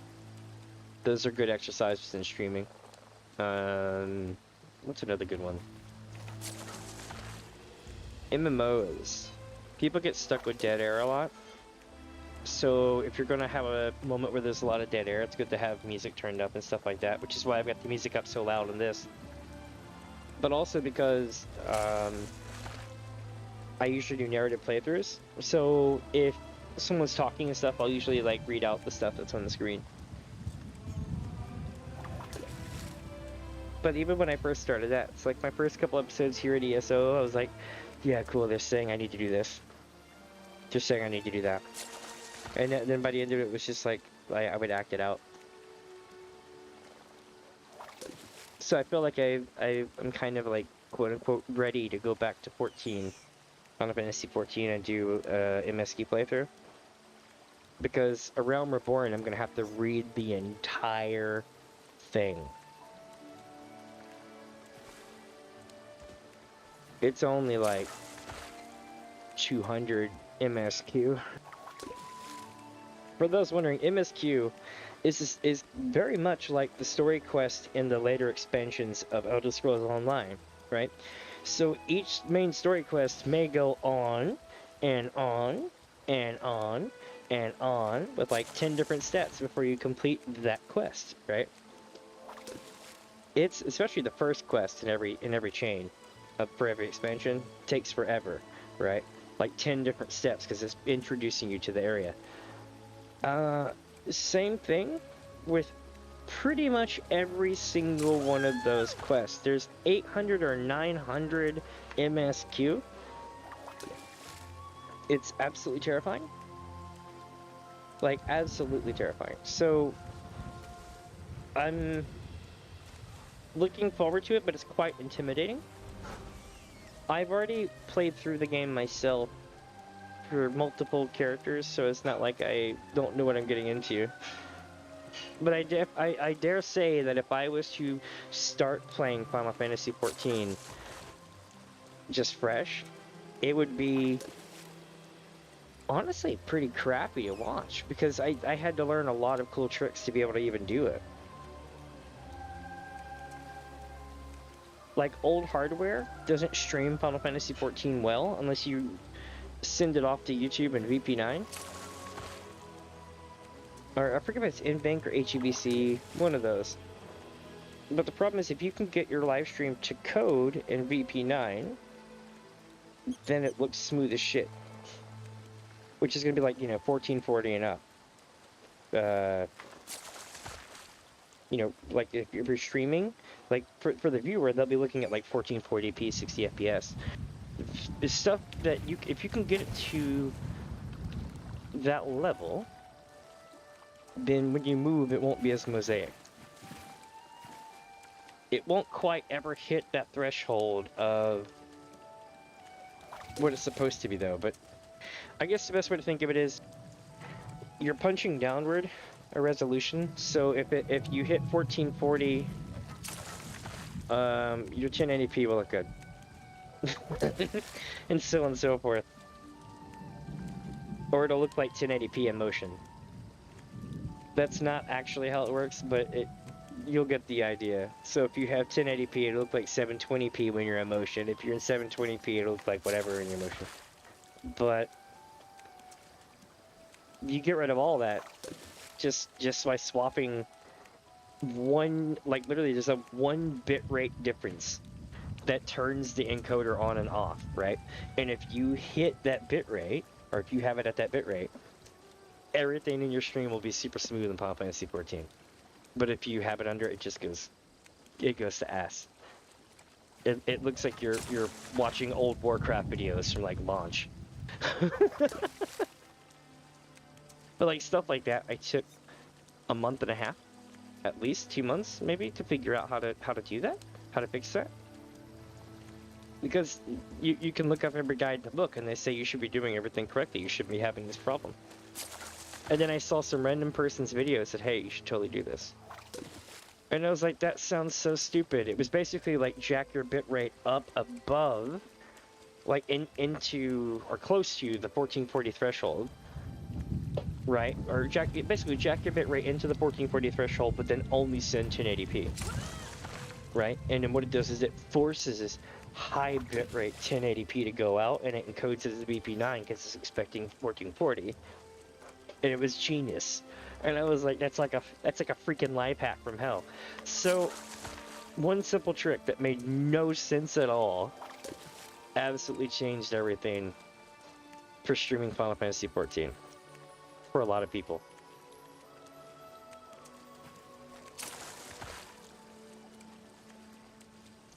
But if you have a modern day graphics card, you know, I guess like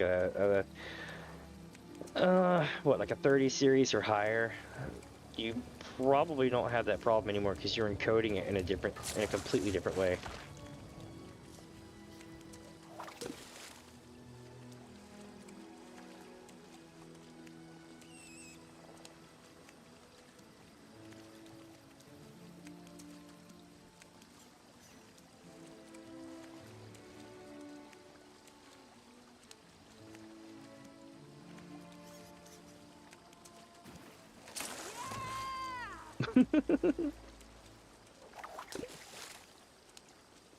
I wonder where I'm at on fishing now.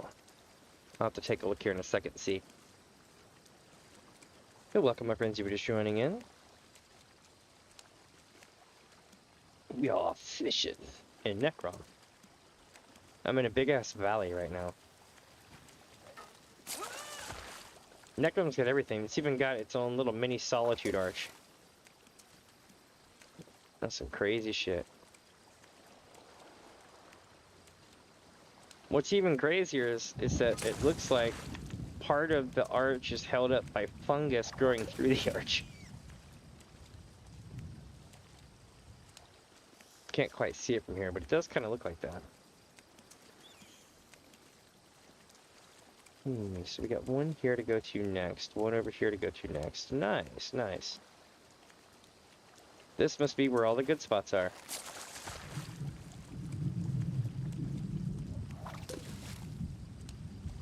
Although it doesn't look like there's much outside of this area now, does it? Not as far as fishing spots. You got one here, one there, and then I think the rest is empty. So if that's the case, then 2/3 of the fishing spots in the game are going to be located elsewhere outside of the main hub of fishing areas for river fishing, which means they're going to be scattered all over the map.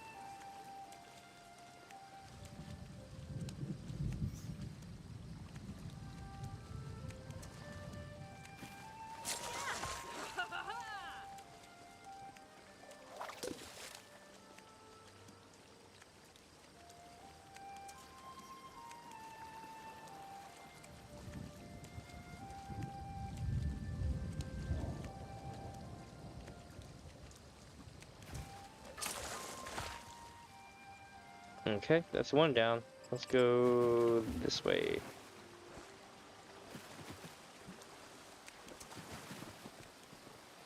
How long do I have on food? I have 34 minutes, 24 seconds remaining. When I run out of food, I'll probably call the stream, or we'll fish this fish up, whichever happens first. But don't count it out. It took us, what, 8 hours to get that fish at one time? So we could hit the 34-minute mark and not get this fish easy.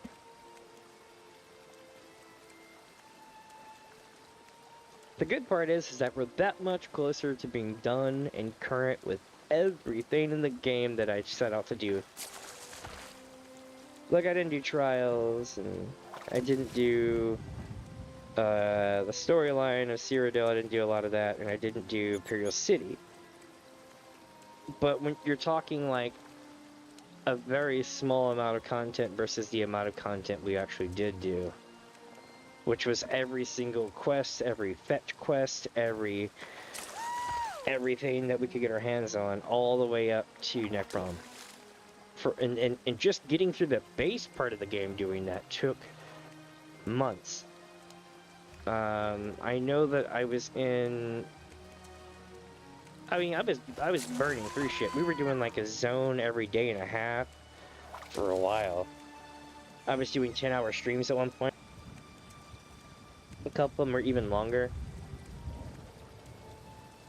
I'm looking forward to doing something similar like that with 14 when I come back.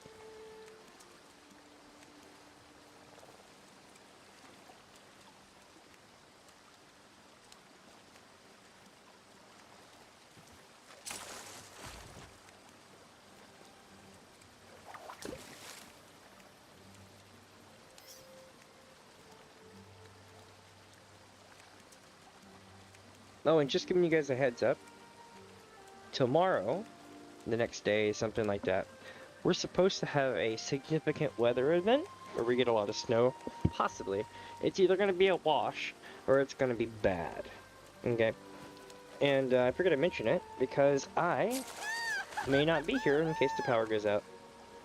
So if you'll ever can't find me, then, well, I'm fine. I probably just didn't have internet or power. But, yeah, they're saying it's setting up in such a way so that, how do I put this? The mountains around us are going to get a crap load of snow, and we can get up to 6 inches of snow in a very small amount of time. So it's going to accumulate like a lot, right? If we get the 6 inches of snow, it will not get above freezing for 4 days, so it will not melt away. It'll just pack down into ice, right? Then on the 4th day, we're supposed to get another dose of snow, and the temperature may, on the 4th day, go above freezing and turn into rain, which will slowly wash away the snow or turn it into more ice. Or we may just not get a lot of snow and it not be a big deal. It all depends on how bad the snow is on Friday night, so I figured I'd mention it, because I'll be talking about it over the next weekend. I mean, more than likely I'll be like, "Chat, this is crazy," or I'll be like, "Haha, we didn't get any snow." But we've officially entered that 1 month of time where my area of the woods gets either hammered or not. Like, it rolls the dice 4 times over like a month, and if it happens nasty. Like, we get, like, you know, 4 to 7 day long everybody staying home events.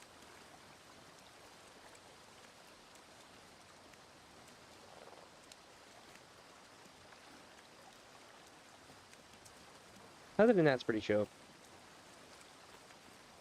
I love how, like, my avatar doesn't have a mute button for the microphone that activates it. So even though you can't hear me talking, like, watch.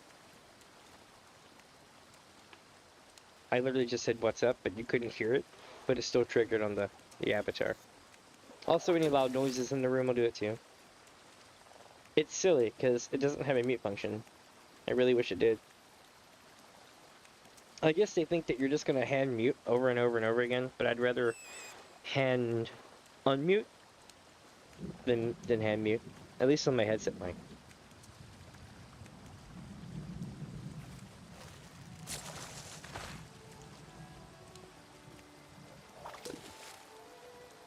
Come on, fishy. Give me the fish. Ooh, lightning. It's gonna rain soon.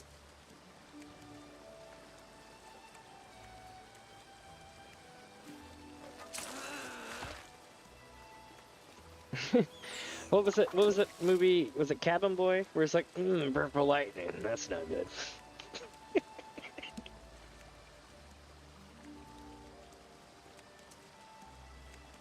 That movie was so great for its time. I don't know if it's still on the list of politically okay videos or movies, but I do know that everyone that worked on that movie either had a hand in some form of late night, because it's, what's his name? Is it Sam Elliott, Christopher Elliott? One of those guys. But he used to be a writer for Letterman. Or was it Conan? Or was it both?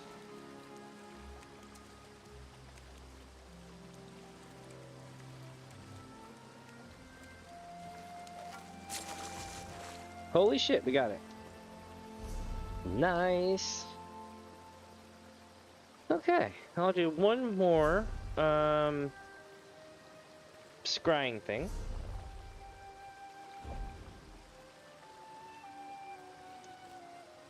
Actually, I'll run a whole chain down. We'll do that, and then we'll run these tomorrow. Scribble, all active, current zone, master level, eh? Okay.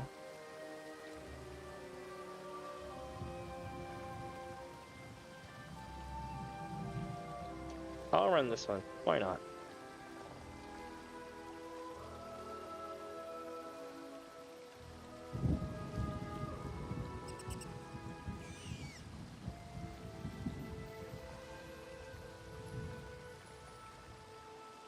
Interesting. So if you wear this,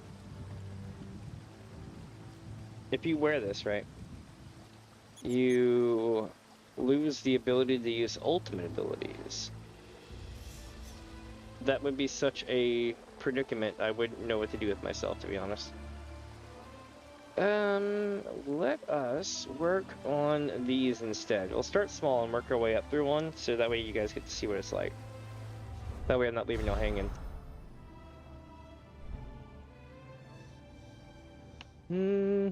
So you want to make a connecting pattern. And it looks like the worst thing I can do is use this right now. So what I'm going to do is use this one.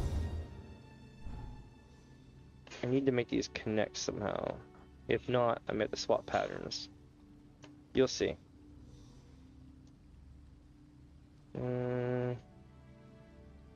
No. Okay. I'm gonna swap to this one, I think. Or could just, yeah, let's do this. Boom. There we go. So we go 1, 2, 3, 4, 5, 6, 7, 8. Nailed it. Some technical shit, eh?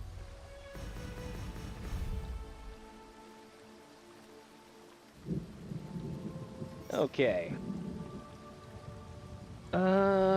South here. It's gonna be near well, near Telvanni. Let's go.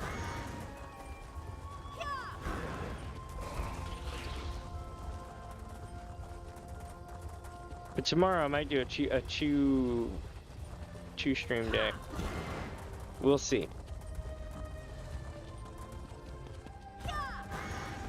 Oh well, I didn't even have to use the thing to find it because we found it right away. Nice. So this one's going to be somewhat easier because it's a lower level one. As you can see, the main thing is figuring out its dynamics, like where is it at, where is it not at, that kind of thing. I don't know if it's going to be right here, but I know that it's at least right here. So what we're going to do is start stripping rocks away.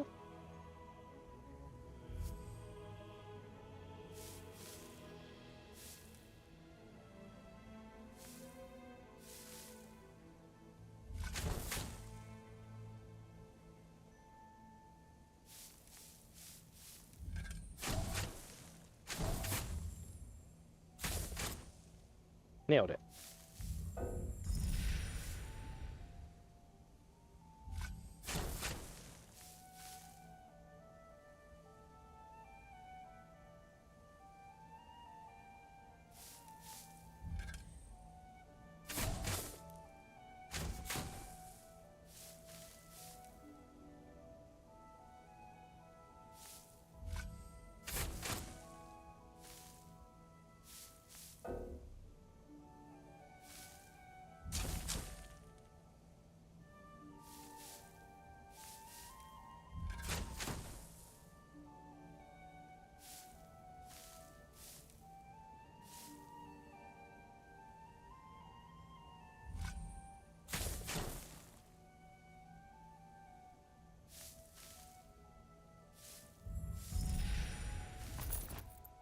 Okay, so we got a vintage Necrom motif, we got a lead for a ceremonial Chimer crater, or crater or whatever, and 111 gold, not bad.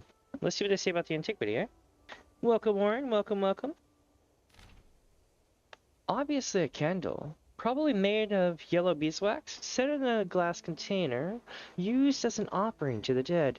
Not surprising, given the proximity to Necrom, a city devoted to the Dark Elf ancestors. All right. So, now that we've gotten that one done, I was just telling everybody in about a week or so, I'm going to get ready to go back to Final Fantasy XIV for a little bit. I'm going to be doing a playthrough over there like I did here in Elder Scrolls. I'm also going to play other games too. Like, I'm not just going to lock myself down.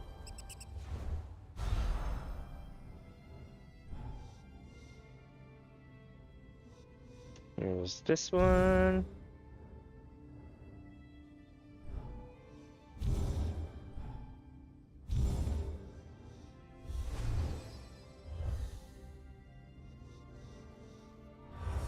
There we go, got that. Here. And here. Got it.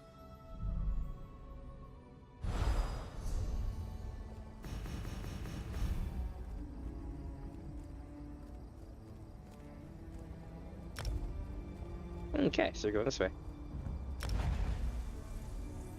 So if we're lucky, we'll get a purple lead. That's what I'm hoping for.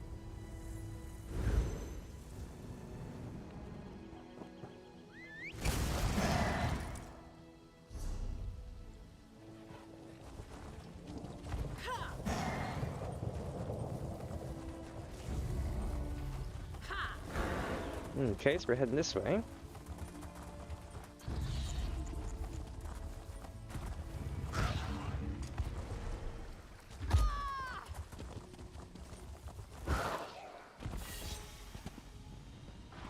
Was this a boss fight? Yeah.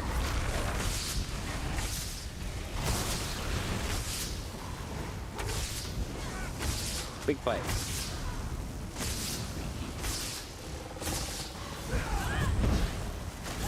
Oh, that made me waste it.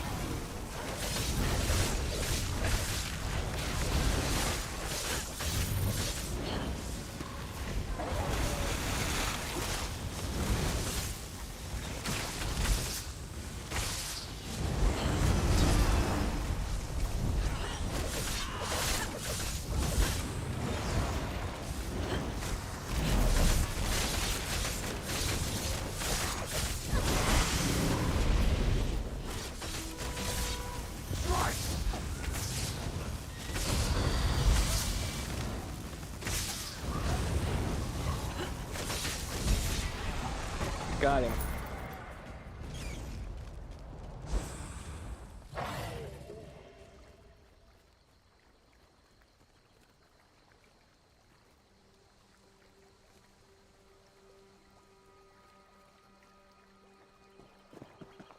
Oh, whoops. They already left. I was gonna be like, check out my stuff, but they already left. Now then, where was this area I was going to? Oh yeah, it was up here on a ledge. Like this ledge. I'm actually kind of glad we took care of that, because that boss fight would have got me while I was doing this, and it would have taken me out.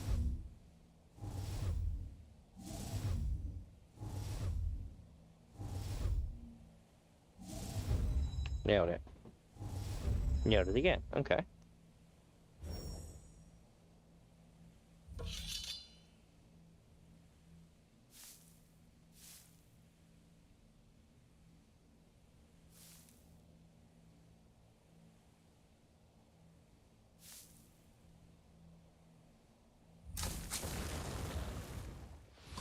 Whoops. Did that happen? No worries. We can always just go to the next one.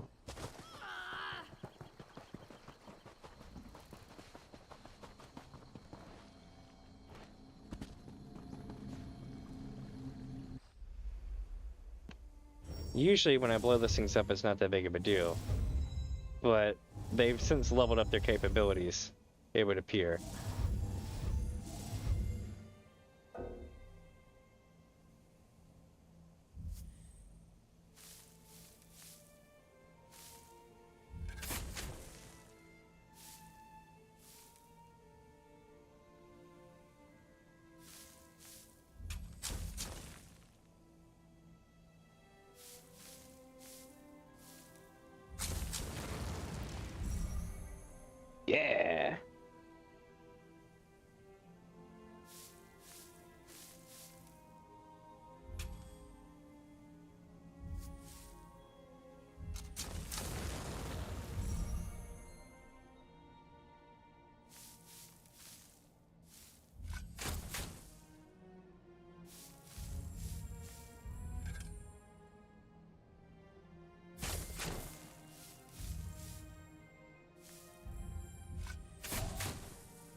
Hey, I got it.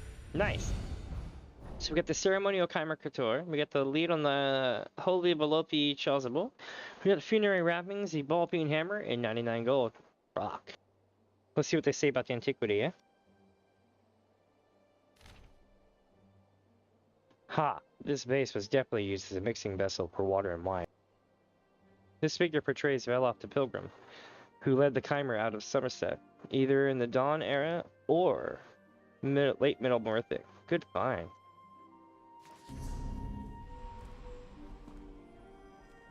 Okay, now we're going to chase the Holy Velocity Festival.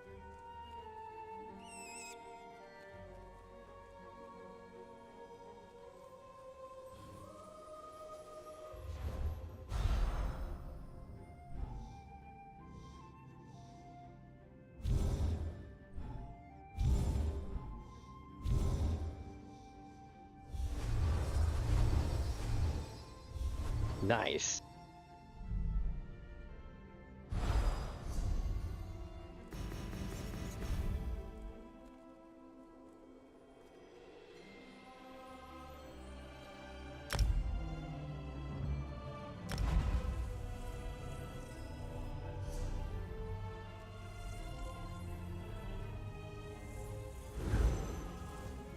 Here we go.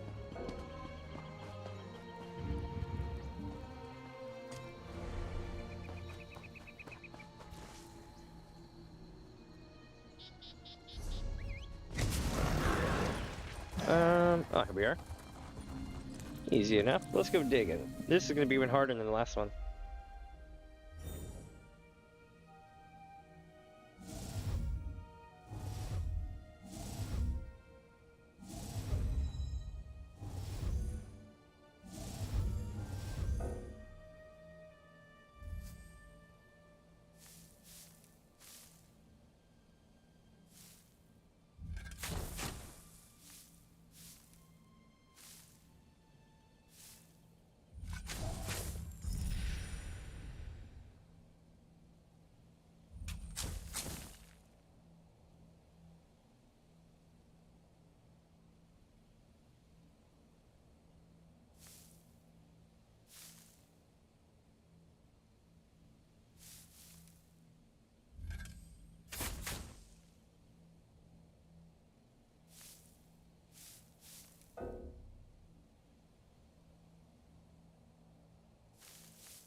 Nice. So we get the Holy Velocity Chasuble, the Portable Chamber Pot, and the Funerary Wrappings.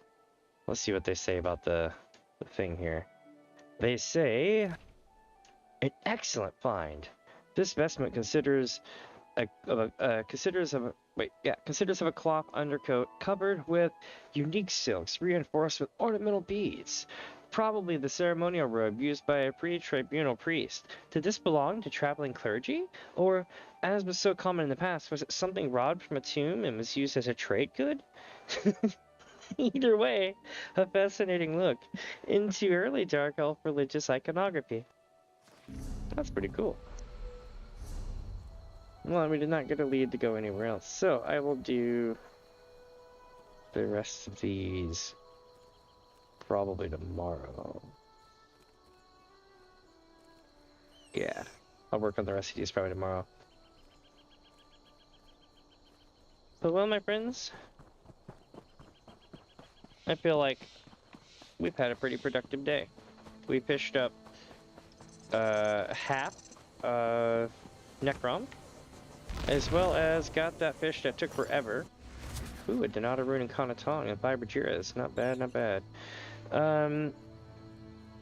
As well as finished up Firesong's fishing. which was a big deal.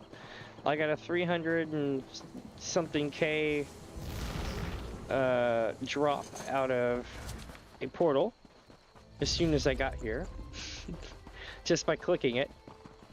That's all I had to do, was just walk up on the side of the road and click one of those portals, and it was like 300 something K. So that was pretty neat. What do we got here? Did I miss a quest? Daedric magic at the Edrald estate? I'm just glad you were able to close that portal. Hupo? Thank the 8. You stopped. Yeah? I've had people pass by without even a glance my way. Suppose they must think I'm bait for some sort of trap with clothes as nice as this. Really, I just need an urgent favor. What sort of favor? I'm a courier for a cadet branch of House Halalu. Oh god. My superiors tasked me with an urgent delivery to a member of the house in Necrom. Uh-huh. I just landed this position. I don't want to lose it, but I can't complete the delivery in this state. What happened to you? I turned my ankle. Serves me right for wearing these new boots on an assignment without properly breaking them in. Could you find Solny Narain in Necrom and deliver her package for me? Happy to let you keep the reward if it means I'll keep my job. Yeah, I'll complete the delivery for you. You're like a blessing from Zenithar himself. Solny Narain should be at the graveyard in Necrom. As for me, I suppose I'll fashion a splint and hobble my way to a settlement, with the comfort of knowing my professional reputation will remain intact. How exactly did you manage to turn your ankle? I was indisposed for a moment off the side of the road when I thought I heard a snake. Not ideal when you have your pants around your ankles. You can probably imagine the rest. No, not really. I'm not sure I want to know, but that does sound very interesting in a way. Do you need a healer? No point now. Per the courier's oath, you're like a blessing. Do you need a healer? No point now. I've been waiting for so long that even if my boots were broken in, I'd still never make it in time. Funny thing is, I bought this ensemble to treat myself for landing this position with House Halalu. Should have just saved my gold. What's so important about the delivery? Per the courier's oath, your job isn't to know, it's to take the parcel and go. All I was told was that it's very important. Between you and me, they say that for all deliveries to the members of House Halalu. But the less I know, the better. It's like, I can't tell you unless you're part of House Halalu. Let's see, where do they want me to go this time? I'm gonna be honest, I didn't pay attention. I was gonna end stream, but now I'm intrigued. I missed something.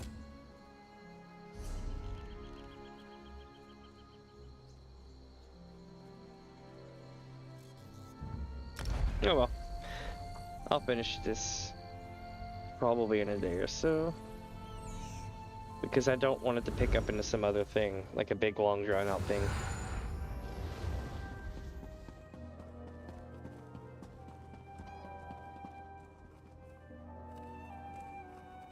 Is this what I think it is? Is this...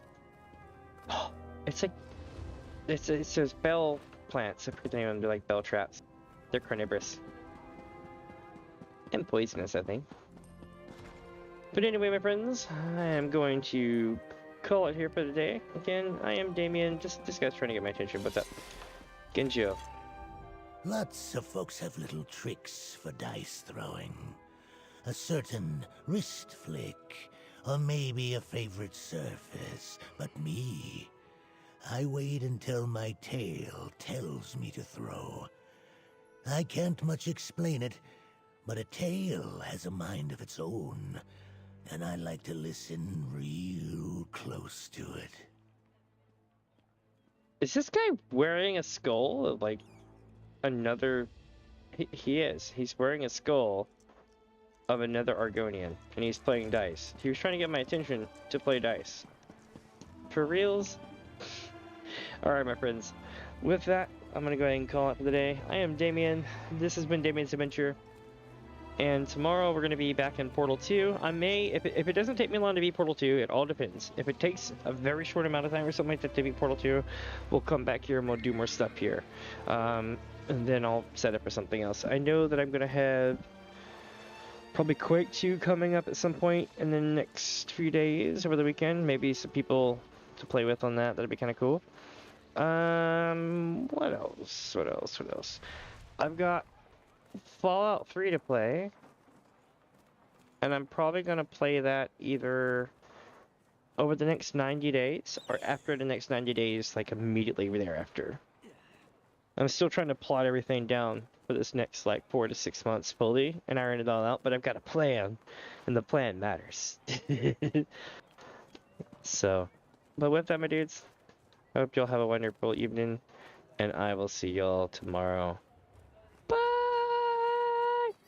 Oh, I'll be back around sometime between 2 p.m. and 4 p.m. tomorrow, PST, so Pacific time, which means 2 p.m. is 5 p.m. Eastern time. Alright? Cool, catch y'all then.